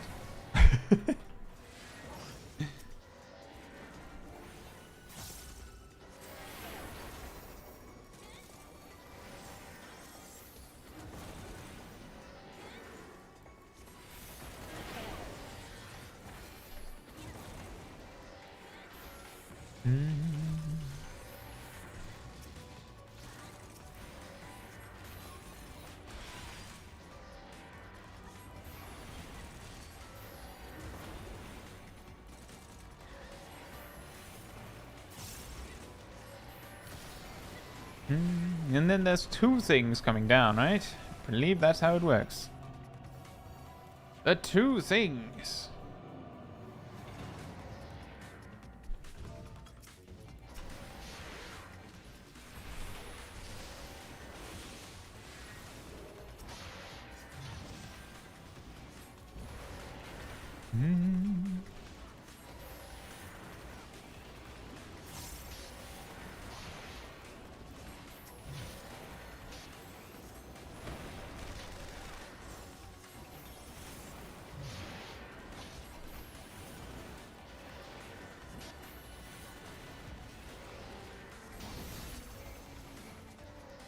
That's what we call overkill.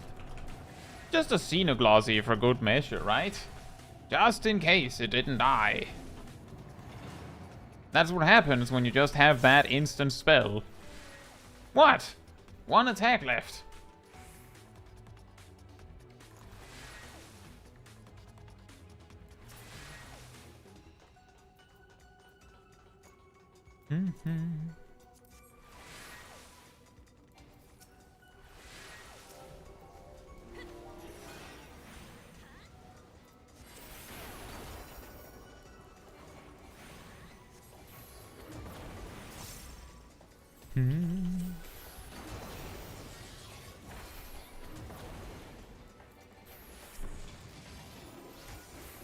All the flares, the big flares.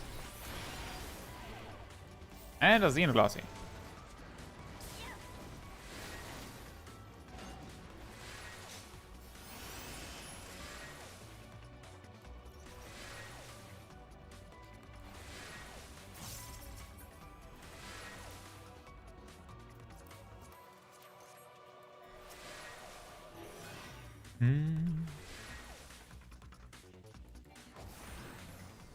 Oh, I feel like this is one of the really mean fights against Black Mage, if I remember correctly.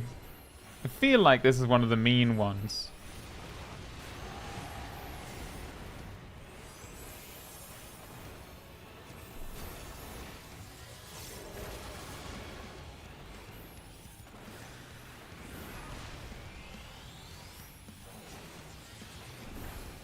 I should not have used triple cast there. Oh well.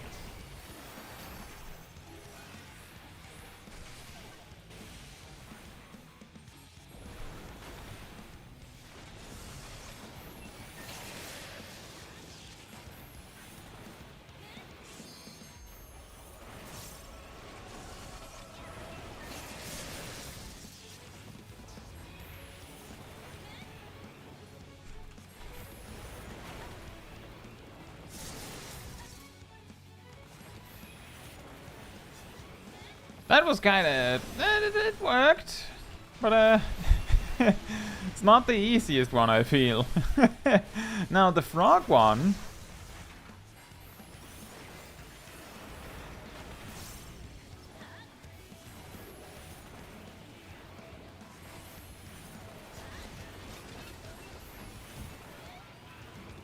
Oh, right.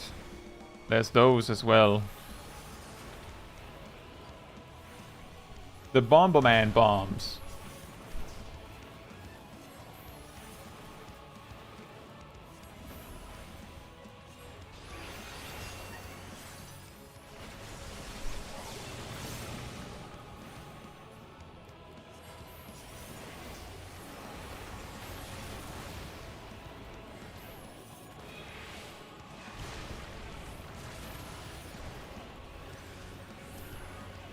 Just need to get rid of this.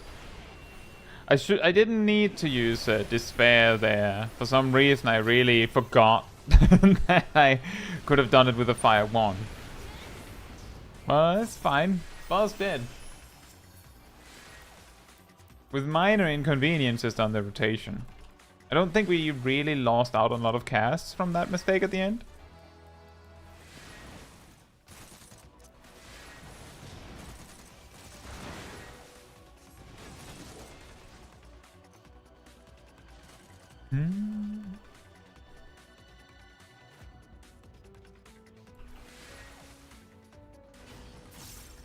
Here's a fun fact. If you click the button here before everyone has arrived, when they arrive, they'll just land on the elevator mid-ride. So there's actually no reason to wait for everyone to be on it. Quite funny.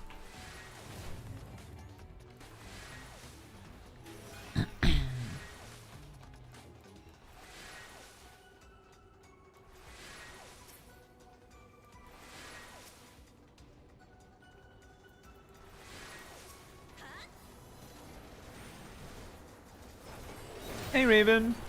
Yeah, it's not one you see much these days, I guess. Like, leveling roulette tends to focus on lower level content, certainly.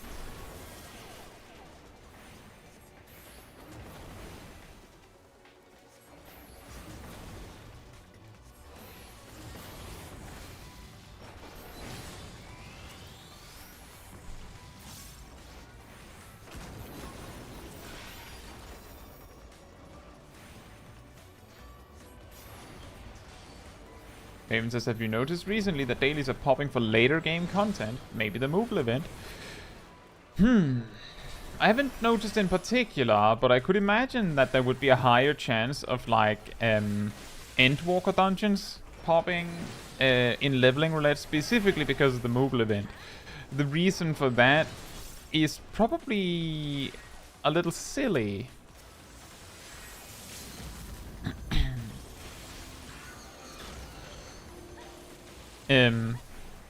Because I think it's the same reason why we're seeing, like, in the level 90 dungeon roulette, it is a lot more common to see dead ends right now. But the reason for that is almost certainly because some people are queuing specifically for dead ends. Like, they looked at it and was like, well, dead ends gives tomestones. I like tomestones. I like doing dead ends or something. So they do that. But it's absolutely not the most effective way to get mock tomes, right? So the reason I say it's a silly reason is because people will do all of the options that give mock tomes, whatever they think is the most enjoyable.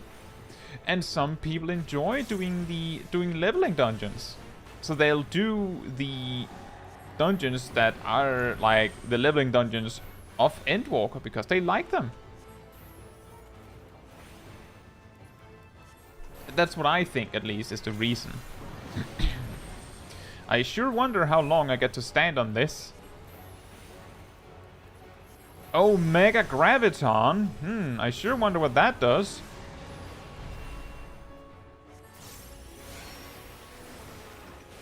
Oh boy.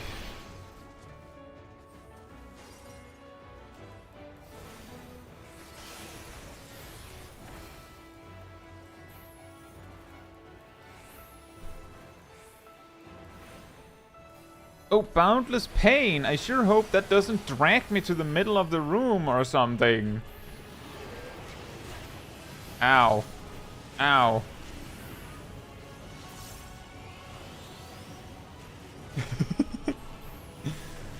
Sure would be a shame if I got interrupted by a knockback effect or something, wouldn't it? Oh, Imperatum! I sure hope that doesn't mean that I lose my Astral Fire because I can't attack for like 30 seconds.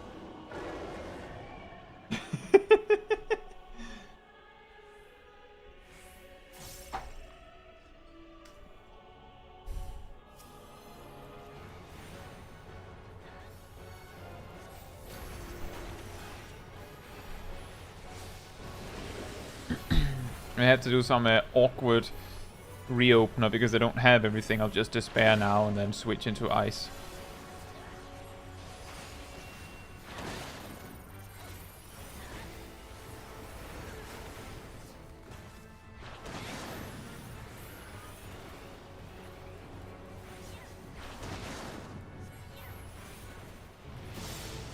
Making it especially hard on Black Mage because of Yoshi P. You know, that is actually an interesting point.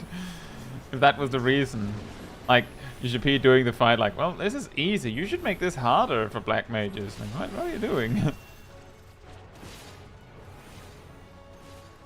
Here's a fun fact about the chase mechanic. If you make sure that it starts on one end of the arena, you will actually be, like, if you make sure that it starts there and you just run over to the other side of the arena, it will not reach you. Like, the amount of steps it takes is less than the full length of the arena. Pretty funny. I sure hope it doesn't let my buff drop again. Thank you.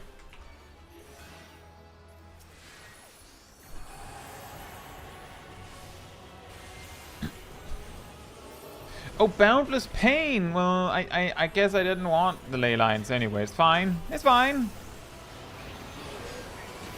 I don't mind.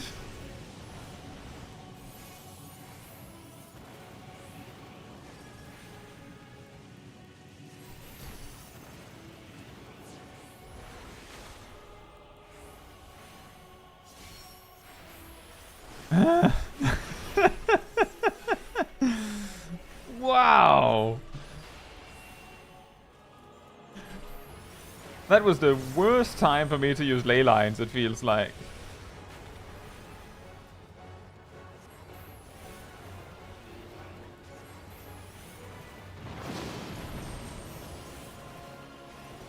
I think it is actually possible that the last time I did Tower of Babel as Black Mage was like close to when Endwalker was like new.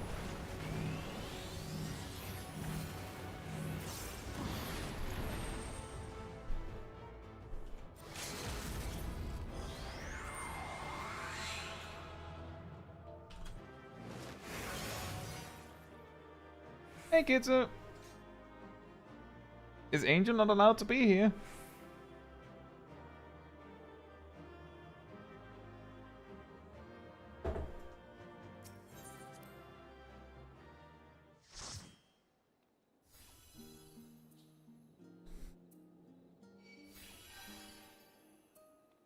Mhm.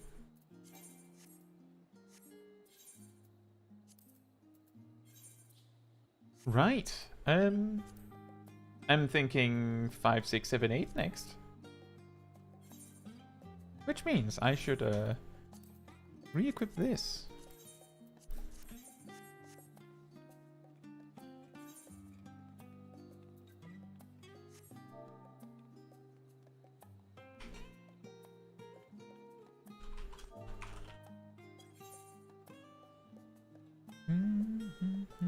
You look cute, Lalafell.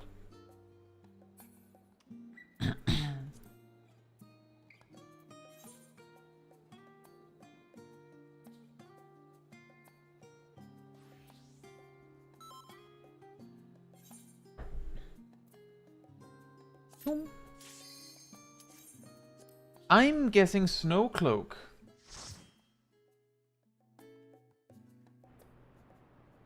Silfatol. Well, at least I have my level, my Fire 4, I guess. Sip said, I hope we get Aurum Vale. That's not a level 50 dungeon. Apparently my portrait broke.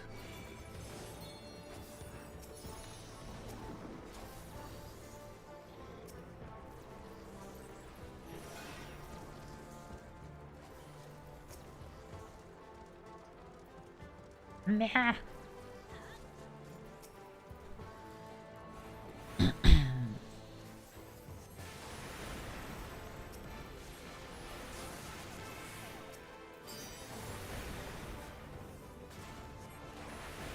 And the flare. Waboom.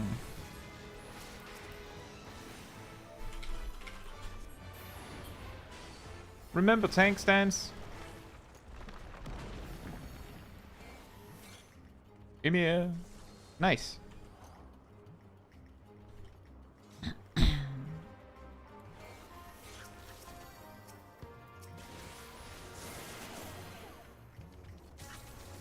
It's not even random, Sip. It's literally, if you get downscaled, like, you lose a level in any way, it deactivates. Because maybe you don't have it at that level.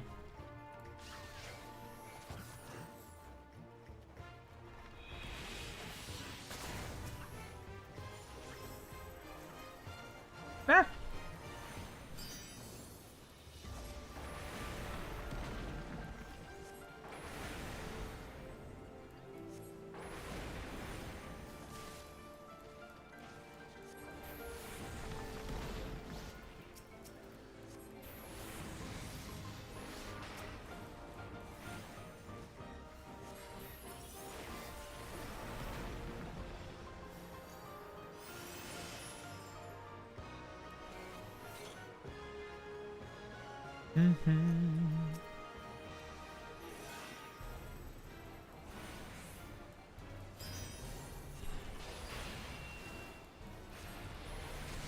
Now watch the boss become untargetable right now.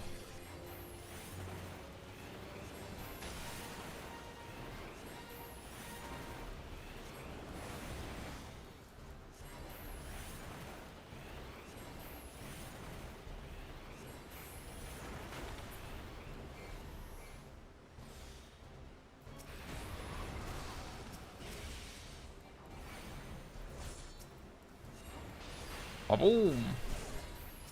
Ow. I'll use Scathe.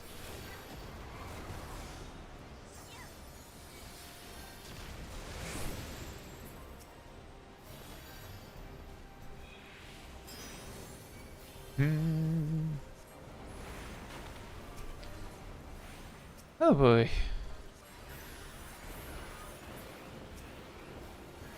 More fire.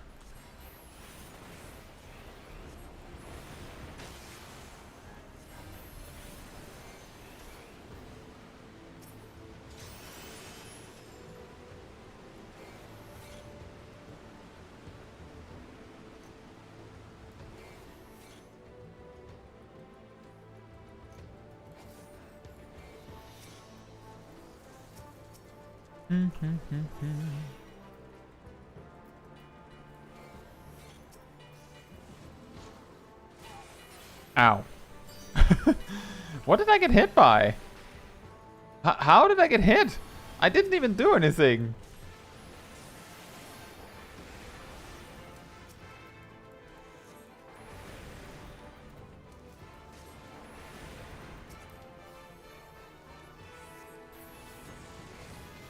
I didn't even do anything.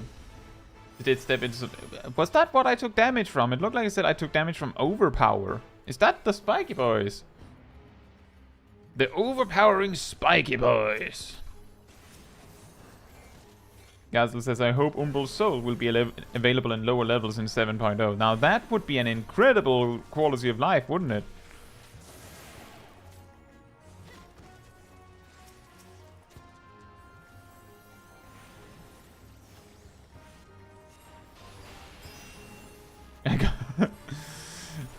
I got snapshotted way in advance. Oh, fair enough. Maybe I just didn't notice. It just occurred to me. I think I'll take one for the team and switch to this one early.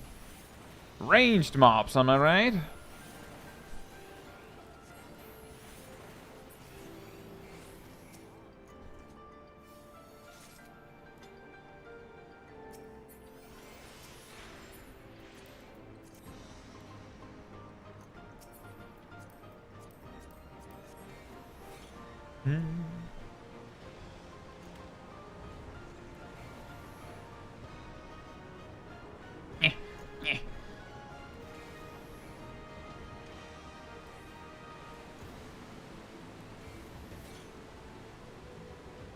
Zip wants more elevators and dungeons. We've just had a dungeon. The dungeon before had 2 elevators. 2 of them.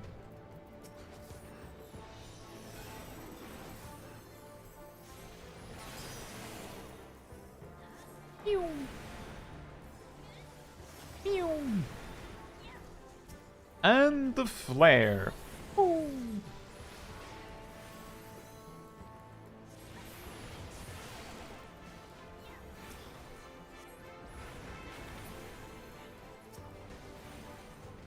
Yeah, that could work, Gazel.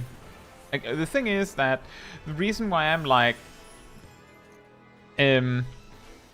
not super convinced they would give you Umbral Soul at really low level is not so much because it wouldn't be nice or that it wouldn't work, because they could just make it so that it doesn't give Umbral Hearts, because obviously there wouldn't be any Umbral Hearts, because you need to unlock that feature separately.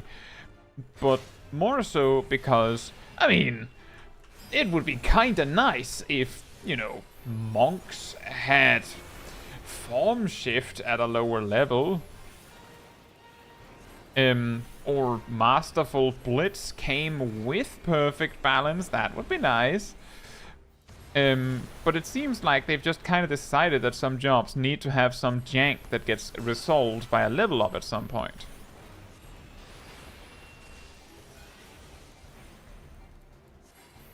But it would be nice.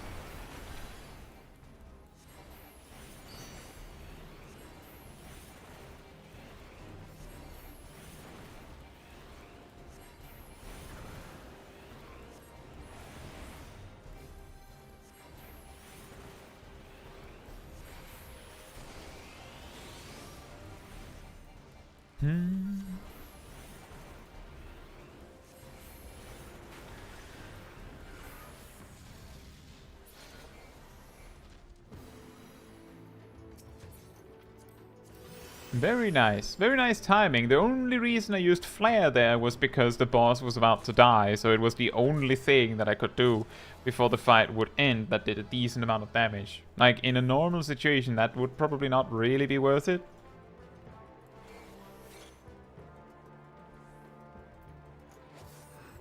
Possibly, at least, not be worth it.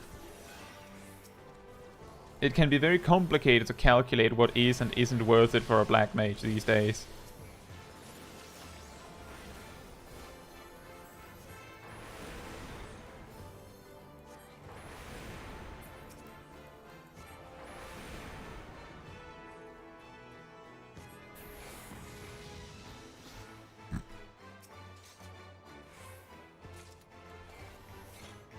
Grab the air stone!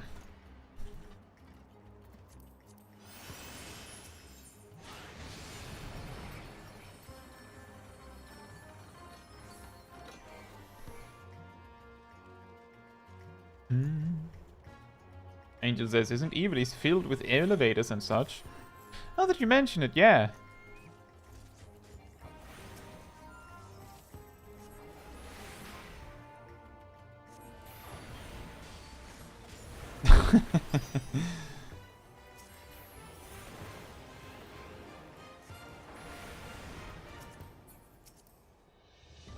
Yeah, I know, Sip.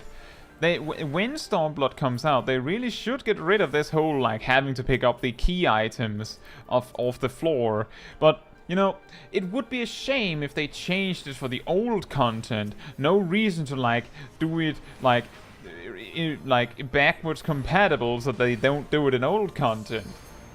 I actually think they should also not get rid of that thing where it, like, asks you if you really want to use the key and default to no, when the only way forward is if you say yes. It would be a shame if they removed that.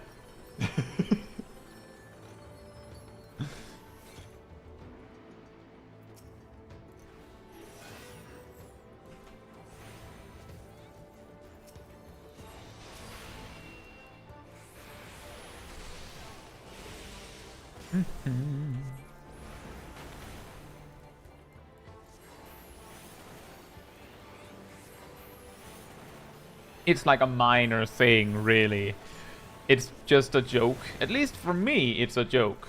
Because I feel like this thing where you have to actually pick up the key and then use it is like a nice detail. There's no reason to get rid of that. It's just weird that when you walk up to the only door that can use the key, the game is like, are you sure you want to use the key here? Like, as if there was a different option. Like, there is no other option. Why would I ever say no? But then it defaults to no. Probably because it's like, well, you're expending a resource. So maybe you want to save that resource.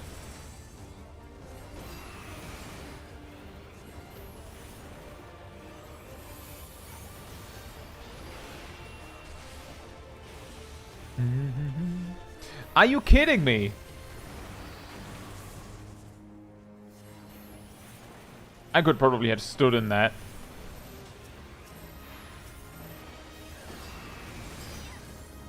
Exactly, the freedom of choice. Like, that is actually an incredibly good example of freedom of choice. In quotation. You don't really have a choice. But you're asked anyway.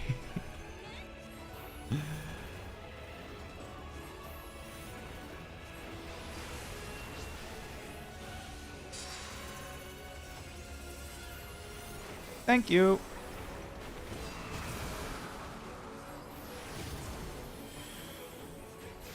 Bruh.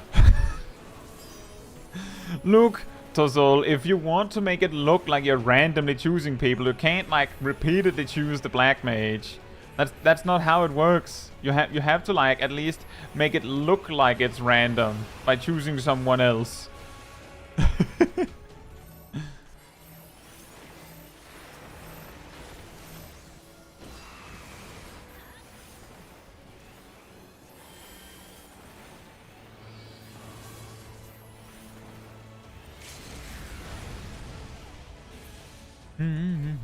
Nice. I feel like, just speaking of, we spoke about this a little earlier, how certain dungeons come up extremely often in specific queues. I feel like Xel'Fatol is almost every single time we've had like 50, 60, 70, 80 with a group where everyone has the dungeon. Like, almost every single time we do 50, 60, 70, 80, it feels like we get Xel'Fatol. Like, I've gotten that a lot. Like, in the past weeks. It's pretty wild. Emir says, I've never gotten it. Really?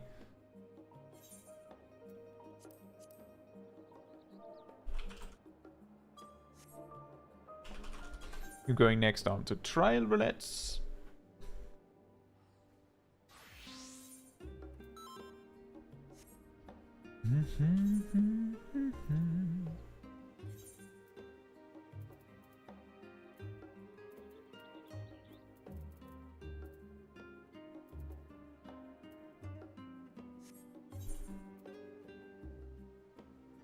Sure.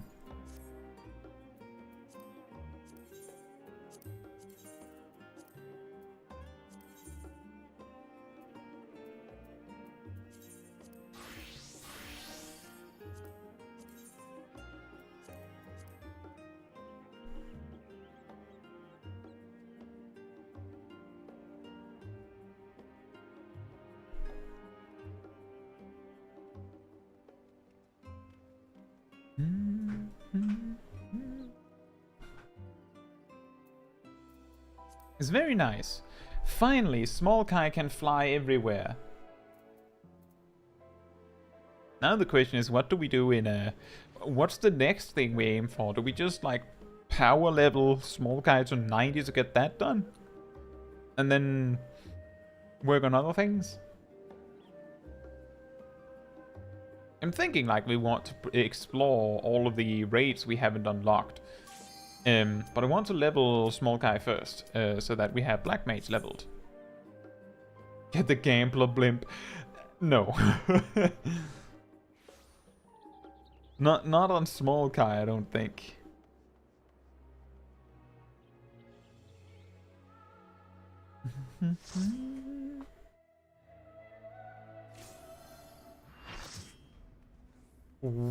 Okay then.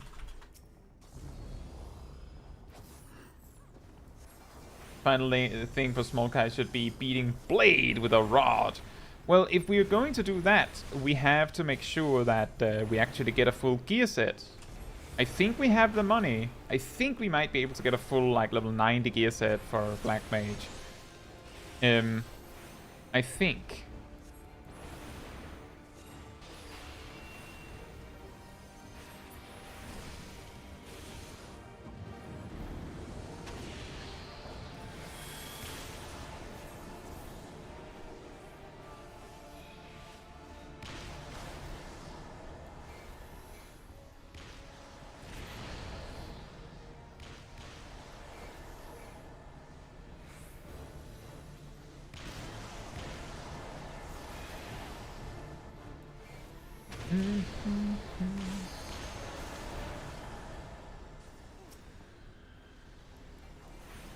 It's an ad!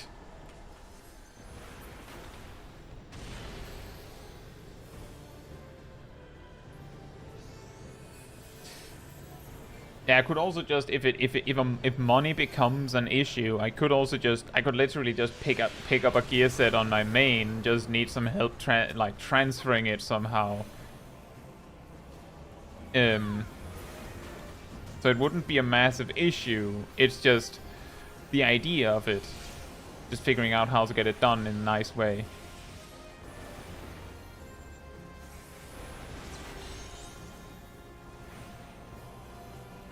If Smol Kai can't afford a gear set on her own, I mean.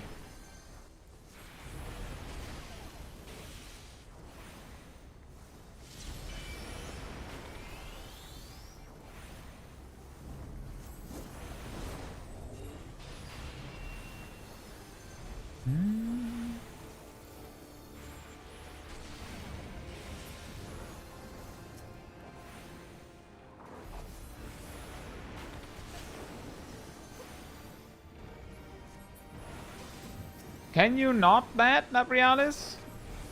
Can you not with that? Please?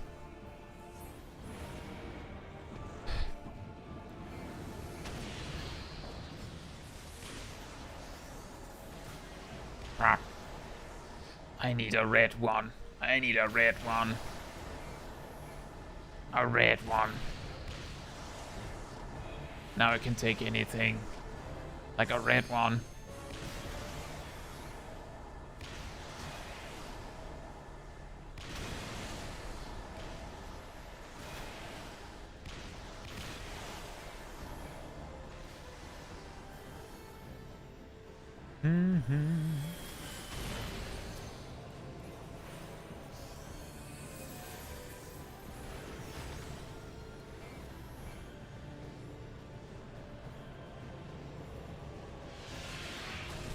Just sure is a lot of waiting in this battle.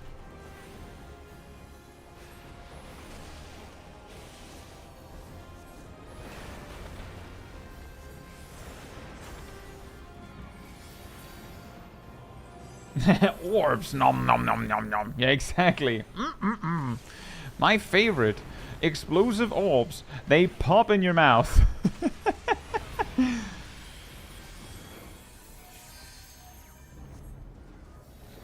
I sure hope the Dragoon knows to limit break the thing.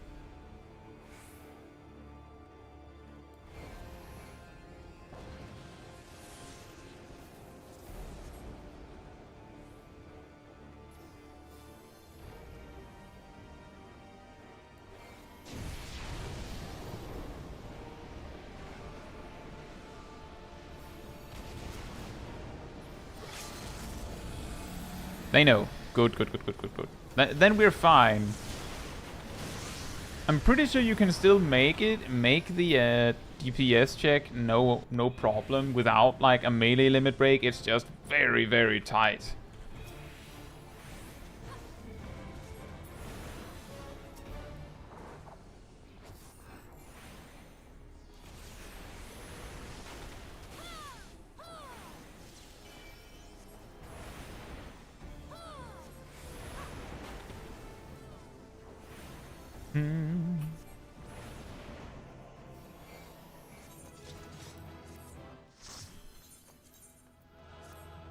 We did the thing.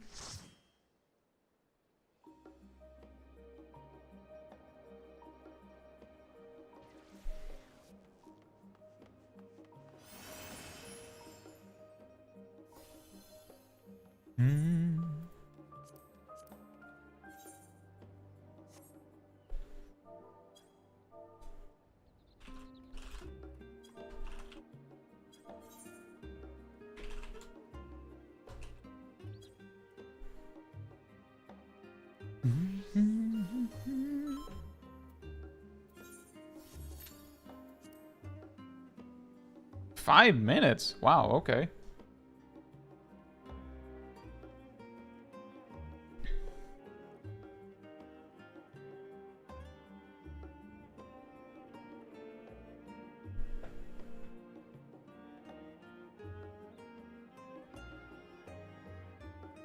Yeah, that's true. I think if I needed to like transfer a black mage outfit, or a mage outfit from my main to Smol Kai here, I think Sip could probably help with that. That is not an issue. He can help me. Thank you.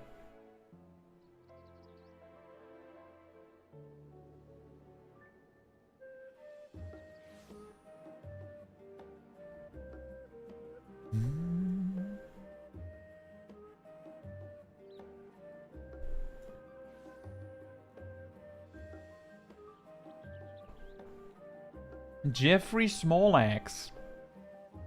The Gunbreaker Lalafell.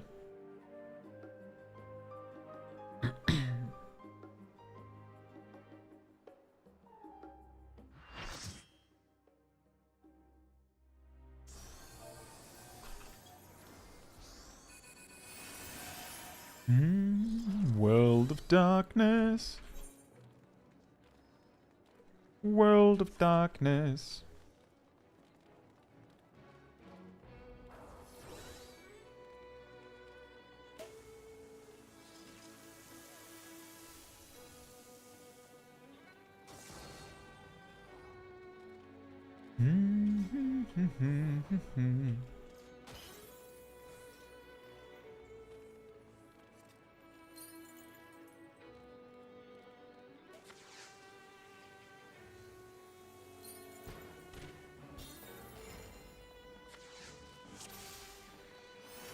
And we're Group C.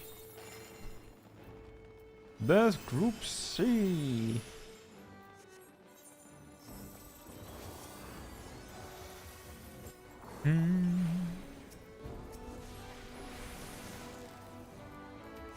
Fire. And fire. And fire. And... uh-oh, Dragon's voice. Oh, it didn't go through? Maybe the Ram's voice will.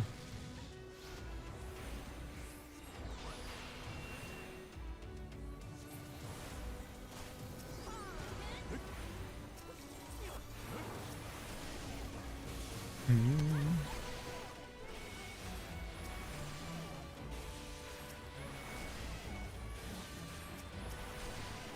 Imagine having thunder spread to every single mob and then not getting any thundercloud procs. Well, there they are.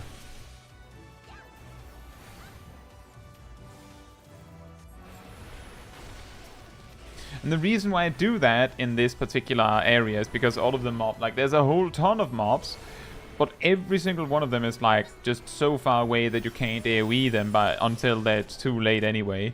So I just spread thunder because if they proc, then it's pretty good. And if they take for just a little bit, they probably are pretty good.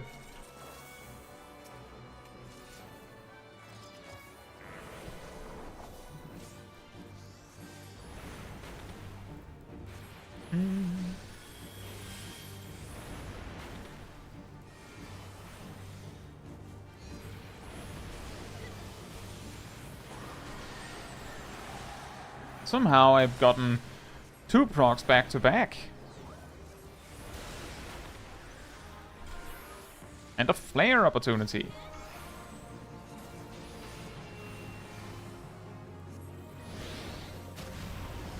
I should always make sure to thunder first there. I got saved by being lucky this time, but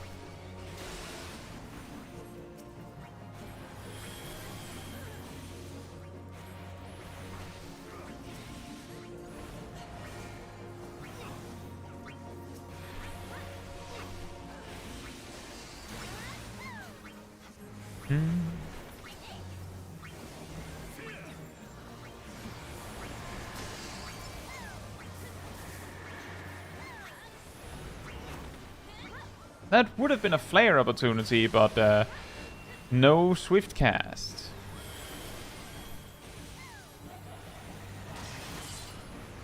Did people just stay in the danger zone there?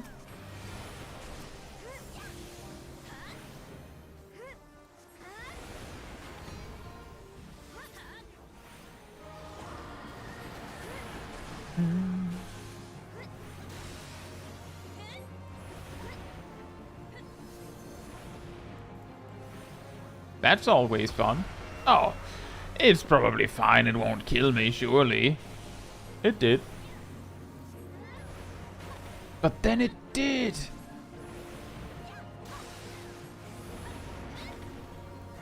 They died because they stood in the slice that... did they die from Doom? Or did they die from standing in the sliver? Because if you stand in the sliver at when it resolves, then you die. Like, it's kill.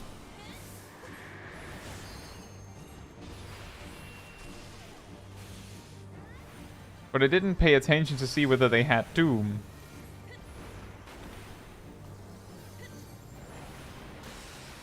But the timing they died in looked like they got killed by the slice.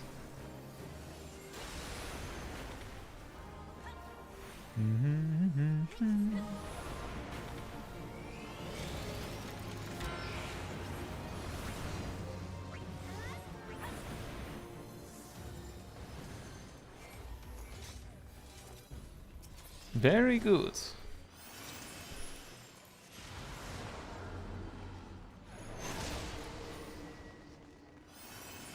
Bit of both.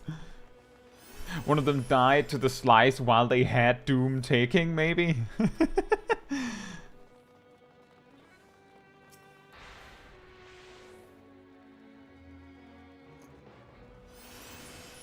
That is a difficult name to read. Halgeim Wistweinwün.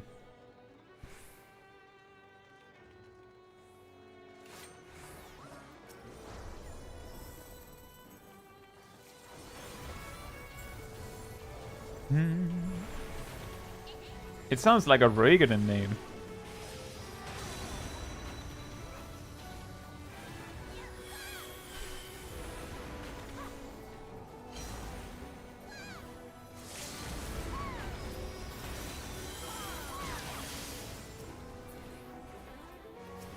Uh-oh. Right! The gates on the other side of the arena. Those gates, right.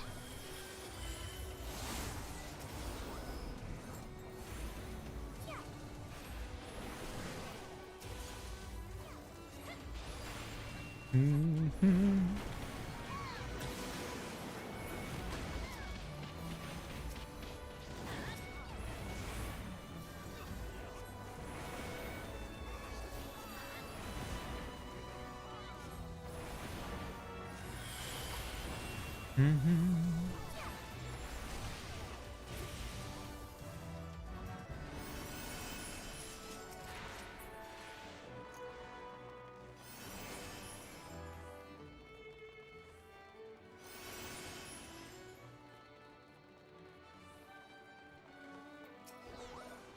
I sure hope this fight doesn't go completely crazy with the tank spinning the 5-headed dragon.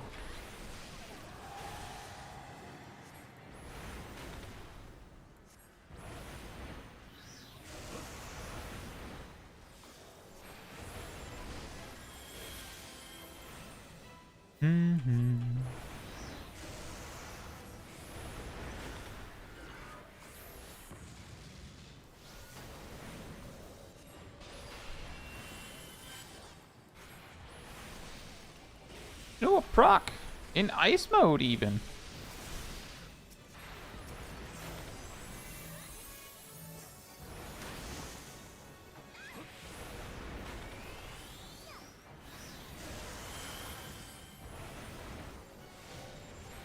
Many procs. A lot of movement.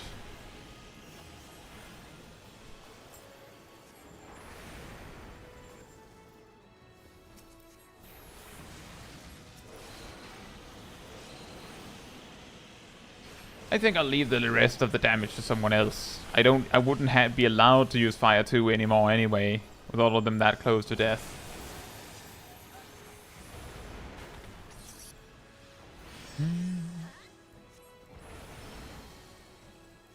There's a prominence spawning over there, right? 2 of them.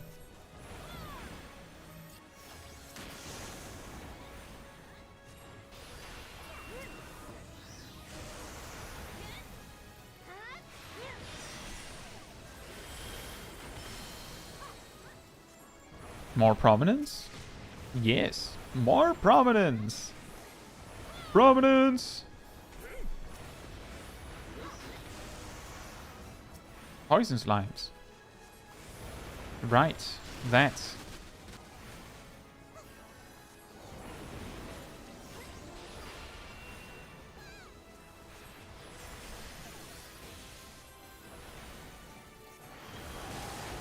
Oh. Oh no.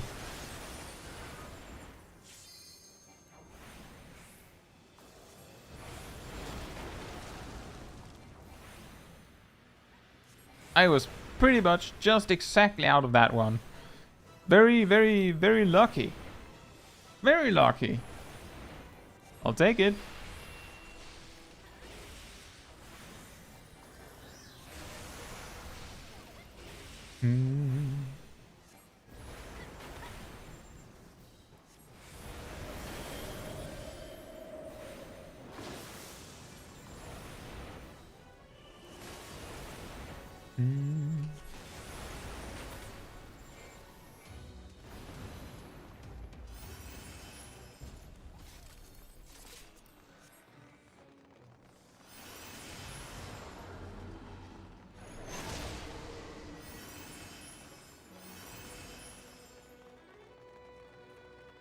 It seems we're getting 1 more level tonight. At least 1. Now, imagine remembering to use food buffs. Wouldn't that be ridiculous? Imagine if you had, like, a 3% XP bonus. Wouldn't that be absolutely incredible if you had that?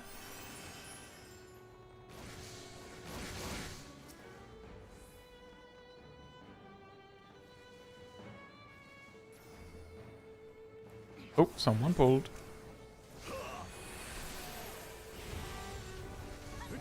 Uh-oh. Zip! Come back! Uh-oh.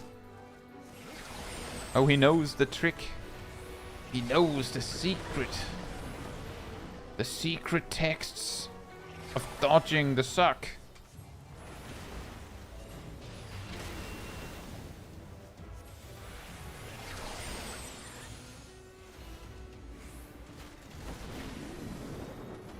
He doesn't seem to appear to know exactly how you get back up, though.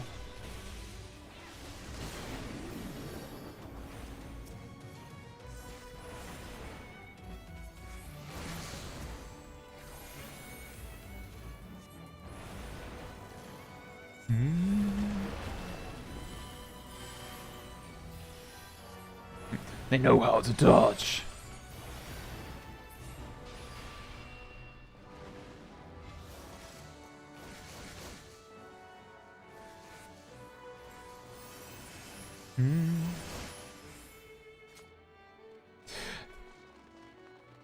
The reason why I pointed out they had trouble getting back up, Angel, was because from what I saw, it looked like everyone else were coming up, but I didn't pay that much attention, so it was more just a convenient joke.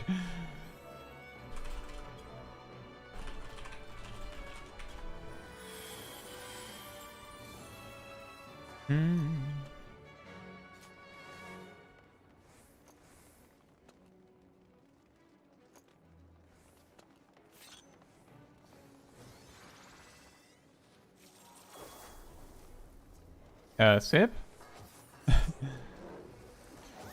Oh. The long comment.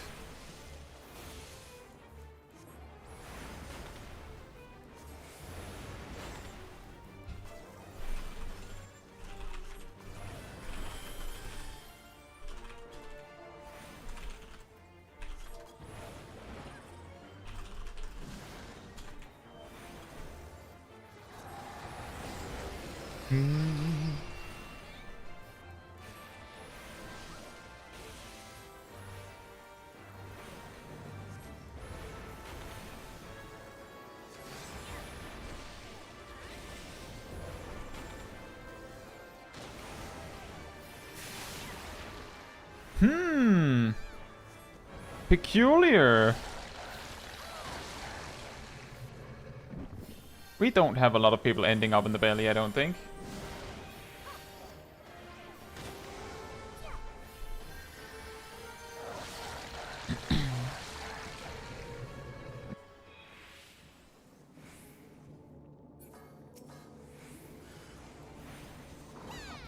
We're 4. And 2 of them are from actually Group B. Incredible.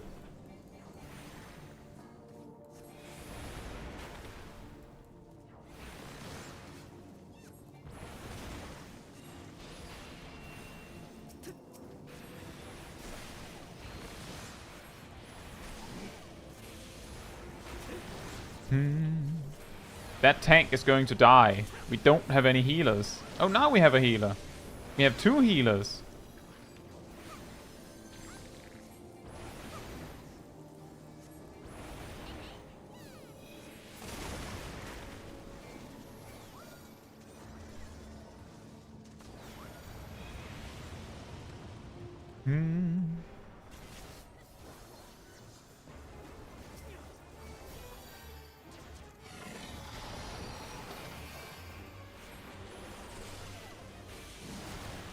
Bruh. I was out of that. That was a mean snapshot, Cerberus.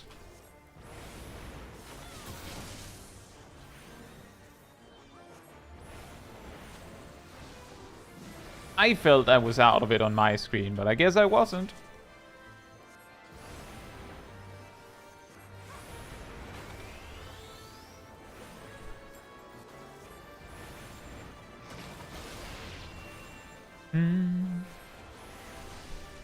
Yeah, as you could see, we had like 4 people in the belly.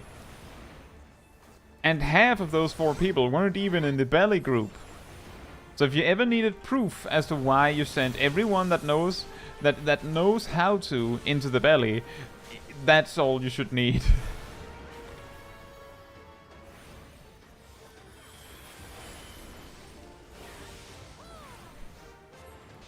I could have used Swift Cast Flare just a moment ago. Oh well.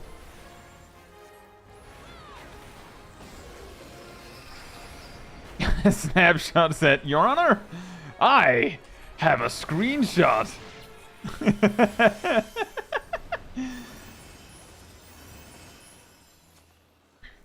Objection!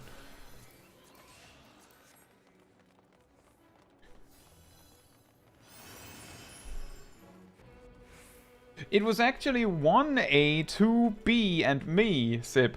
And then near the end, when I was like, I think the tank is going to die, a third from B and a second from A, specifically 2 healers, went in. I don't know if they realized, uh-oh, that tank is going to die, and went in. Or what happened. But we weren't even a full alliance. We were hardly half an alliance.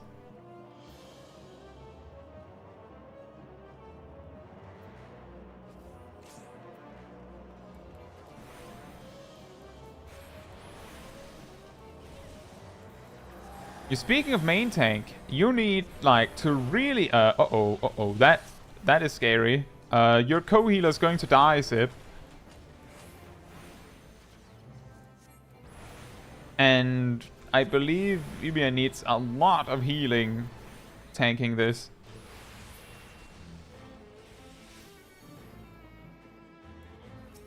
They should have let Umia tank. I'm pretty sure the Chains tank is the one supposed to be main tanking on Cerberus.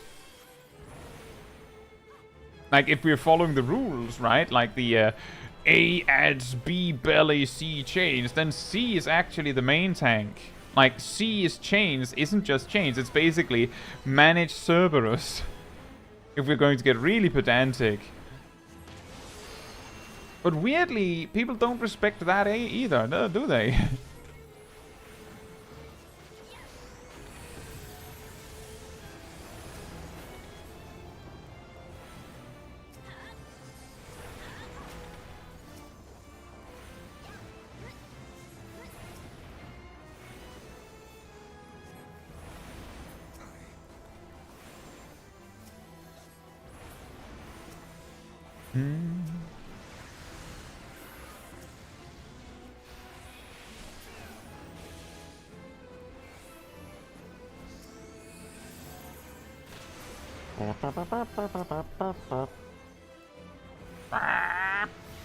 Very, very slow, Fire 3.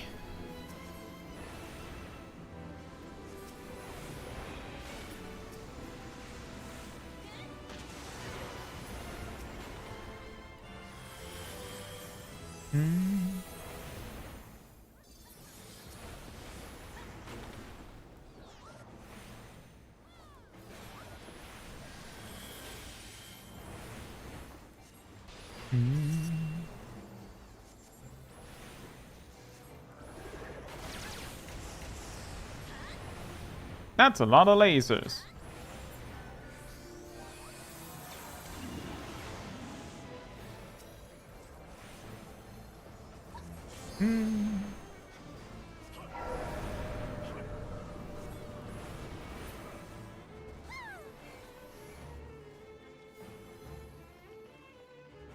Did you hear that? We have that Mikote voice. You know the one. Wow!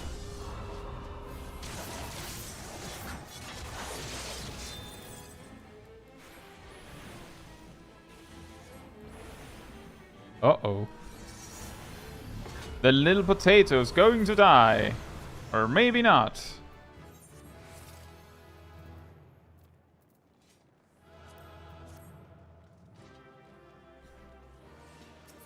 Oh, it wasn't to throw shade at the voice, Angel. It was more to say the funny one, the known one, the one that stands out in a crowd. That one. That voice. The voice specifically for that. The one that go, wow!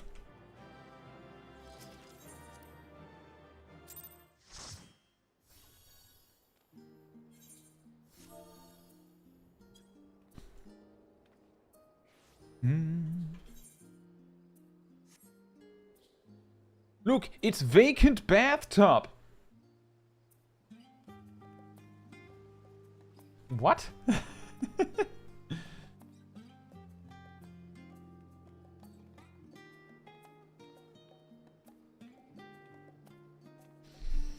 I mean, we can finish with either frontline or main scenario. Any preferences?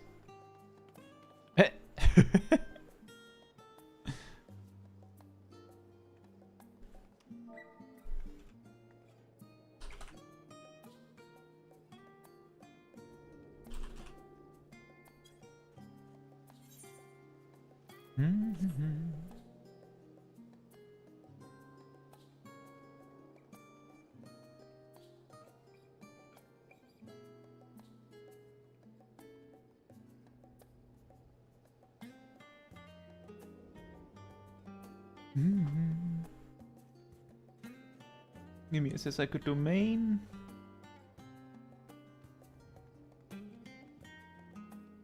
Zip is either. Alright. Well, in that case, let's do main scenario. We've done a lot of Frontline this week, right? We've done a lot of Frontline. And we've specifically done a lot of Seas even, so yeah, fair enough. Let's do FFXIV roulette. Mimir says, why didn't he let me tank? Always trying to steal aggro. That's Alliance Raid in a nutshell. There's a reason why people like talk about strategies to keep aggro in an Alliance Raid. Like the strategy, if you want to make sure that you're the main tank, is if you can somehow hold aggro without provoke, then when the other tanks inevitably, potentially provoke, you can just deny them by provoking back.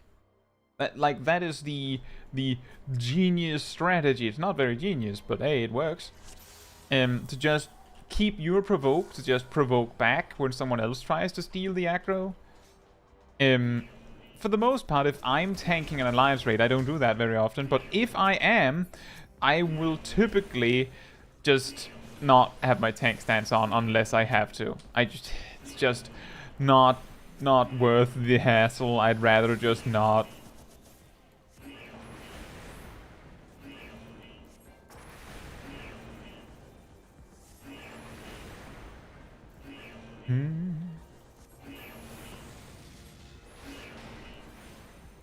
Yeah, does this feel familiar, Kitsune Echo? Does it? Have you been here before?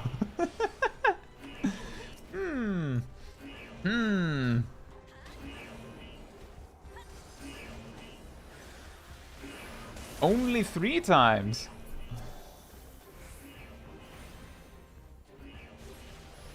Did you know that scholars can solo this? Not easy, but you can.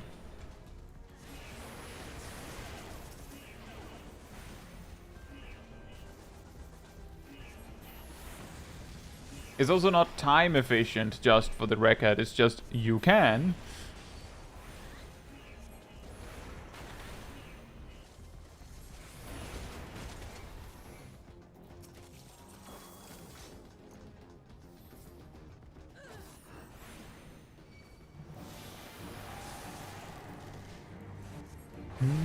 Fire! Oh wait, he's looking at me. Oh!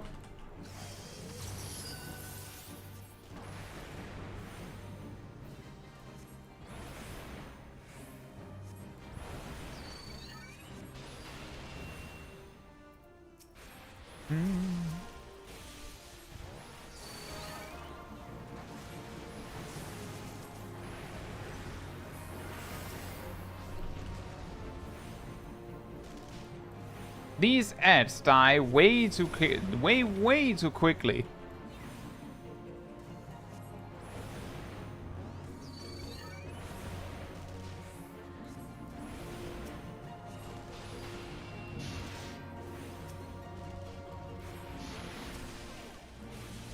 Many thunders.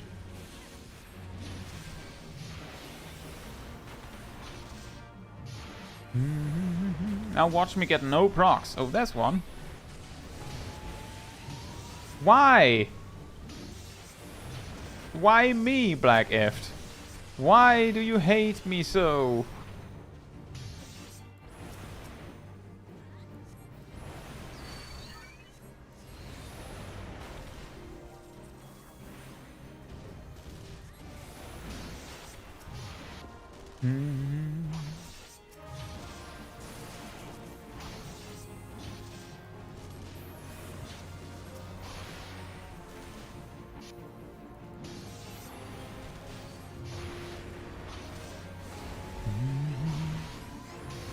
Pretty sure that's not hitting me.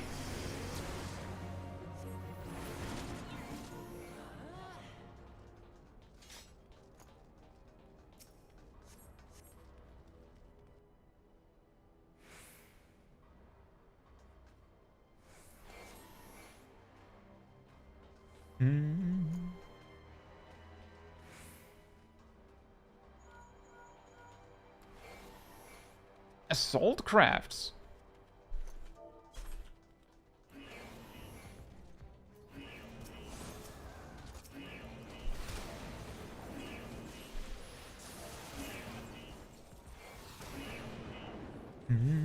Agilano explained it. You soloed me. I will get revenge.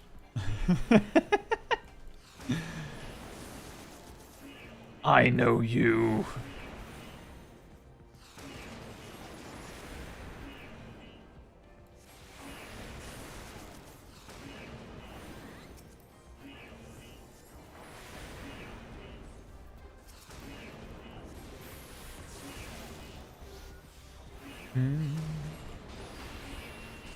Speaker Thunder.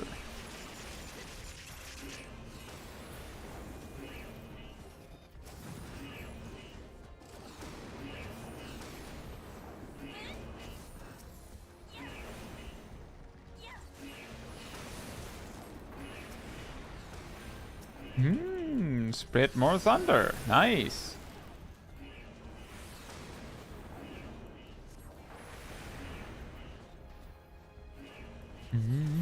And if you're wondering why you might have seen me cast Flare with like 3000 MP so many times on this stream, it's simply because if I have like 3600, then if I use Fire too, then I would not have enough MP for Flare to allow casting it, because I'd only have 600. I need at least 800.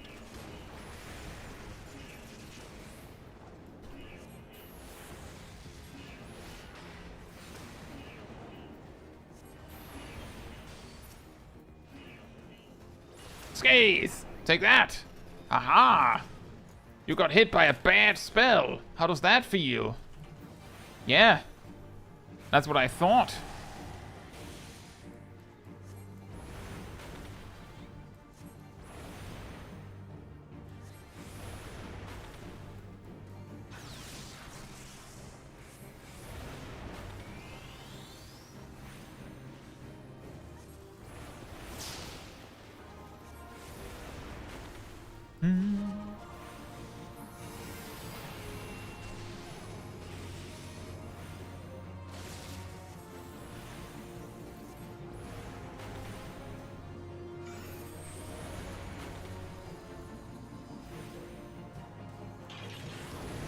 Two fire starter procs.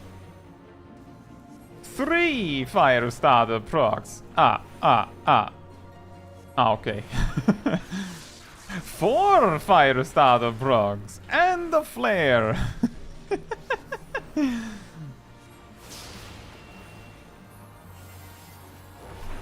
see, the secret is that you just start making Count Dracula memes, and then the game just goes, oh right.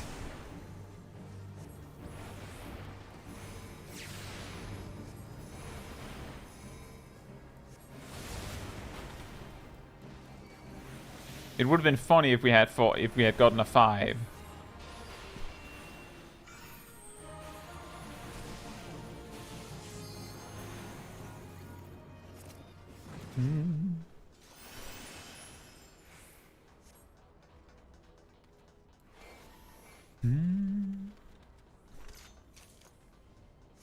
I was actually expecting getting the longer MSQ roulette. So depending on how quickly we finish this, we might also have time to do Frontline. If people are up for it.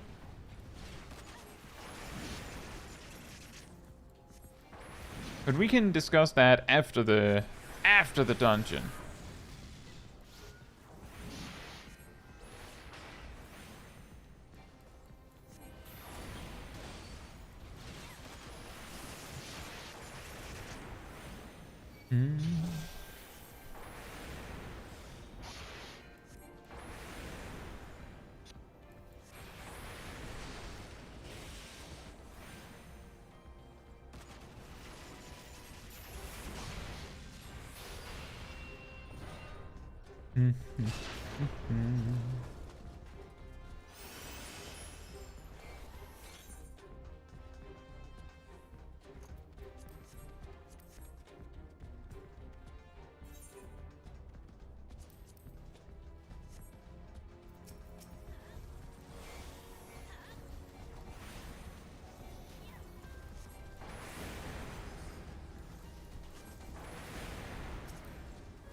I think...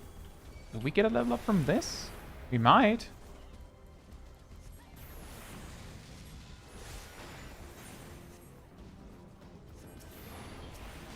That would be pretty neat.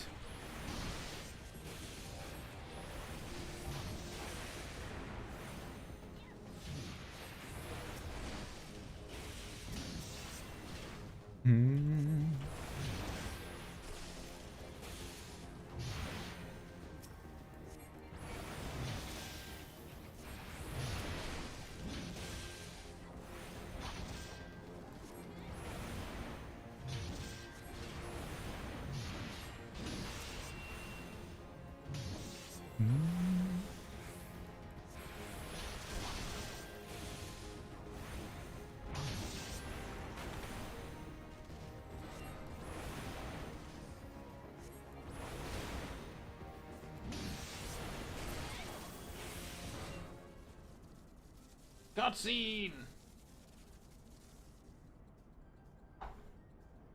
By the way, Ymir, just in case, it seemed like you were single targeting on the two mobs. For some reason, Dark Knight is balanced in such a way that using your Unleash and Stalwart Soul combo is it's a slight DPS gain over using your single target combo on two targets, unless you need the healing from Soul Eater. I just wanted to mention it, just in case you were interested in that information. It's a small thing, but the reason is that Edge of Darkness, even at low level, is pretty good. It's very good. Hey Ryan, I hope you're doing well.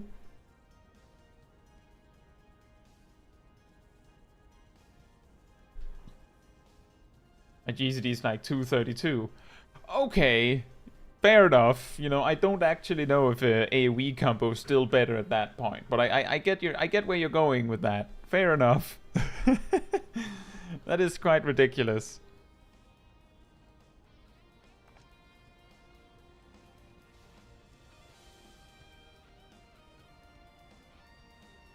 That's a good number. That's a lot of speed.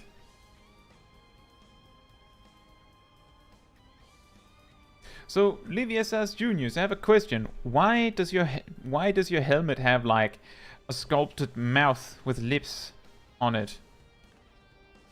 Is there any reason for that? Jank AR scaling? Well, it's more so there's probably just a lot of skill speed on your gear pieces.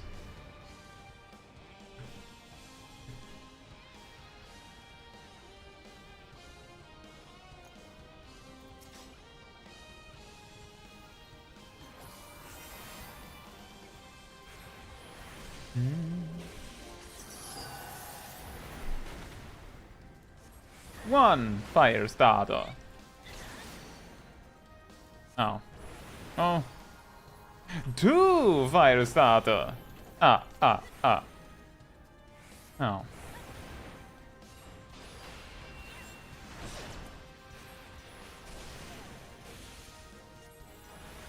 Okay, let's try again. And no. And no. And oh, okay, fair enough then. Then be like that then. I didn't want one anyway. It's okay. Denied. You made it funny. Now you don't get to have them. I'm a fire starter. Twisted fire starter.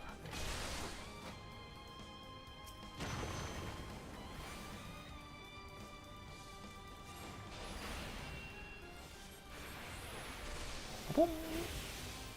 Double lightning. And ooh, one fire starter. And... No. And... Hey, 2 fire starter. 3 fire starter. 4 fire starter into flare and mana font. And... Okay, that maybe that was pushing it a little bit, I guess. I have a lot of fire to start. I have a lot of fire on my mind.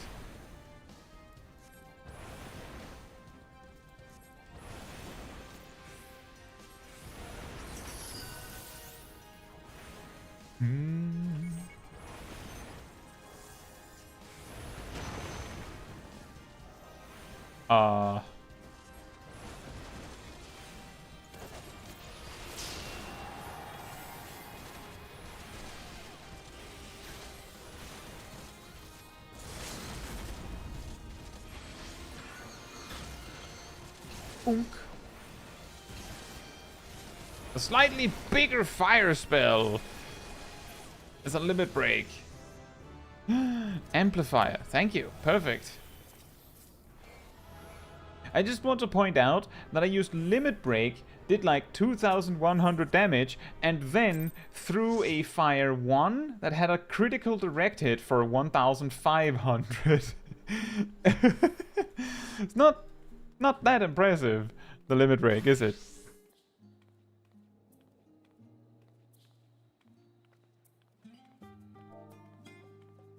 Right, so we can finish with Frontline, I think.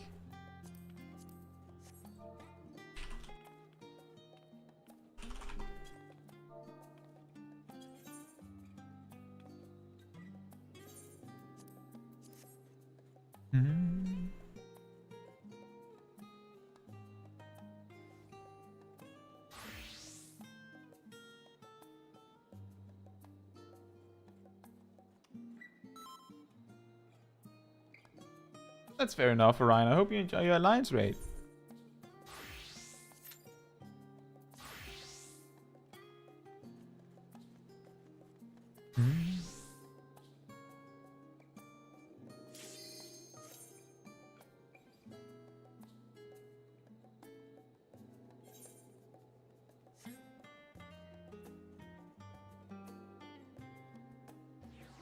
I'm thinking if we start having a lot of poetics that we should start investing in healer gear, and there's a good reason for that. Is that last time I actually asked, had like a poll on what to do next with Smol Caetsu, there was a preference for healer over tank. So that is probably the next role that we would work on with Smol Caetsu. Is getting her a healer to play.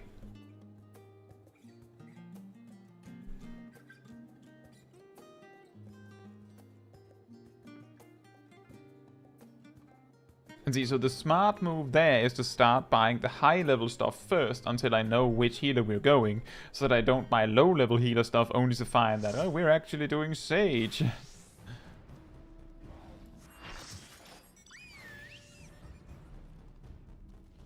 Oh yeah, here, by the way, here's a random, very random tip for Frontline. If you use return during Frontline, you will just land back here, like back in your base. That doesn't sound like much, but you can sometimes find yourself completely cut off from your team where there's no safe way to get back, but you're in a safe position to like cast return. And that way you can avoid dying in the attempt to escape. That's worth considering. And Orion, it's not that I didn't want to wait for you, it's just that we have the time to do the front line. Before, like, we have time for that, but I don't know if we have time for that if we wait for an alliance raid. I don't know which alliance raid you're in. That's also why, but I would have waited otherwise. Thank you for being interested.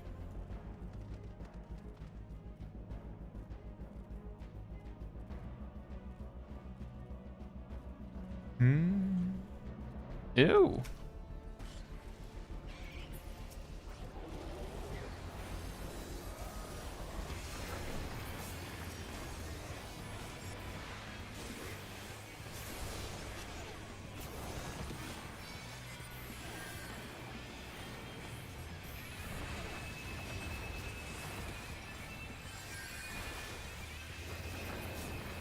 Hey, I got one.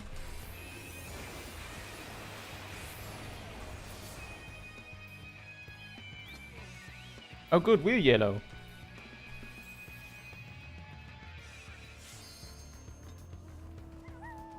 That is the stealthiest ninja on the battlefield.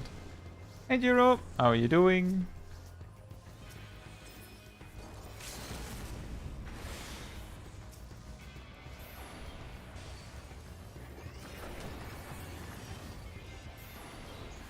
Hello, Black Mage. Other Black Mage. Hey Monk, you have some fun too. Enjoy. Ow.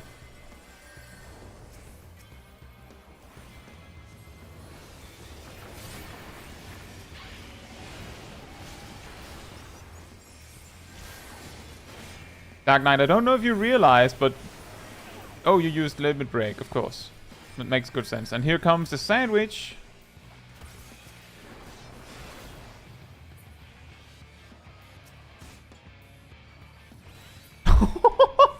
No!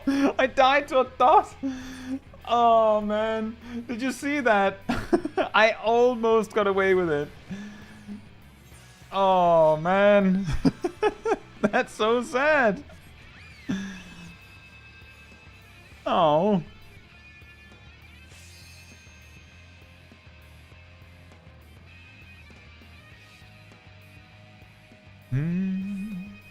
Well, Red's doing well for themselves.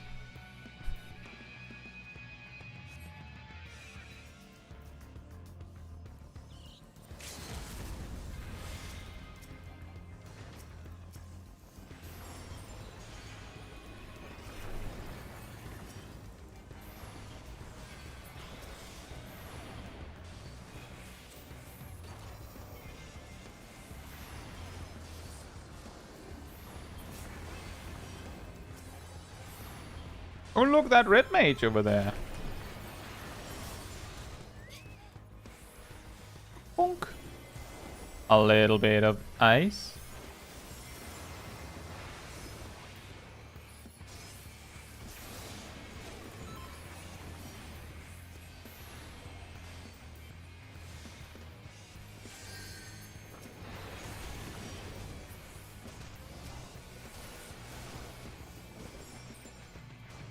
Okay, that was pretty smart on that black mage.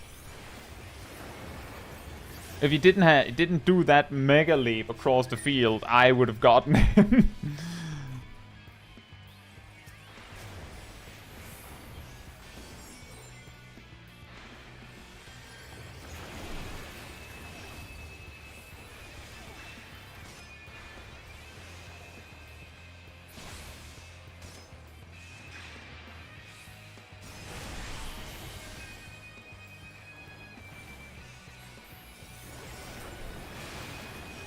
Yeah, we shouldn't hang out for too long.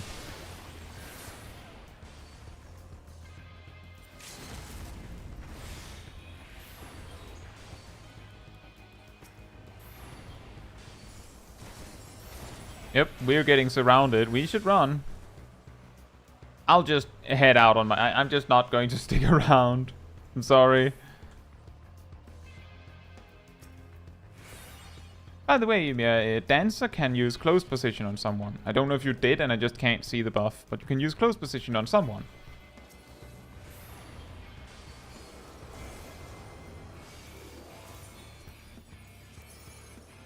Oh, thank you. Well, I didn't mean it like that, but I appreciate it.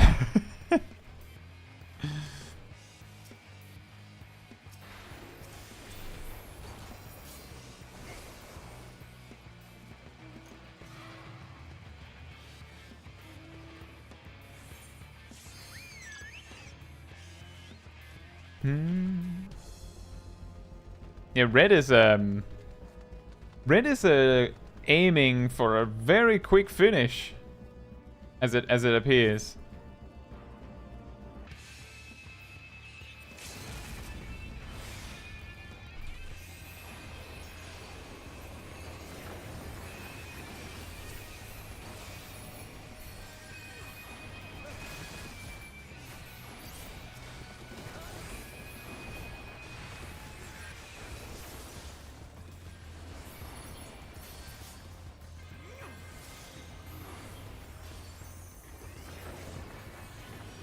I don't really have any more.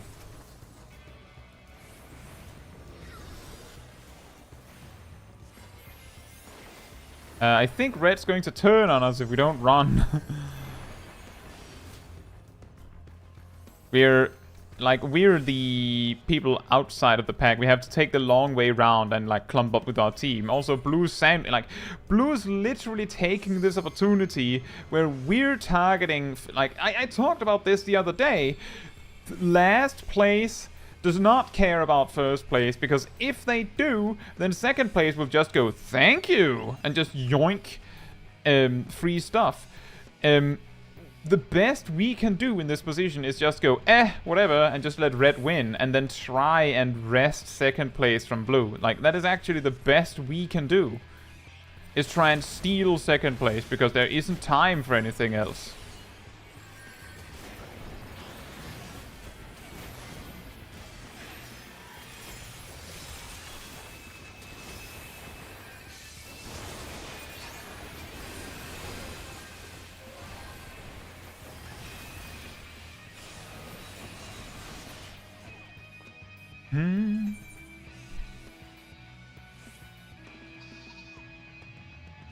I didn't realize how many they were.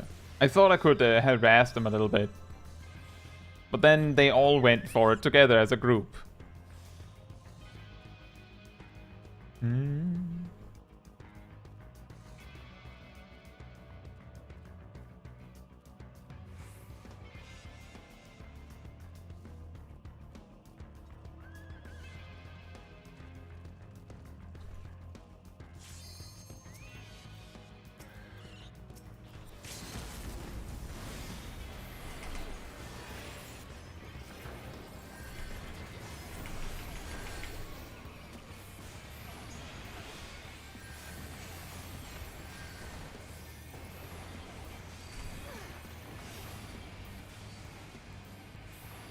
We're not killing anything when we're just spread firing like this. I've exclusively been attacking the Astrologian, but we also outnumbered. I don't... What is our team doing? Oh, they're still fighting red.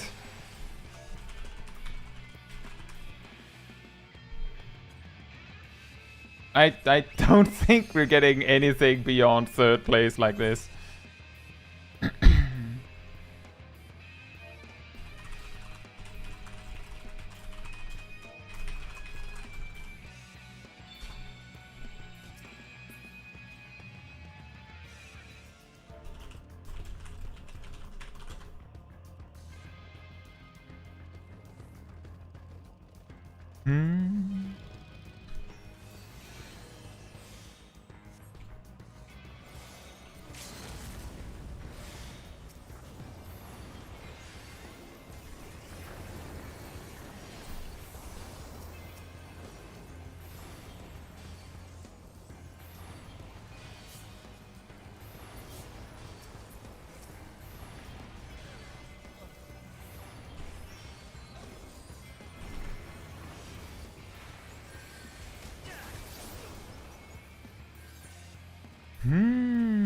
We might be able to get some points before the match ends, but literally, as long as we're just throwing ourselves at people to just hold the line, we're not killing anything.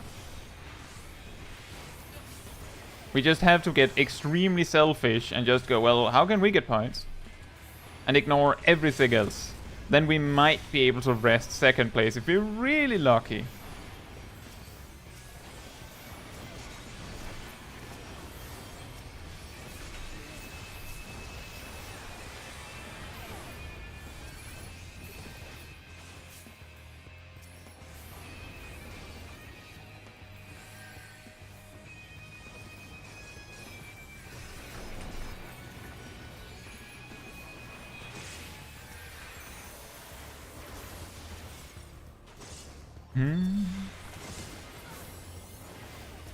And now we have to get away because red is focusing just us again.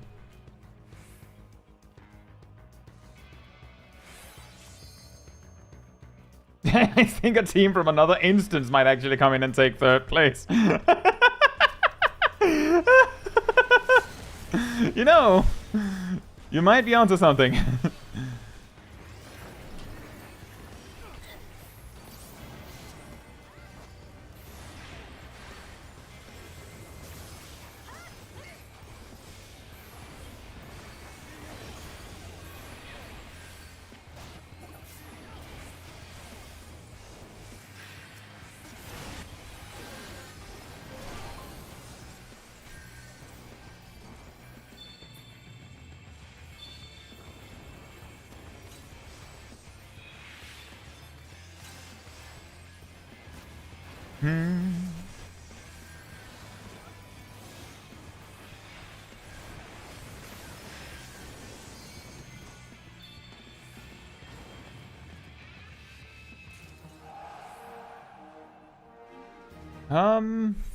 Yeah.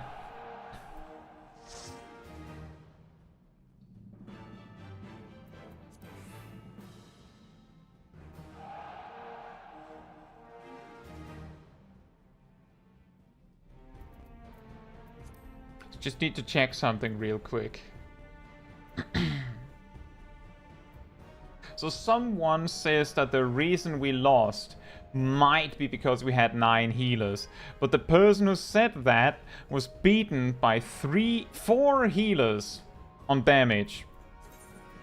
And was a job that could easily have kept up with healers due to AoE. So remember that. That's not how PvP works.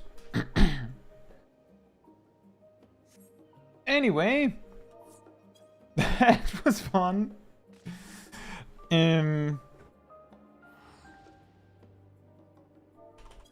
Right.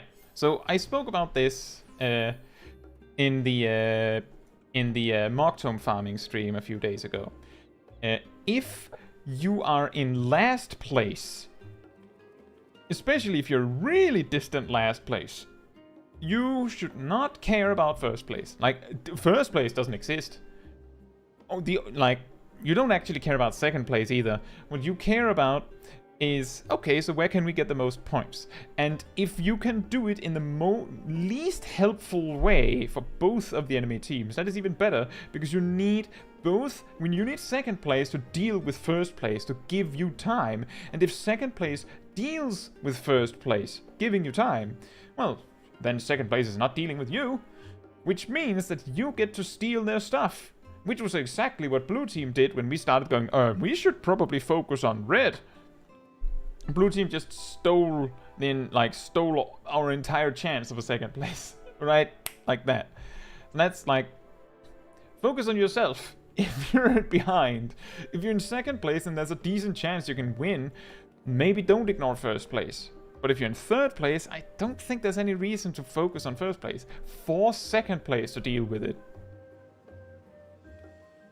And then you usually, what happens is, if you've ever been in a frontline with the very vocal people that complain in the chat, what they usually go is that the second place players say that third place is king-making first place.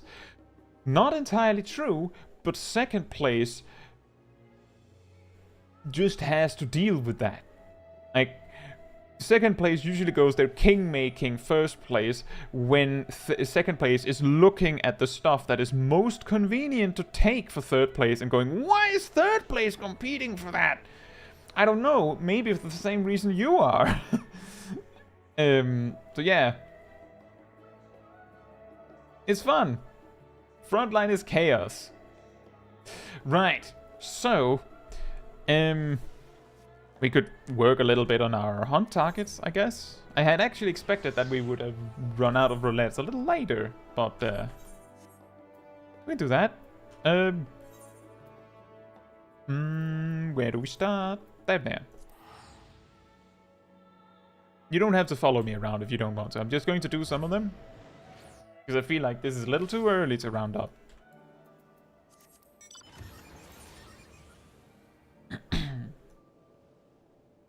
Kitsunego asks, Sip, White Mage or Scholar?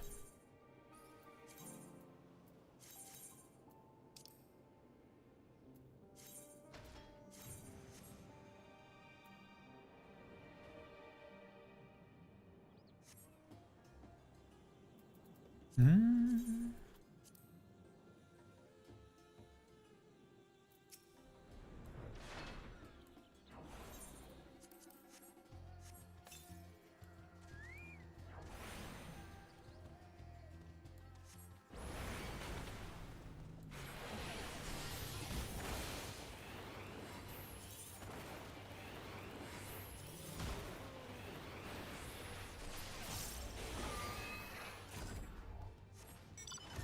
Where were these?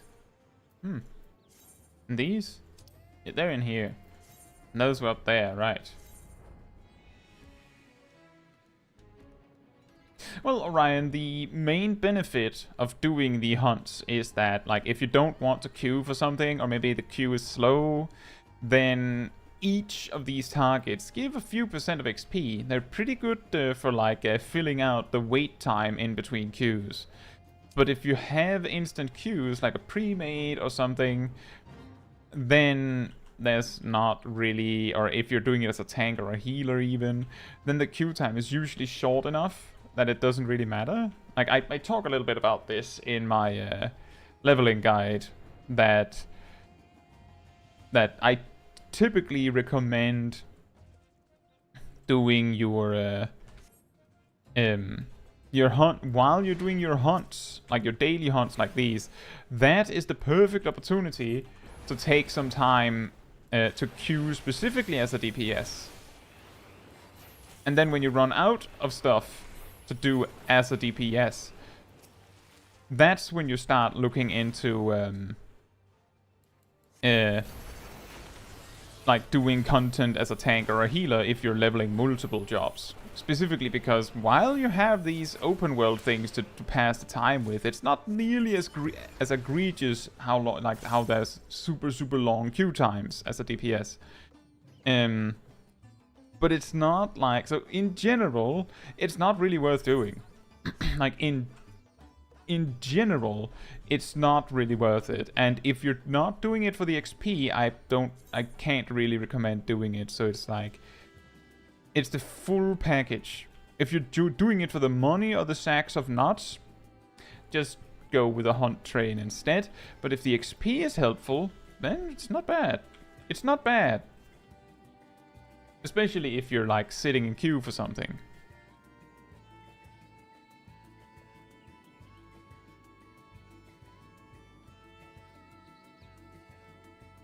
And that's true, Kitsuneko. It's very strange that they made it so that specifically white or conjurers get a free mount at level 30. I'm guessing that they anticipated that the healer role would be the least popular, so they put like some sort of enticing reward behind it to like try and get people to do it. But when I think about it, isn't tank the least popular role? What are everyone else's experiences? I'm just saying, this kind of speaks for itself, doesn't it?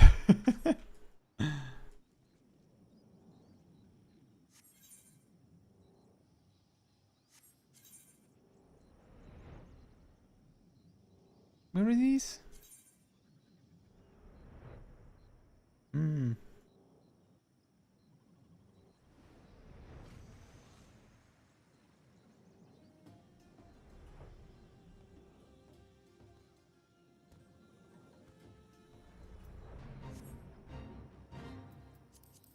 Whoops.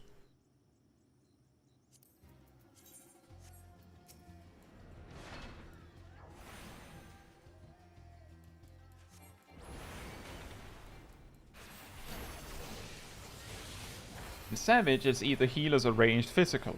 Ah. Yeah, that also kind of makes sense to me. Because in Savage, the healer has a much bigger opportunity to get blamed for stuff. They have a lot less of a fun role, especially because, like, with Party Finder, well, the healer is the one that is the most impacted by people, like randoms playing poorly. Whereas tanks and DPS can, for the most part, play the same way regardless.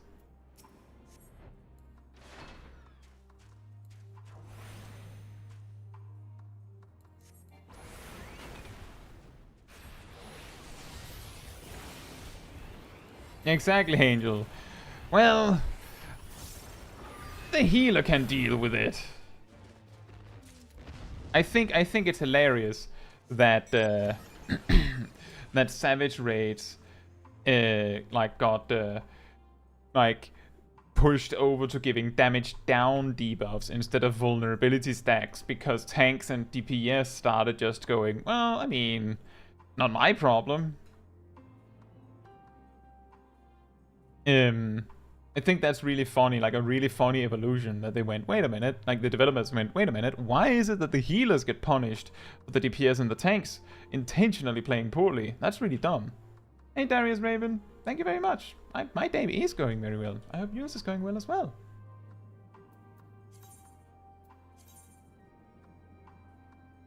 Let's see if I can remember where we find the automated satellites.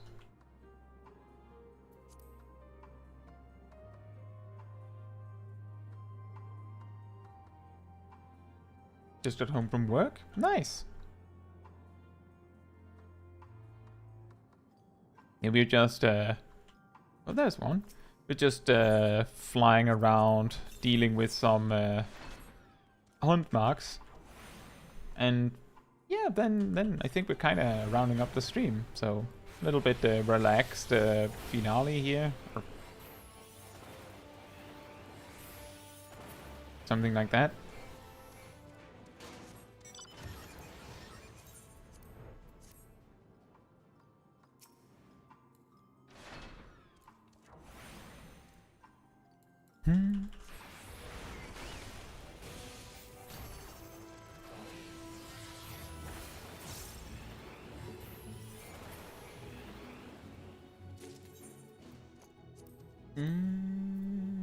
Sure, maar damen Zorum.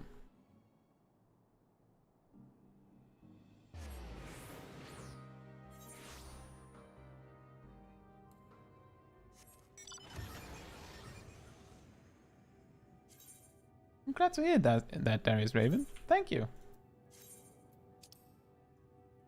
Panopt. He is a... What? Why is there 4 of them? What? Here's the annual Panopt gathering.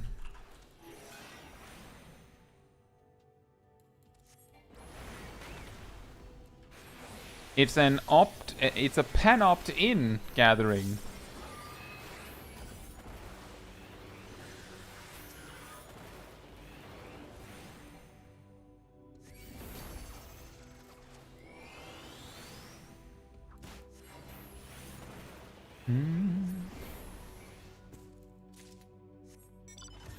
The Wanderers are over. All the way over there. How about the Scribers are in the building? Exactly, Angel. They're opting to... The Pans are opting to gather.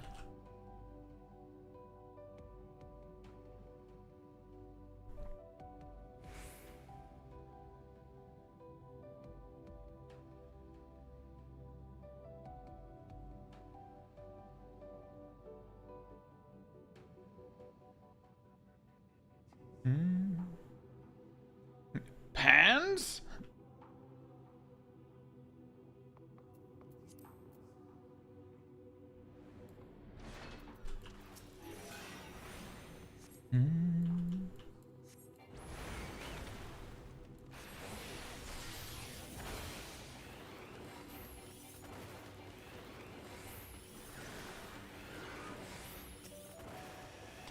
Don't have any more instant casts.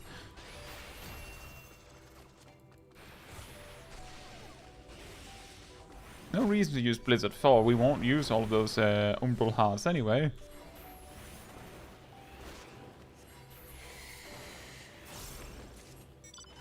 And then the Wanderers.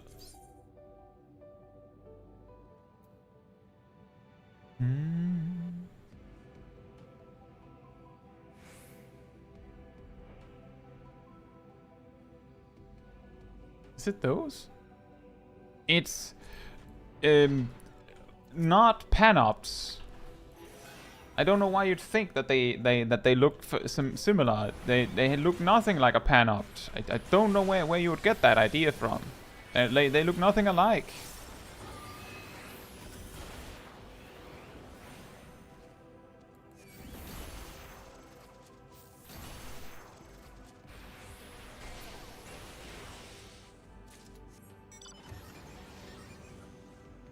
They're needed for a shrank?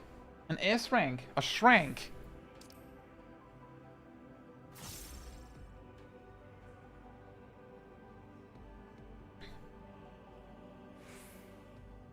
That's interesting.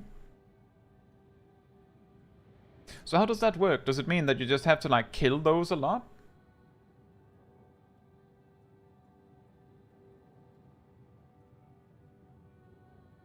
Or how do they interact with the Shrank Angel?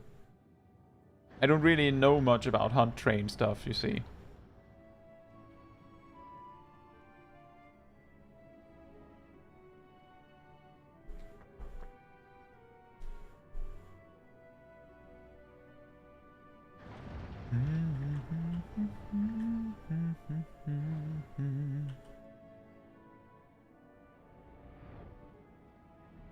It's grinding way.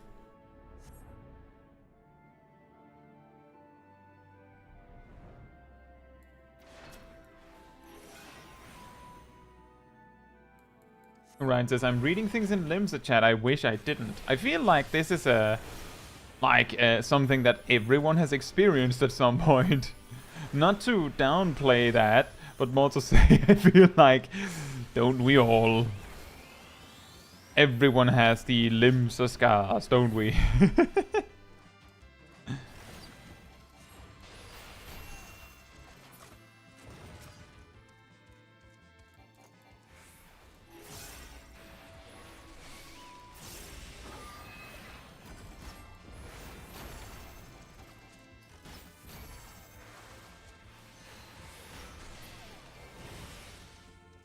Next zone.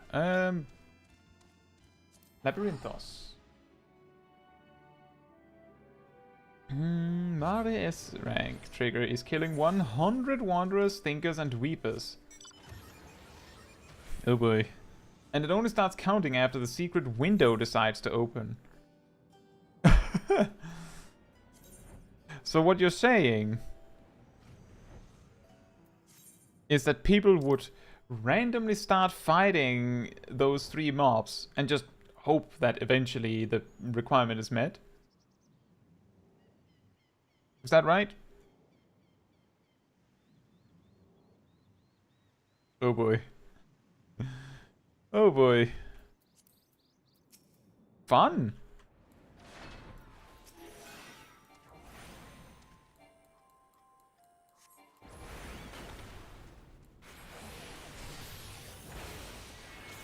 I've certainly randomly logged in Limsa to some very, very interesting revelations.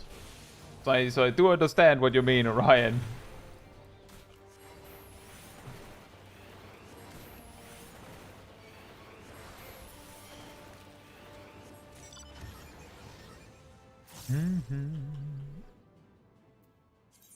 Where was this? I feel like I saw these. Huh? Were they here?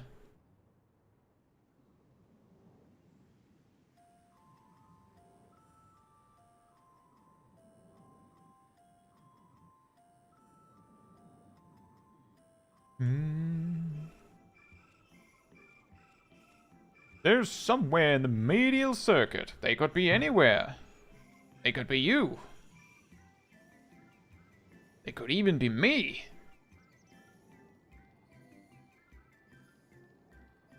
Wait. Aren't those like down here? I feel like they're down there. We go there for the Labyrinth Screamers, and then go down there. I'm pretty sure I remember them being like down here. Or maybe it's a different bush monster.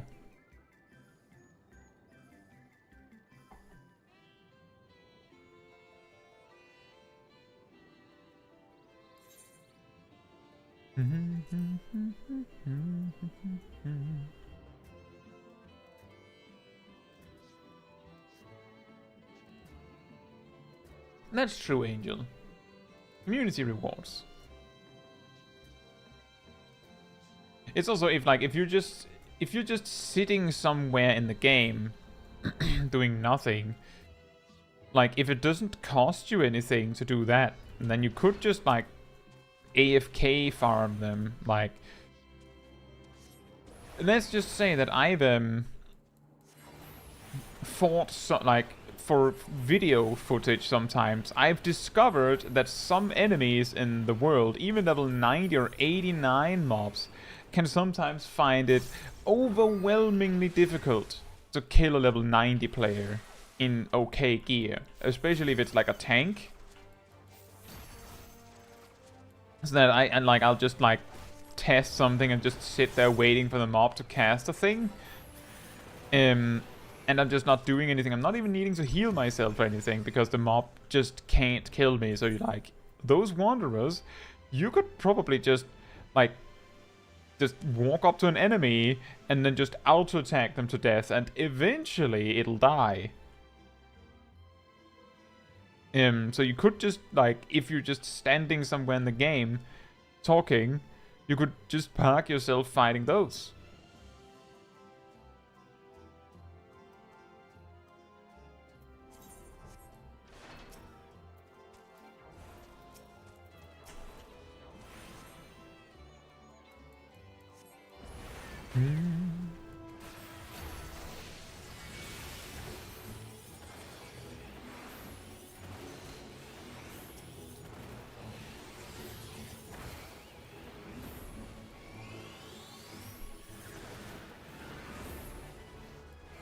There you go.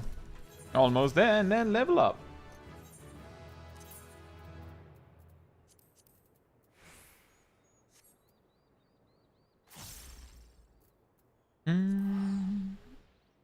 Elpis.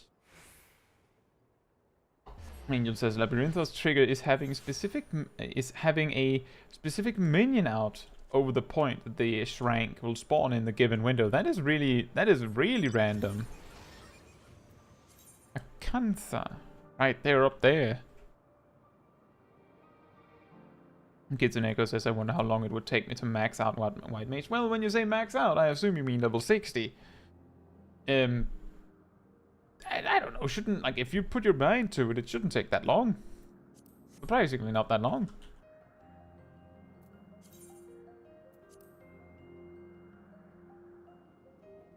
Because, like, doing leveling dungeons from level 15 onward, you get multiple levels, as far as I remember, for each dungeon, up to level 50 almost.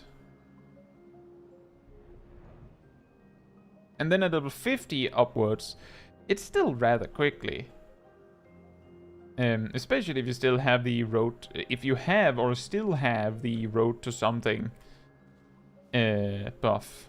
Where are the Acantha? They could be anywhere. They could be anywhere.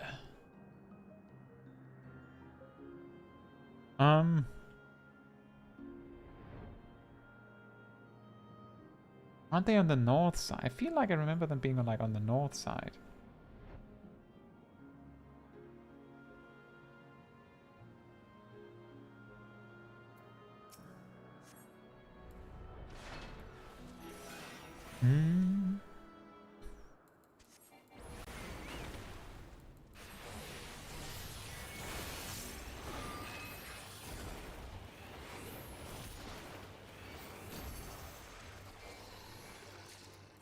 And finally, Ultima Thule.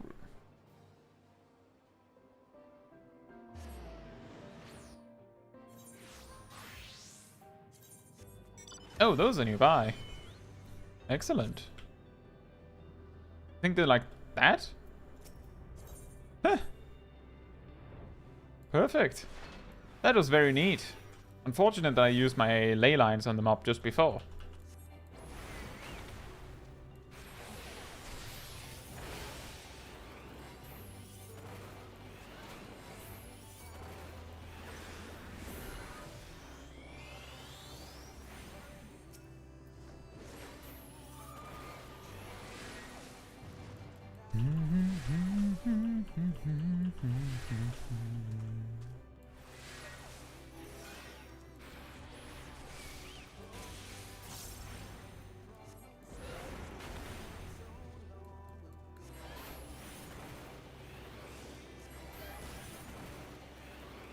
And bam! There you go. Well, guess we didn't need to wait until next week to do the hunt marks. Whoops.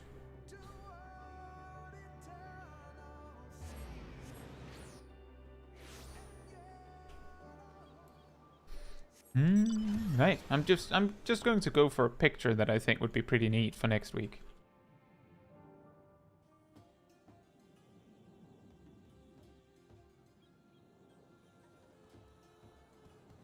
The most random out of the trigger quotas is having specifically 10, not any other number, but exactly 10 people with a minion that you buy from Ultima Thule for finishing the shared fates. So what if you have 11 of them? Does that also not count? Like, since you said specifically 10, I'm assuming that you mean exactly 10 and not like 20, for example. That does count, okay.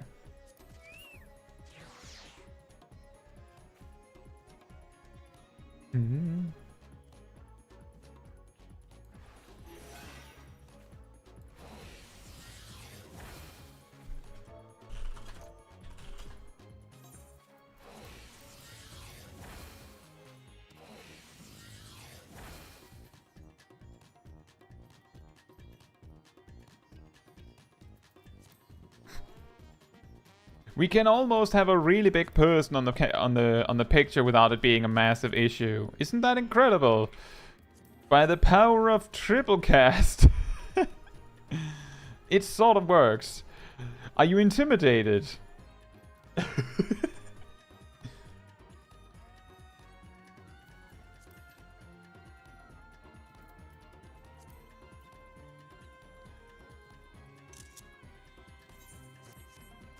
I have a feeling we might be able to get Black Mage to level 90 next week.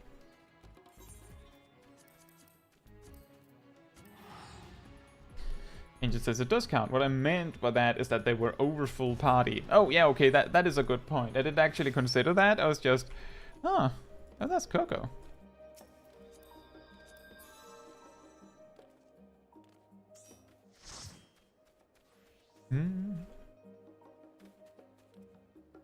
Arkasodara are gonna get intimidated by the flying black mages. That is also very cute and smiling. Thank you.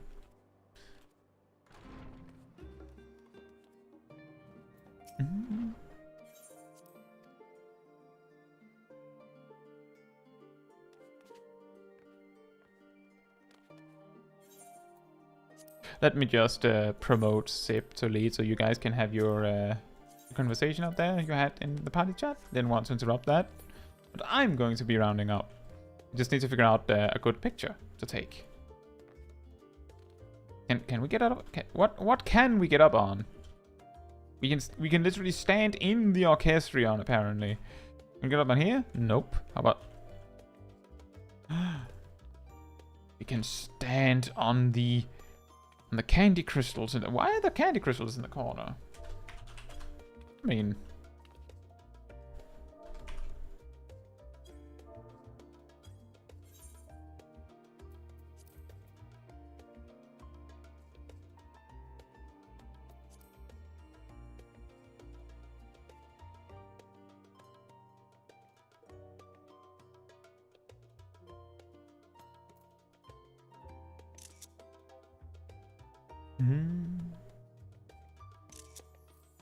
There you go.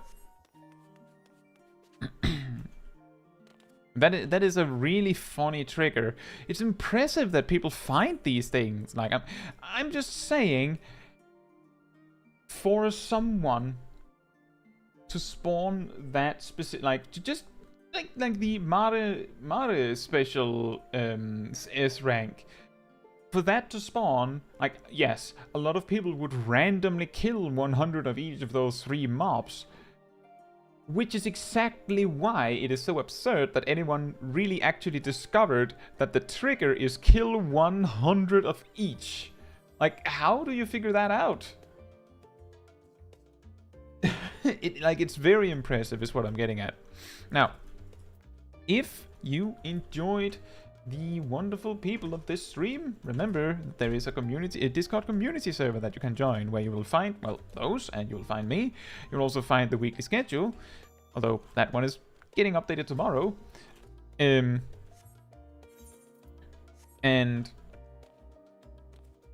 you will also get access to the announcement room, where I post whenever there's a new stream or new video coming out. It's usually the first place to find it before it is even like announced on YouTube or on Twitter, whatever you want to call it.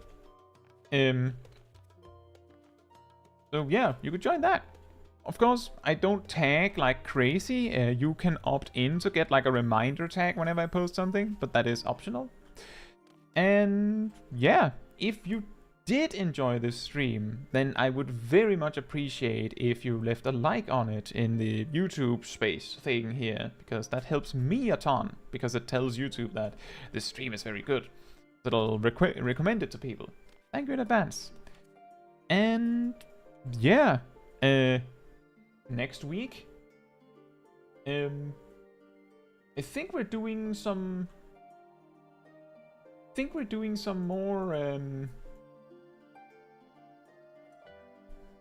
more Mock-Tome farming on stream. And then we have the solo challenge continuing. And I think that's everything I have. Yeah, Kitsuneko, we actually, every Smol Kai side quest is a 6-hour stream.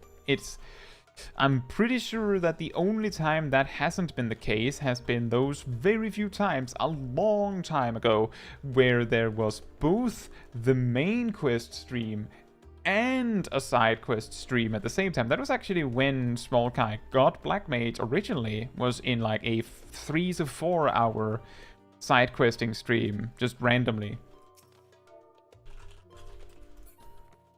Yeah. It is a normal casual 6-hour stream. Totally normal around these parts on Caetsu Chaiji channel. Yeah, I think that's everything I have. So thank you all so much for watching, and good night, good morning, or afternoon, or evening, depending on where you are in the world. And yeah, that means all we have left to do is put Smol Kai to bed. We need to give Smol Kai a blade. Does she need to be like... Well, I guess she'd need to be like Dark Knight as a tank or something. Or maybe like a samurai one day. Yeah. Good night. Good night.